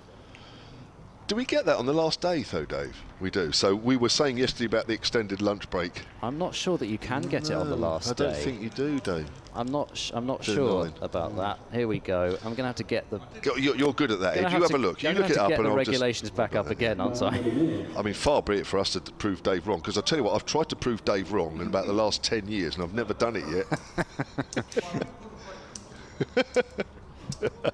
So this will also be a first, if that comes up. Anyway, sunshine comes out a little brighter, which is very nice. Welcome. Although it's never been cold today, it's been lovely. We're in short sleeves. Actually, apart from Eddie's in a jumper, but then Dave's got a jacket on, so I don't know what I'm doing in short sleeves, but I thought it was quite warm. But anyway, it's very bright out there all of a sudden with the sun out. It's greets Mohammed Amir. We've got a waiter here in the hotel that's been looking after us today, and he keeps coming up hoping to see Amir bat, and the time he walks out the bat, he's gone. He's gone back to work. Anyway, 2:26 for 8. Ed's still looking up the regulations. I had this note that Dave passed it. Extended T ? One more. Of course, if they're 9 down, but we'll have to wait and see. No, I think I was only floating that out as a possibility. I think it probably. I don't think I'm ever going to prove Dave wrong, and I've tried for so long. You wouldn't have thought I played 20 years first-class cricket, and I know so little about the rules. It's quite scary, isn't it, really? Liam Dawson is on. 2 for 39 from 21. We still have, in theory, 15 minutes until the tea break, assuming that Gloucestershire stay at 8 down. Hasn't been the session they would have wanted. 5 wickets have gone down between lunch and tea, and Warner's on the back foot, steers Dawson out to deep cover, and he moves on to 4 now. It was always going to be the case, wasn't it, in terms of... You know, in terms of 2 quick wickets, if Hampshire could ever get 2 quick wickets, it always felt as if from then on it was going to be tough, because Gloucestershire have a slightly longer tail than they might have done, only slightly. But yeah, well, you're missing a few, aren't you, to be fair? Yeah, no, I'm not saying, I'm not saying that as, kind of they should have a longer tail. Back foot cracked away by Amir. That'll be 4 through extra cover. It's a nice ball to greet the new batter. Just sort of set up a little bit to be cracked away. So your regulations said what? Well, I haven't managed to find anything that says anything about any kind of exception for tea on the final day. Well, that's interesting because Dave sort of thinks that that's right. Joe, who's on the ground and is normally pretty good as well. I mean, I kind of rely on Dave and Joe, as she thinks that the breaks are set in stone on the last day. So we'll have to wait and see, won't we? Yeah, I'm not sure. You see, this is I was. It doesn't matter. Listen, we'll find out soon, won't we? Unless, of course, 2 wickets fall in the next 2 minutes, and then we'll never know. Then I'll have to go and ask the umpires again, and then forget about 2 minutes later. 2:31 for 8. Here's Dawson over the wicket to the left-hander Amir. That's short as well, and Amir just steers that into the offside because Kyle Abbott now is at deep cover, so there was no point in trying to thrash it away, because I'm sure he wouldn't have got enough power to hit it again in that same area and get it past Abbott. So Amir has got 5 off just 2 deliveries. 2:32 for 8. Gloucestershire need another 136, but it's Hampshire now that are looking likely winners, as they probably were through the day, as that's a player miss outside the off stump as Dawson bringing Warner forward. So 136 runs needed. That is now a long way away. It's all about Hampshire if and when they claim these 2 wickets. I mean, it's a 26-page document I'm trying to go through. She'll be here till the end. Here's Dawson round the wicket, flighted, Warner forward. Plays that quietly out on the offside. Ralph Brooker at Solent Sports says, fine all-round bowling performance. Not there yet, but I've been impressed, says Ralph. Graham Snow at Solent Sports. Back to the cricket as Warner pushes that one out on the offside. End of the over, 2:32 for 8. Will the Sri Lankan game next week be on commentary and the live stream? As enjoying the Gloucester live stream that's from Graham, who's on the Isle of Wight. It's nice weather over there at the moment. As far as I know, I have no control over the live stream, but as far as I know, there might be a live stream, but I don't think there'll be any commentary. But I don't know that. You'll have to ask Hampshire. That's not something that I control. Well, looks as if it will be Abbott to continue from the pavilion end. And, I hear a burst of music in my ears, so I assume that that's an update coming relatively soon. It's Abbott, though, round the wicket, seemingly, to Mohammed Amir. 2 slips in place. Third man just hurrying back as Abbott is into bowl. And Amir has played that one incredibly softly. Always picked the ball right up and chucked it to cover as well. I could see at least one stump available there, and the bat just came down with as little force as you could possibly wish for, and it just kind of, yes, he poked it straight down into the ground and sort of level with his boots in the end. In comes Abbott then. Around the wicket, bowls to Amir, who goes for a big heave, and he's blasted that one over the covers. He's not even going to get 4 for it. It's kind of plugged over the top of cover, or top of mid-off, I should say, and 2 more runs taken. So Amir moves on to 7, 234 for 8. You might as well just play your natural game, really, with this many. Yeah, I like the way he's remaining. playing. I like the way he's playing. I think the Hampshire boys will as well. And it's listen, it'll be entertaining however long he's out there for. Yeah, he just brought out the wedge there in the wrong part of this complex as Abbott bowls. Well, that's nicely played by Amir. He's just tickled it down to third man for a single. That was neatly done. A deft touch shown by Mohammed Amir to move on to 8, and it's 235 now for 8. 133 more runs needed, that's all. I don't imagine that Jared Warner will be taking the same option, though. I suspect Warner will continue just to provide his well, live up to his nickname of the Wakefield Wall. Still a Dale to come in. Singdale, I mean, he played well first innings. In comes Abbott, bowls, full delivery. Warner across his stumps a little bit, but turns it up to mid-on, and there's no run. He's got a higher score in his first-class career, Mohammed Amir, of 66. Regret that I couldn't tell you which match that came in, but I do recall him scoring some useful runs for Essex on a couple of occasions in his stints there. I think I might let you take over, Kevin, because it's going in and out a little bit of my ear. Abbott comes in from the pavilion end then. Bright sunshine here at the Ageas Bowl, and outside the off stump, an easy one for Warner to leave alone. I think Abbott was hoping that would nip back off the seam. That one didn't. Of course, this second new ball now is, well, it's into its 18th over, and maybe we're already starting to see the effects of the new ball starting to wear off. It certainly worked for Hampshire. 195 for 4 when the new ball was taken. 226 for 8 when Ryan Higgins was 235 for 8, as I say now, and 226 for 8 when the last wicket fell. It's edged along the ground past Liam Dawson, and that's going for 4 down to third man. 4 more runs, 129 needed by Gloucestershire, and Warner will move on to, he's suddenly gone from 4 to 10. Oh, yes, he's hit a 6. Extraordinary. So that's the end of the over. Close to the tea break now, assuming we don't have another wicket, if we know the rules correctly. Here we go, it's a 30-second update. Well, Gloucestershire are 239 for 8 now in their second innings. They need another 129 more runs to win this game. That looks to be beyond them now, because this afternoon has been a good session for Hampshire. They need 2 more wickets to win this. At lunch it was 181 for 3. Hampshire had only claimed 1 wicket, but they have claimed 5 this afternoon, with Ian Holland taking 1 before the new ball. The second new ball has brought wickets. Miles Hammond, Tom Lace, Don Goodman and Ryan Higgins have all gone. There's been 1 for Keith Barker, 2 for Mohammed Abbas and 1 for Kyle Abbott. Hampshire should wrap this up before the end of play. 239 for 8.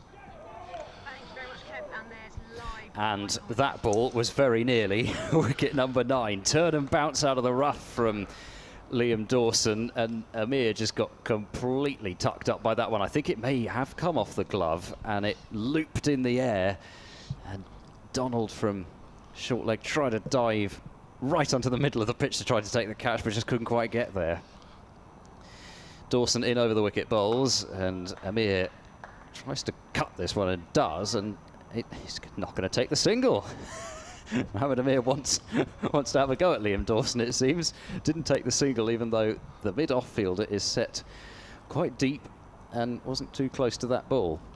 Next delivery from Dawson, and now he will take a single, and this could be a run out, and Warner was struggling there.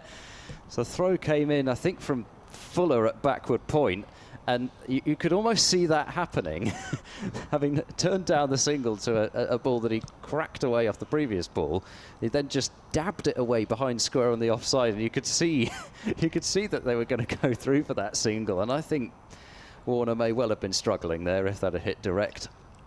240 for 8. Dawson in, and Warner works this into the leg side and gets it past short leg, and that will allow them to come through for a very easy single. It's an interesting partnership, this, at the moment, isn't it? I think Amir's bringing something to the party here, isn't he? You know, it sort of sums up the match, really, in a way, doesn't it? Anytime we thought it's kind of drifting towards any kind of conclusion, as Amir now goes for a big slog sweep, he's got plenty of this, and that's gone, it's almost cleared the seats over there at wide long on, almost onto the concourse, only a couple of rows more to get onto there, and Amir has got plenty of that. That's why he wanted the strike. Hit it with the turn and hit it a long way. Good shot. Kind of a slog sweep over wide long on for 6. Amir moves to 15. Yep. 247 for 8. Dawson is in. This time, he's almost caught at short leg next ball. He goes forward, bat and pad close together, inside edge, and it just bounces short of short leg. So the end of a very entertaining over. And it's 247 for 8, 121 more runs required by Gloucestershire from 39 overs. Yeah, he picked exactly the right ball to hit it. I mean, we say slog sweep, but I mean, usually we talk about a slog sweep being fetched from outside, or pretty straight, and it goes over mid-wicket with the arc of the bat coming across the line of the ball. And, you know, there is an area where you can be pretty sure you'll get the middle of the bat out of it, and he picked exactly the right length and the right line, was able to extend his hands fully and swung the bat through the line of the ball. That's why it went as far as it did. So yeah, real good, proper slog sweep, that one. 247 for 8, 121 needed. We are close to the tea break. In fact, if there isn't a wicket here, we know for certain we'll have a 20-minute break. If there's a wicket, we don't know for certain. I think it's a pretty, unless you're Dave Allen, and he does. That's outside the off stump, and he's sort of playing at that. Is Warner? I'm not sure whether he was or whether he wasn't. There could be the 15 minutes, though, couldn't there? If they feel that a result might happen in those 15 minutes, I think that's right. We go to the whole 15 minutes versus 30 minutes thing. I'd rather just do tea. Let's be honest. Chris Hyde at Solent Sports says, listening to Hampshire's progress and the balance of our squad, I'm thinking that maybe, just maybe, this might be our year. Might be. That's outside off stump, and that's left alone. I think, as I said earlier, a couple of times now, I think it's important for Hampshire to win this game, to keep in touch with Surrey. Because a big win for Surrey. They do look certainly one of the teams to beat this year. I think you can put Lancashire, and I think you can put probably Yorkshire in that as well. So I think it's important that with Surrey leading the table, that Hampshire at least close the gap at this stage. So Dave Allen said earlier that third of the season, or more than third of the season's gone after this round of fixtures. Here's Barker, length ball, which Warner pushes out on the offside. I know Gloucestershire would love to at least draw this one to sort of keep them, nudge them, or keep them above that sort of bottom two. But it's still early days, of course. Yeah, I think what you can say, though, is that next week's match against Somerset is going to be set up rather well, because assuming Gloucestershire don't win this game, then they'll only be 3 points ahead of Somerset, but Somerset will have had a game fewer, so it's going to be a massive match, that. Coming back into it, Somerset, aren't they, really, after a poor start, as that's pushed out into the covers by Warner. It didn't help, of course, first game here, there were 7 players missing, I think it was, and they did look a side missing top players, and Hampshire were able to take advantage of that, and I think there was a bit of a sort of a hangover from that defeat. I think the next couple of games they struggled, and then all of a sudden they found their feet a bit, haven't they? Yeah, I mean, it was Tom Abel really turning things around, wasn't it? I think initially And as Tom Abel went, Somerset went a little. Over the wicket now, Barker, and that's a thick outside edge from Warner along the ground down to third man. And that area is now patrolled by Felix Organ. And I'm sure Gloucestershire supporters would want me to point out that they are technically missing 8 players for this match as well. Indeed. Go on. Well, oh gosh, I'm going to reel them off now. Dent, Charlesworth, Ollie Price, Matt Taylor, Payne. There's, well, I mean, I'm counting Nussie. I'm sure I saw it was 8. Yeah. Oh no. Listen, I'm talking about proper first team players. Okay. Well, in that case, probably about 5. Yeah, I'd agree. That's pushed up to mid-on, and there is no run. I mean, yeah. I mean, I'm not being unkind to the others, but I mean, I think sometimes when they're sort of in and out the side, it's. I think proper players, you are, yeah, definitely Dent. Matt Taylor, definitely. And that is T, by the way, you hear Payne, yeah, and others. I mean, yeah, you're right on that, definitely. So 2:48 for 8. Amir's 15 not out, Warner is 10 not out. We've got the last session to come here in 20 minutes' time when Hampshire need another 2 wickets here to claim victory. Gloucestershire, are they going to score another 120? Realistically, probably not. So they will be looking to save this game for a draw. We have 38 overs minimum left in the day. I don't think we'll get any more than that. It promises to be a fascinating session. Yep, certainly does, and it's all rather gone wrong for Gloucestershire in that session, and it's that you feel if Van Buren hadn't fallen right before the new ball was due, that, I mean, who knows what would happen. There may well still have been a clatter of wickets with the new ball, but it just felt to get Higgins out, get a new batter to the crease against that new ball, it just felt, and we've seen it happen in other innings in this match as well, that might just open the door, and so it proved. And Gloucestershire have lost all of their recognised batsmen now, so there isn't even a kind of a Higgins type that could go on the counter-attack later on. And I guess Mohammed Amir might have a bit of fun out there. It certainly seems as if that's the way that he's decided to go about things, with 15 off 11 balls. But to get 120, I don't see it happening. Thanks, Ed. Myself, Kevin James, Ed Seaborn and Dave Allen will be back with you in just under 20 minutes' time.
Welcome back to the Ageas Bowl, where the two umpires, Ben Debenham and Martin Saggers, lead the Hampshire team back out onto the field, and the two not-out Gloucestershire batsmen in Mohammed Amir and Gerard Warner are following close by. The situation at the tea break is that Gloucestershire in their second innings are 248 for 8. They still need another 120 runs to win this game. That appears to be unlikely, but we've seen odd things from time to time, but you would think that's highly unlikely. What is more likely now is that Hampshire will at some point claim the 2 wickets that they need for victory, and they have a minimum, or both teams have a minimum of 38 overs left in this match. So that's the state of play. Amir has 15 not out, there's already a 6 in that, and Gerard Warner is 10. It was a good afternoon session for Hampshire. At lunch, Gloucestershire were 181 for 3, but they lost 5 wickets in that afternoon session, 1 before the second new ball, 4 afterwards, and that has given Hampshire a fresh impetus, because this wicket hasn't been easy to bowl a side out today. Only 1 wicket was claimed in the morning session. That was George Scott for 77. He played particularly well, but Graham Van Buren's wicket just before that second new ball, when he was bowled by Ian Holland, was a real bonus for Hampshire. He was out for 20, and then with the new ball, Miles Hammond perished for 67, Tom Lace no score, Dominic Goodman for 1, Ryan Higgins for 25, and as I say, now Gloucestershire find themselves in a situation at 248 for 8. They have a lot of batting to do to try and save this game. Really, it's probably just a matter of time now before Hampshire claim those 2 wickets. I'm Kevin James. Later on you'll hear from Ed Seaborn, BBC Gloucester and BBC Bristol. As that's a length ball to start the evening session to Warner. It's Ageas bowling, and there's no run. But alongside me is Hampshire's honorary archivist, Dave Allen. Hi. Yes. And what a lovely afternoon it is, isn't it? Isn't it just? Absolutely beautiful. It's one of those days where the temperature is, well, stayed fairly constant, but it's certainly never dropped, and if anything, it's gone up a degree or 2 with the sunshine out. And it's been a lovely 4 days, weather-wise, has to be said. It's normally you have periods, don't you, where it gets a little chilly or something, but it's been pretty still, sun most of the time. That's pushed out square on the offside by Warner. He held up Hampshire a little bit in the first innings, did Gerard Warner. Played quite nicely for his 17. In fact, put on 55 for that last wicket with Ajit Dale, so he can certainly bat, he can certainly hold an end up at the very least, so he'll need to be whittled out, that's for sure. Don't just give it away. Ageas with 2 slips bowl, short, and he's pulling that one not very well, and it goes through to Ben Brown. It looked like he was trying to duck it, and then he decided to have a little hook and got himself into a little bit of bother there, but luckily for him, he's still there. Leon Bumbaris has tweeted at Solent Sport, says, here's hoping that Hampshire can take the remaining 2 wickets for victory, making it a happy birthday for my wife Jo. Let's hope so. Happy birthday, Joe. Yeah. I'm sure it'll still be a happy birthday, even if it's a draw, but I know what you mean. It will help. Here's Ageas in again to Warner, and Warner's forward and turns that away to square leg. Nice bit of fielding there from James Fuller. So those wicket takers this afternoon, I say Ian Holland just before the second new ball, that was a real bonus. 184 for 4. The new ball, second new ball was taken after 83 overs. I think Hampshire just delayed it a fraction because Ian Holland was a surprise wicket taker, and Liam Dawson was getting a couple of balls just to turn out of the rough, so they let things go for another 3 overs, but it didn't quite work. Then at 195 for 4, the new ball was taken, and then that brought wickets. As Ageas comes in again and bowls, and that's left alone outside of the off stump, and there is no run. And those wickets were Miles Hammond, LBW to Barker for 67. That was 201 for 5. Tom Lace, who didn't really look at home actually while he was out there. He didn't last long. He didn't trouble the scorers, but played a miss once or twice, and then he was caught on the leg side by Fuller off Ageas for none. That was 208 for 6. And then Dominic Goodman edged through to Ben Brown off Mo Ageas for 1. That was 218 for 7. And then Ryan Higgins trying to cut Kyle Abbott was also caught behind for 25. That was 226 for 8. Here's Ageas and bowls, and that's short, and he's very nearly ducked into that one, Warner. It's a no ball though from Mohammed Ageas, but wow, I'm not sure that was short enough to duck under Dave. That's a 250 up for Gloucestershire, and that has come up in the 104th over. I think overall Gloucestershire will, have done pretty well. They certainly did well this morning, didn't they? Just that one wicket between the start of play and lunch, and I think they certainly had ideas of saving the game at the very least. I mean, it's a lot of runs to get when you start the day needing another 257 with 8 wickets left. It doesn't sound a lot, but on the last day of a game, you can certainly add quite a few runs onto that. It's a length ball which Warner pushes up to mid-on. But in terms of having batters, in reserve, Dave, they did well for quite a while, didn't they? I think they did. It's another confirmation for me of the quality that you see frequently in Division 1 cricket these days. Actually, even though people, decry the quality of English county cricket, and I guess you can look at the Hampshire side and say, well, they're not. They don't have a side that's got people, who are likely to go on and play Test cricket for England. But it does mean that they've got a side that tests the opposition significantly, and I think Gloucestershire are not one of the stronger sides in the First Division, but they've looked pretty decent nonetheless, and have worked very hard. And there are just very few easy days, which is how it should be. Yeah. Fuller. Yeah. He's into the attack. He's round the wicket and bowling to Amir, who's playing through the line and misses, and that goes through to Ben Brown. So Fuller is has just started his 10th over. None for 22. Generated a bit of pace this morning when there was absolutely no life in the pitch whatsoever with the relatively old first ball. He got a few through, didn't he, really, and got the batters to play and miss once or twice, which of course is his job in the side. And Gloucestershire fans, of course, will not need reminding that Fuller is a little bit quicker than most. It's just sometimes his direction that lacks, but it was okay this morning. That's short, and Amir just jerks his head out of the way as it goes through to Ben Brown. I've got a tweet here from Eyes Like the Sky here at Solent Sport. Can you give a big shout out to the Palmer's Cricket Club's second team, who won yesterday here in darkest Sussex? Darkest Sussex? What is it? Overcast or something? It might be. Their captain, in brackets oneself, is a massive Hampshire fan. Happy to do that. So well done to the Palmer's Cricket Club, as Amir plays and misses outside the off stump, as that goes again through to Ben Brown. Just looking at Palmer's. We had a tweet earlier from Tom Johnson, who I know, and he asked about players playing against the Sri Lankan side next week. Would they be on the first class board? And I went through one or two people who might play and make a debut. Another one I didn't mention was John Turner, the South African pace bowler. He might get a run out, and he's never played first class for us. The interesting question, though, if you rest a lot of these players. Yeah. Here's Fuller. Comes in and bowls length ball, which Amir gets in behind, pushes it out square on the offside. The interesting question is, if we do rest these players that have been working quite hard so far, who keeps wicket? And will they make a first-class debut? Now, one possibility, because it won't be Tom Alsop and it won't be Lewis McManus. Assuming Lewis McManus's loan gets extended, because I think it's up next week. I thought it had been extended. Oh, is it official? I don't know. I don't know that for sure. I just heard a rumour somewhere. That was all. Well, I think they're talking about it. Okay. Here's Fuller. He's trying to work that on the onside. He gets a leading edge as that goes out to backward point.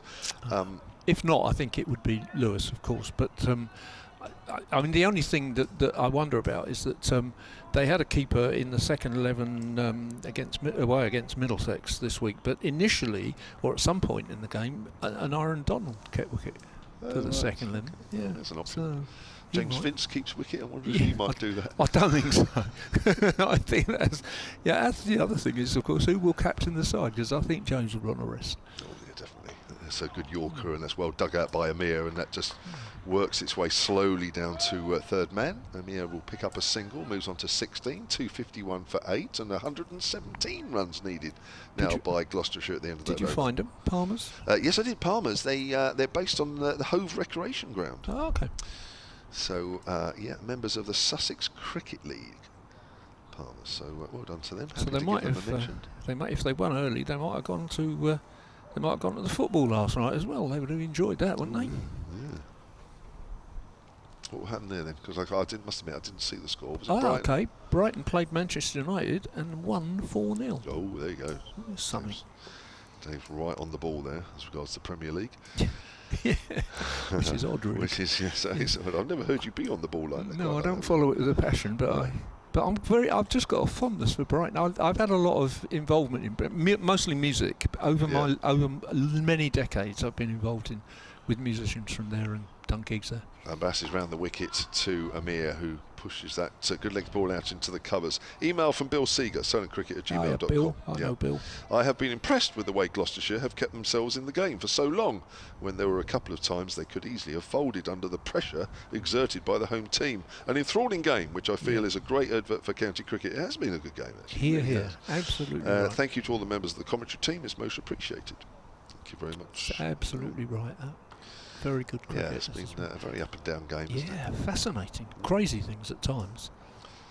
Here's Abbas bowls. Amir's having a little flick at that one through to Ben Brown. Doesn't get an edge. Yeah, it's been entertaining at times because balmy things have gone on. You know, suddenly or contentious decisions have been made. You know, and people have debated furiously about it. You know, I mean, assuming that we are moving towards a Hampshire victory, is this a complete vindication of James Vince's decision to bat Obviously. again, and so on and so on? And, Obviously. Obviously. Yeah. Can't do any more than win the game, can That's you? No right. matter what you do to get there. No. But you're right. And of course, and it's interesting, isn't it? Because, this is where, when you get into the discussions, as he's having a flick at that one too, and it goes through to Ben Brown, and Amir's missing that one, is that it's funny, a win glosses over a lot of things, but you still have to take,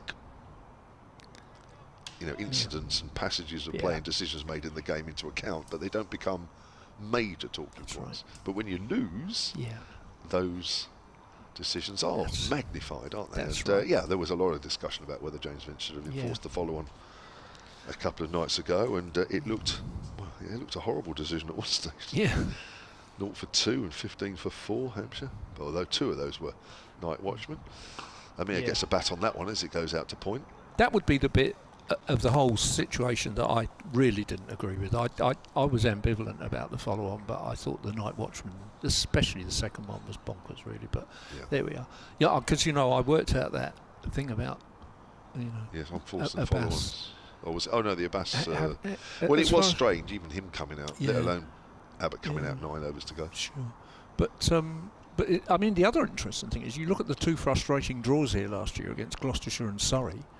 In both those games, for circumstances were different, both those games we enforced the follow-on. Oh, well, there you are, you see, Dave.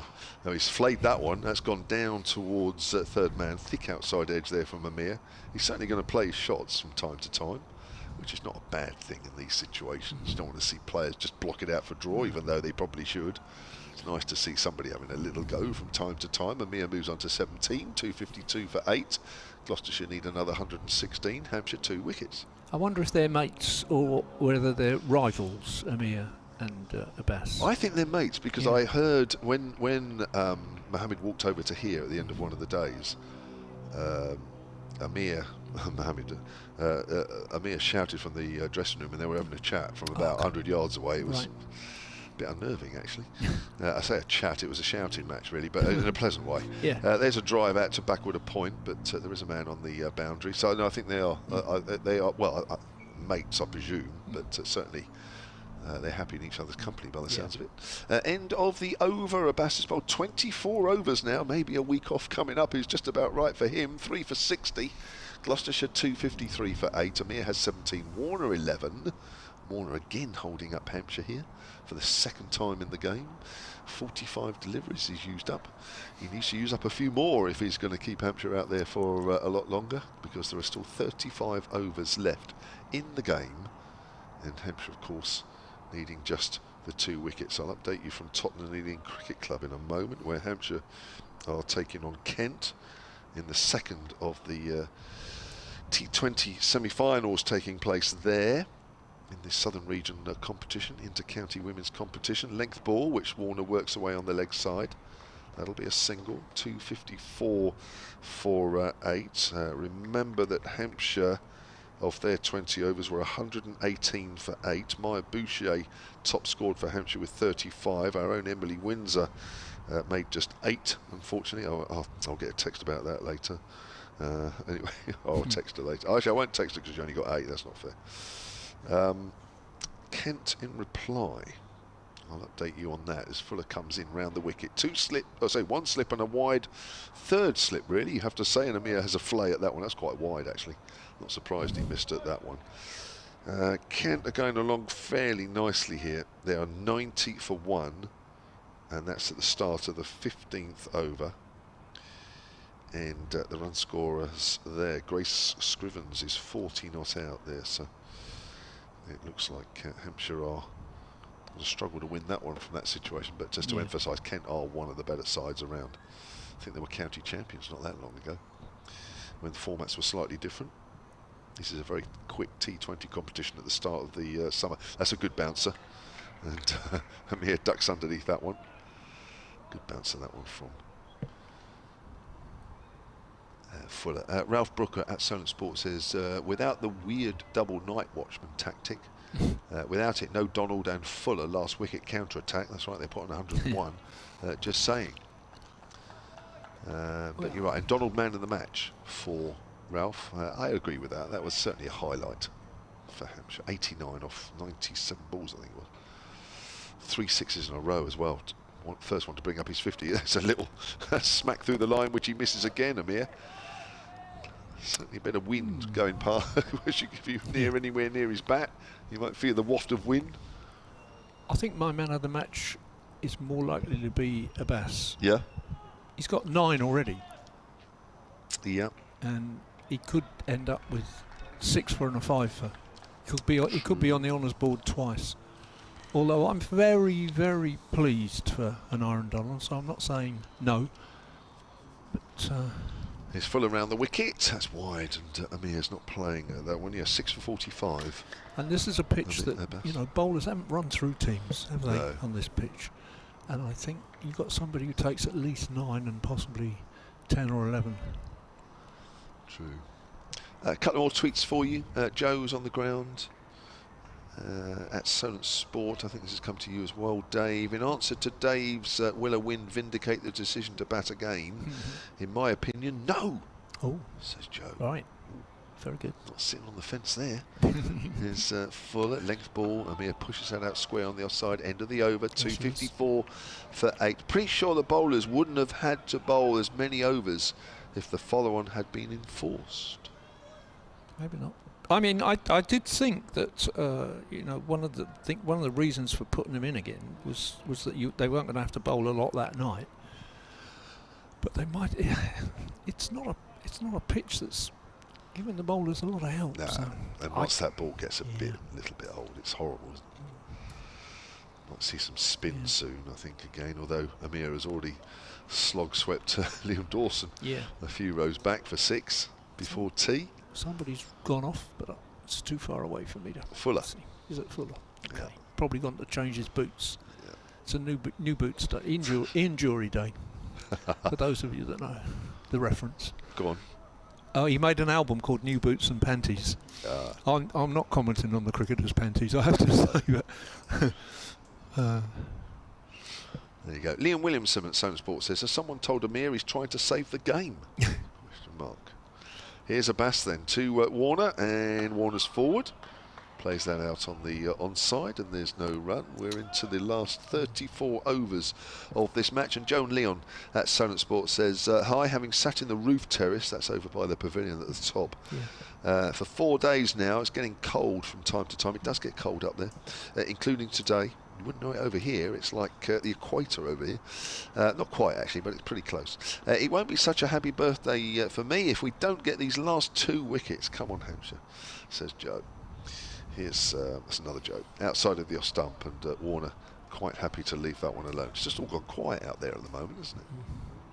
Almost as if we're just waiting for these last 2 wickets to fall rather than any real sort of sense of urgency, or we certainly don't get that energy or feeling of that energy from the middle coming up here at the moment. I think that's a very good point. Yeah, it's almost like they got themselves into that mindset earlier in the day, that patience before lunch, and they've sort of reverted to it, where in fact they're just trying to knock the tail over now. Yeah, it just feels like those 5 wickets this afternoon feels like they've done most of the hard work, and now it's just waiting for the moment. Oh, it's up in the air as a pull shot, and it's almost gone back on the stumps. Trying to flick that away with a horizontal bat there at Warner, and it sort of came off the top of the bat and onto his arm, and then it just went up in the air a little bit, but not very far, and then the ball sort of spun round and not too far away from the off stump.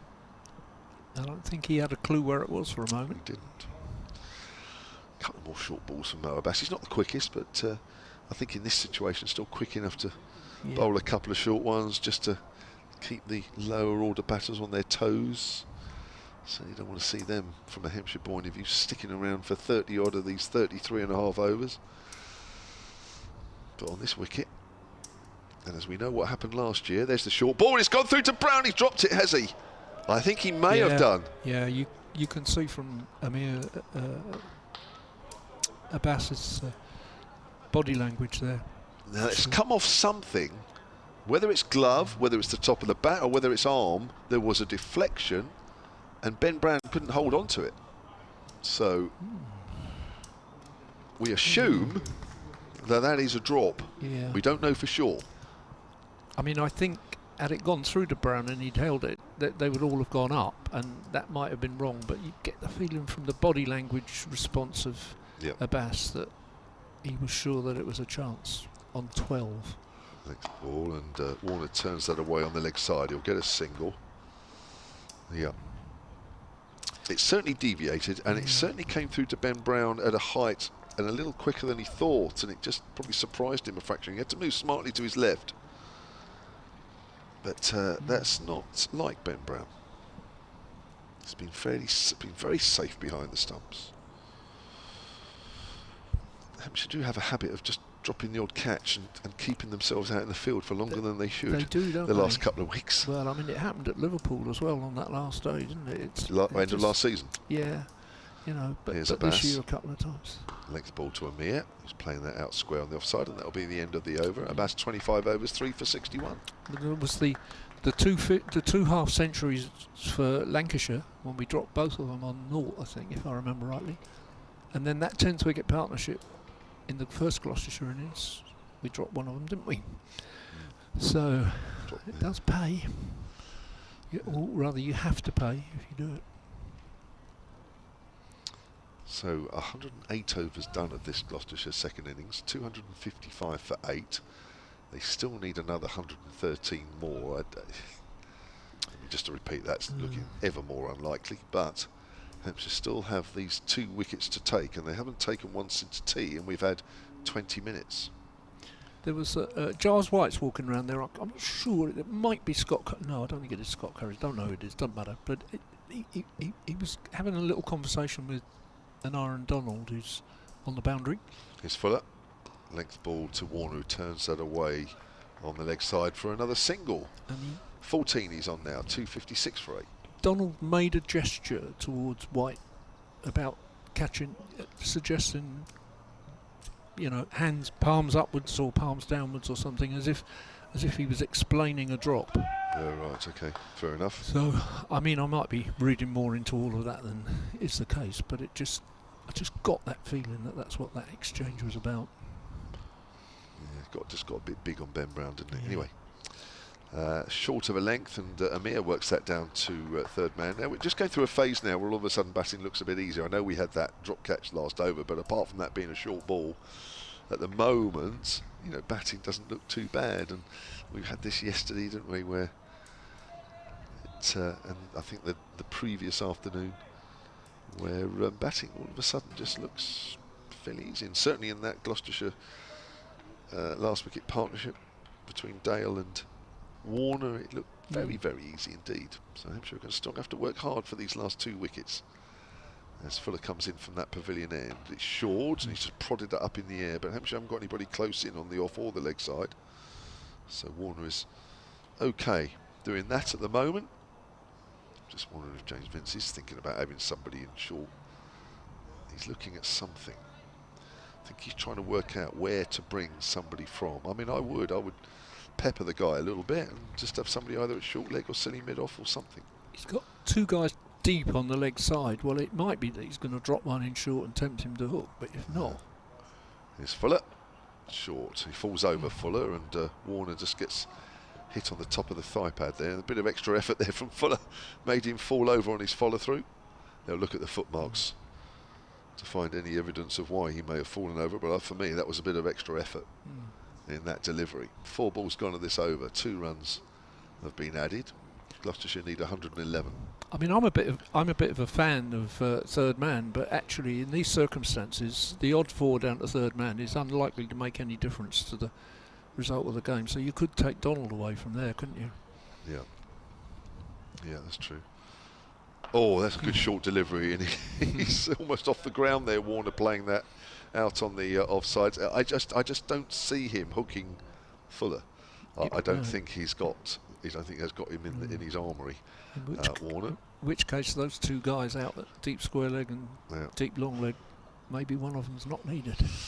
Well, I know. I would. I might even take third man out, but I know a lot of people wouldn't want that either. Which is why, of course, why a lot of people say, why no third man? Well, of course, sometimes captains want them in the more attacking positions in other areas. Here's Fuller bowls, and that's a length ball, and Warner's on that slightly late, but it goes off an inside edge out towards square leg, thick out inside edge, and Warner will keep the strike. 258 for 8, a minimum of 32 overs left in the game. Gloucestershire need 110, Hampshire need 2 wickets. Stuart Stamp has emailed sonatcricket@gmail.com. Just wanted to say hi from a sunny Chichester. Thank you for the commentary this weekend. It's been a lifesaver over my boy's 11th birthday and a weekend in the New Forest, desperately teased by the Ageas in the distance. Keep up the great work, and we'll catch you at the ground soon, says Stu. There's birthdays everywhere. I'm sure it's been lovely out in the New Forest. It's a good weekend to be there. Yeah, I bet it is, yeah. Here's Abbas then to bowl 2 at Warner, and that's outside the off stump. Warner happy to watch that go by. I'm not quite worried at the moment, Dave, but I don't know. 32 overs is still an awful lot of overs to bowl and a lot of overs to defend.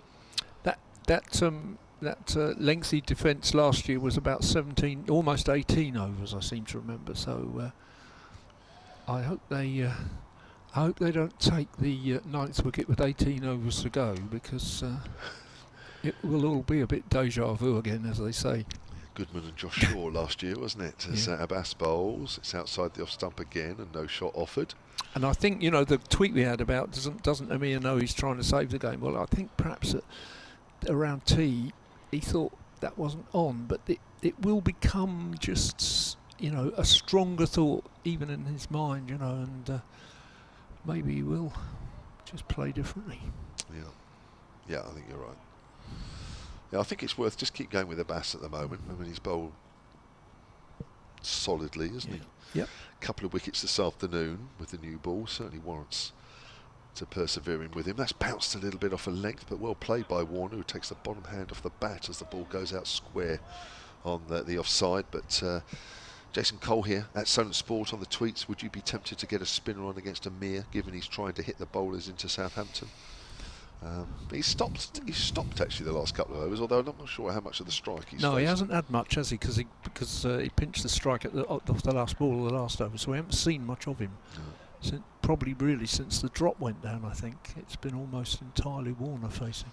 I think you're right. But, I mean, I think at some point you've got to try something like that. I'm sure that will come into play at some point. Here's Abbas bowls again. Again, it's outside the off stump, not making Warner play. 2 slips in for Abbas currently. I mean, Fuller has been a go-to to break partnerships this year. He's been a man who's taken the odd wicket here and there where you've needed it, but can be expensive. But oddly today, 12 overs for 27 runs, but no wicket. Oh no, you kind of wish it was like 1 for 40 or something, wouldn't you? Just to push the game further on, which he usually does. But you're right, he's been unusually economical. More economical than Abbas. Yeah. When you look at the scoreboard, Abbas short one, and Warner ducks underneath that one. He had to get quite low on that. And he certainly is bowling more short stuff than I've seen him bowl before. Yes. I only tend to watch games here now, so I don't know about the games away, but he's often seemed more metronomic to me. Just, you know, he's just always there, just nagging it up. Because I've likened him to Derek Shackleton before. You know, similar sort of pace at the younger, the younger Shack, and similar kind of easy action, similar line and length. But it's not like that today. Comes in again.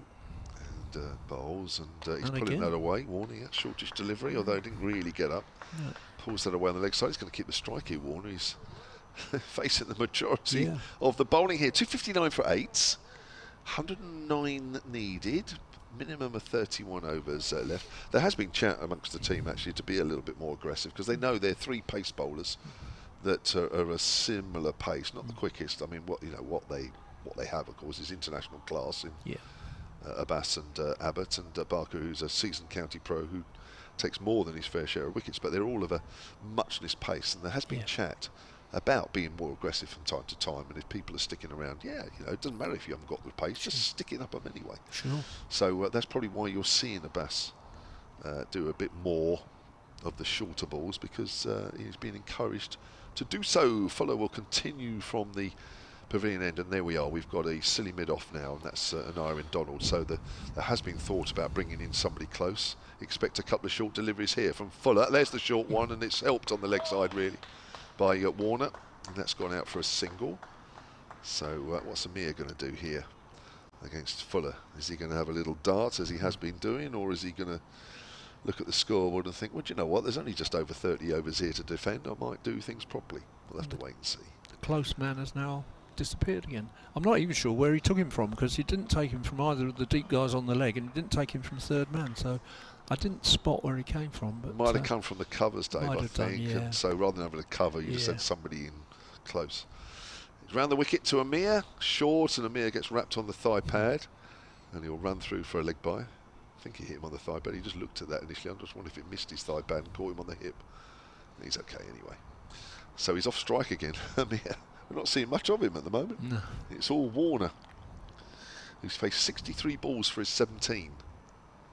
Doing a good job for his side here, trying to get them to a point where they might believe they might save the game.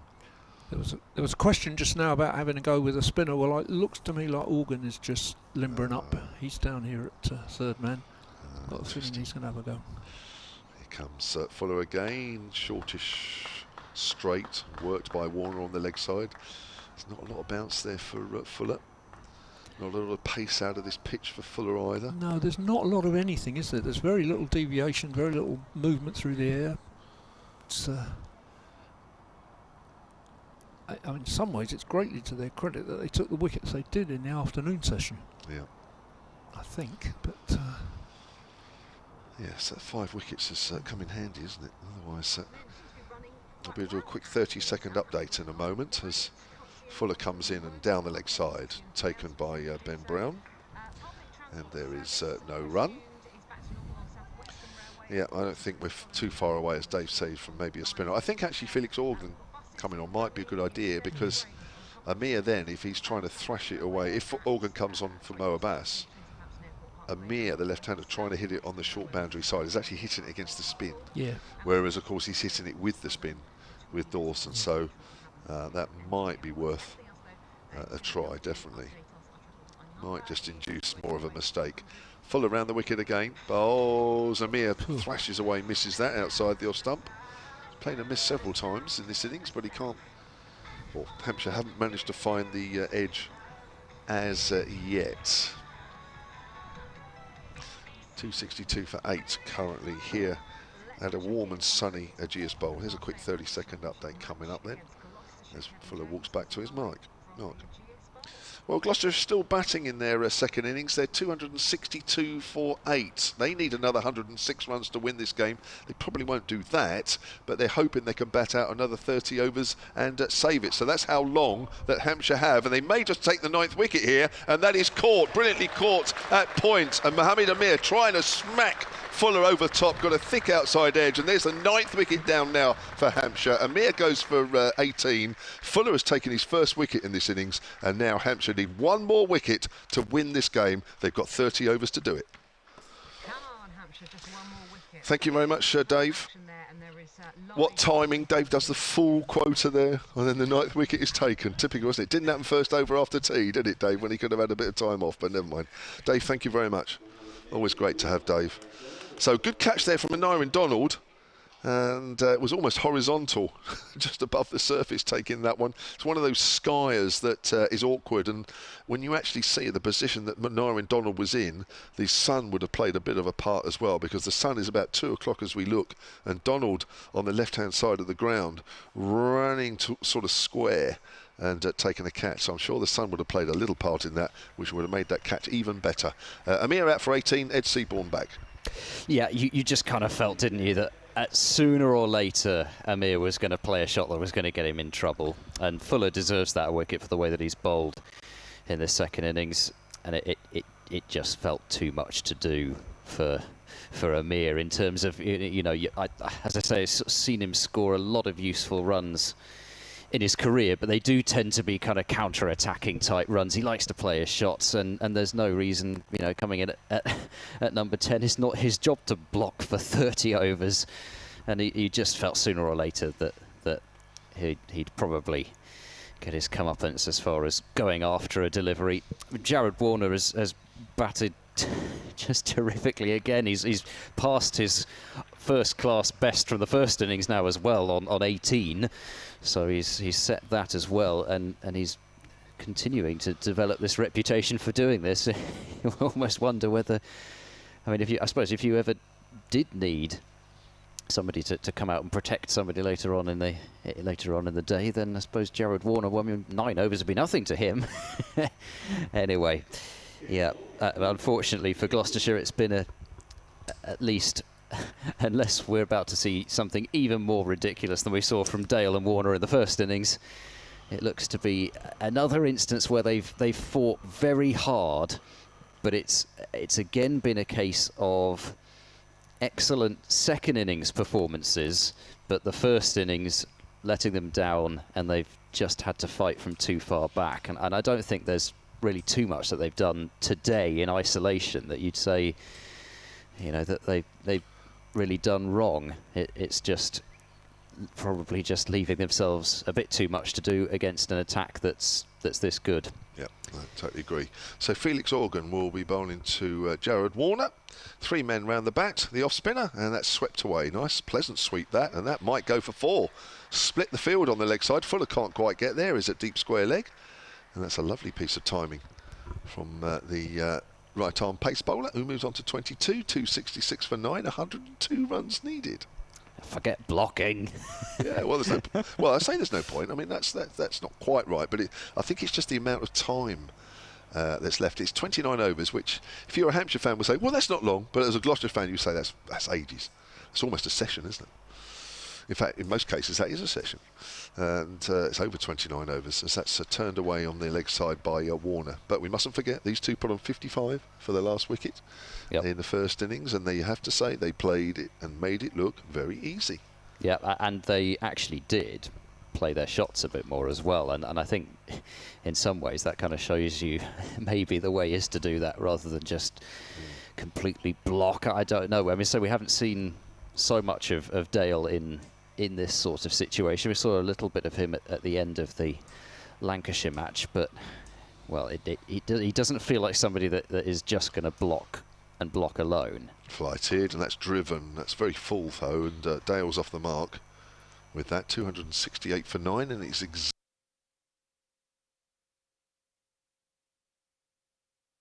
together at the end of that Lancashire match, which they were 23 balls short of saving. Dale was 6 not out from 18 deliveries. In that instance, Warner was the last man to go.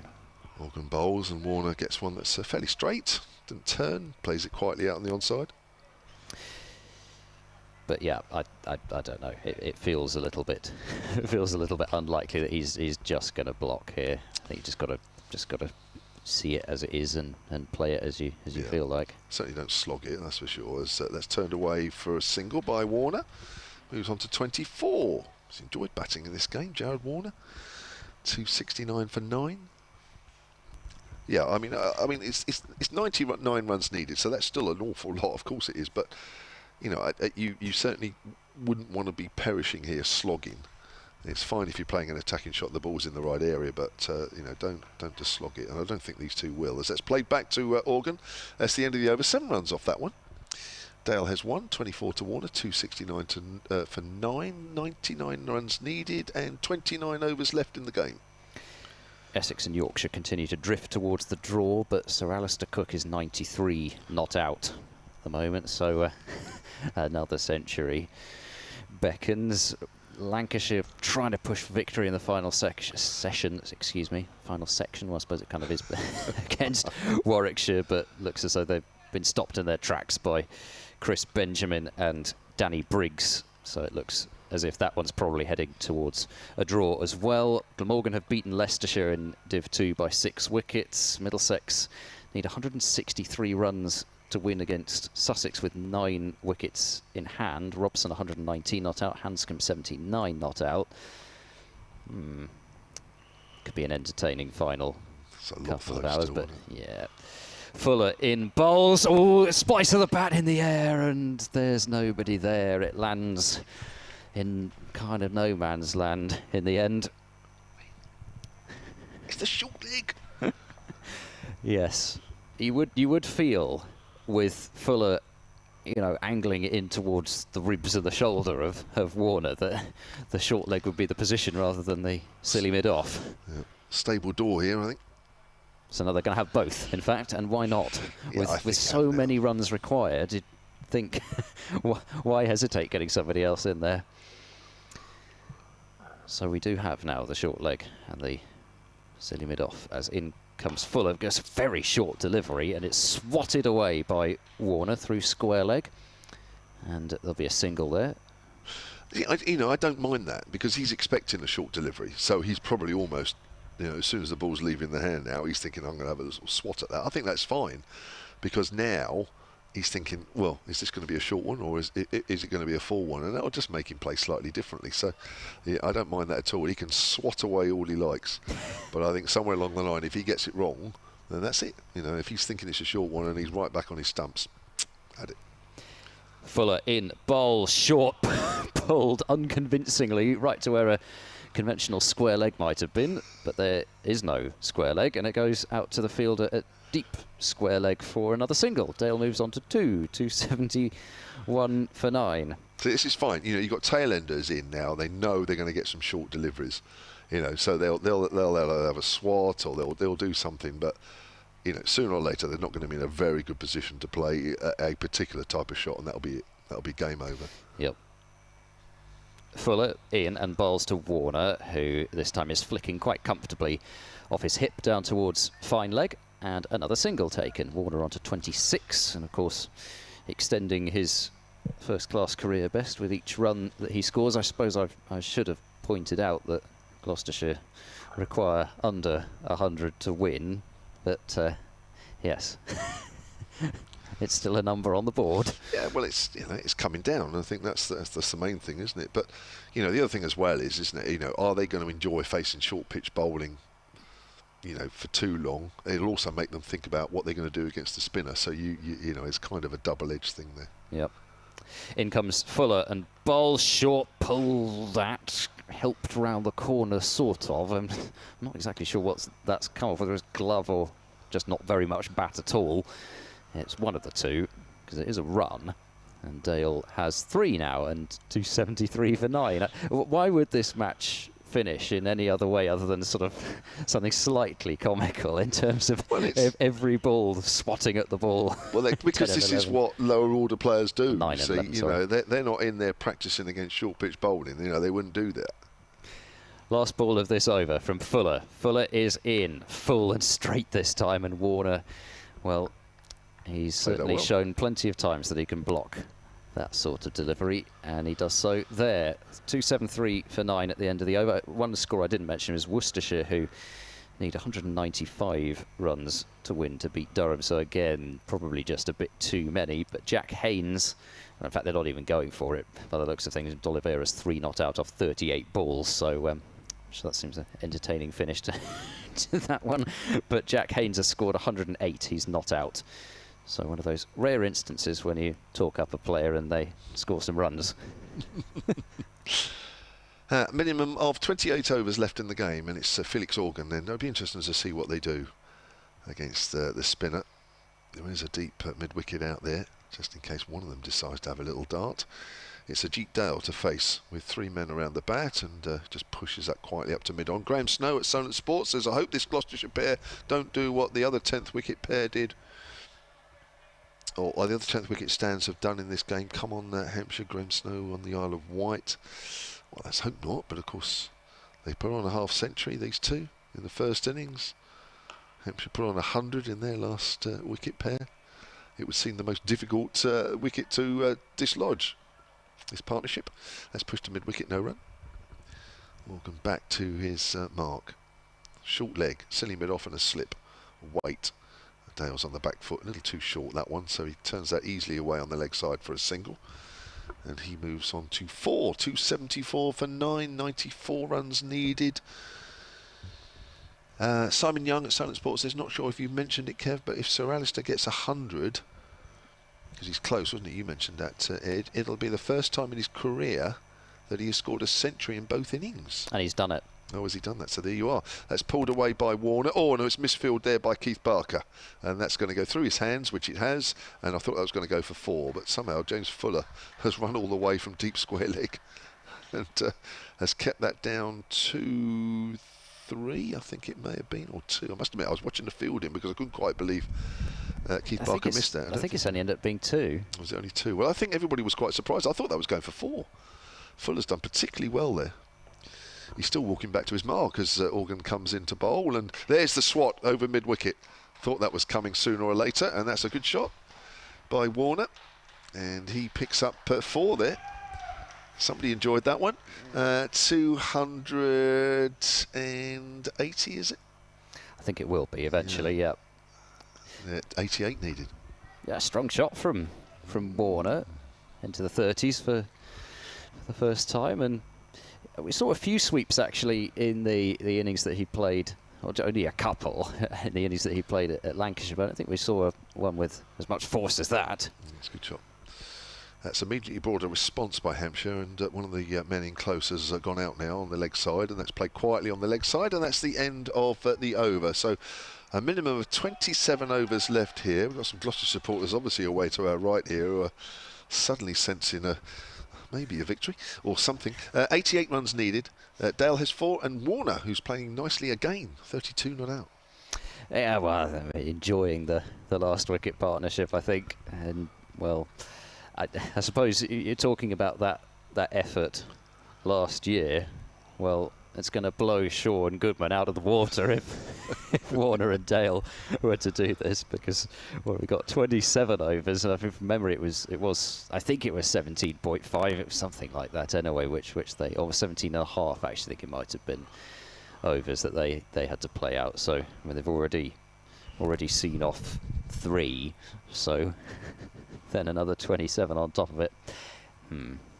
Is it me? I can't remember. I think it's me. Oh, right. Fuller bowls down leg side. Dale tries to have a go at it, but dribbles through to Ben Brown. Of course, Jared Warner was on 12, I think it was, when he was dropped down the leg side by Ben Brown, judging by the reaction of Mohammad Abbas.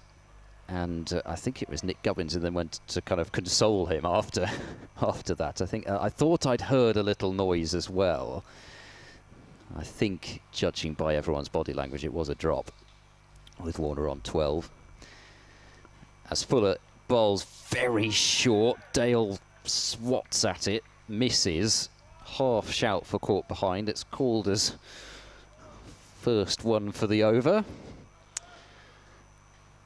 All sorts of moments of intrigue in the match, not least, of course, along similar lines when Donald was out to a ball which is probably seemingly about that height, but I guess they've been consistent in this innings. I mean, Hammond had one as well. Been consistent in being lenient towards the bowlers. Fuller bowls. Dale's gone for a wild slog off that one and has missed it. He's trying to heave that one leg side, and it's not missed off stump by very much. That's what I mean about these guys, getting the short ball at them, really. They're then sort of not quite sure what to do. I mean, straight away, Dale then's going, well, I should have played a forward defender. You can see as he replayed the shot. But, of course, when you know that there's a chance the ball's up around your head again, it does make the lower order players do things differently. But that's what you want. That's why you want somebody a bit quicker in your side to make them do that. Yep. Fuller bowls. Dale, as he caught down the leg side, he is, and that's it. Hampshire have won. They've won by 87 runs, and Gloucestershire's brave resistance today has come to an end, and it is James Fuller who's taken the last 2 wickets to fall. Dale caught down the leg side by Ben Brown, and Hampshire get a massive victory in Division 1 of the County Championship.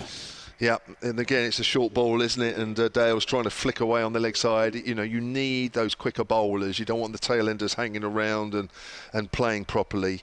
That's why Fuller's in the side, and he's done a good job there. Dale goes for 4. 87-run victory, which in the end was a little bit more comfortable than it might have been at various times in the game. It's certainly been a very watchable game, this one, Ed, which has ebbed and flowed. Hampshire should have been out of sight in a couple of times, but a couple of good evening sessions on day 1 and day 2 for Gloucestershire kept them at least in the game and frightened Hampshire to death on day 2 at the end, that's for sure. Frightened me to death.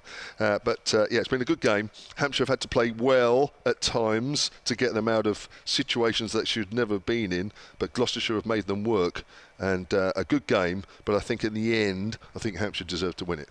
Yeah, I think so. Yeah, they have overall been the better side, and I think you do point to, again, second innings Gloucestershire have they've scored more than 100 in the end, more runs in their second innings than they did in their first innings. They scored 76 more runs than Hampshire did in the second innings, and it's just been a little bit of a theme, and I mentioned it earlier, where there's been an awful lot of terrific fights shown by Gloucestershire this season, but all too often they've had to be coming from behind, and you can't keep playing from behind and getting results. So yeah, well played to Hampshire. They've shown their versatility in their bowling attack. They've shown the depth of their batting lineup in terms of the work done by Donald and Fuller in their second innings, and I think they've shown exactly why they are truly one of the top contenders to win the championship this season. And Gloucestershire, again, you'd say they have certainly shown that,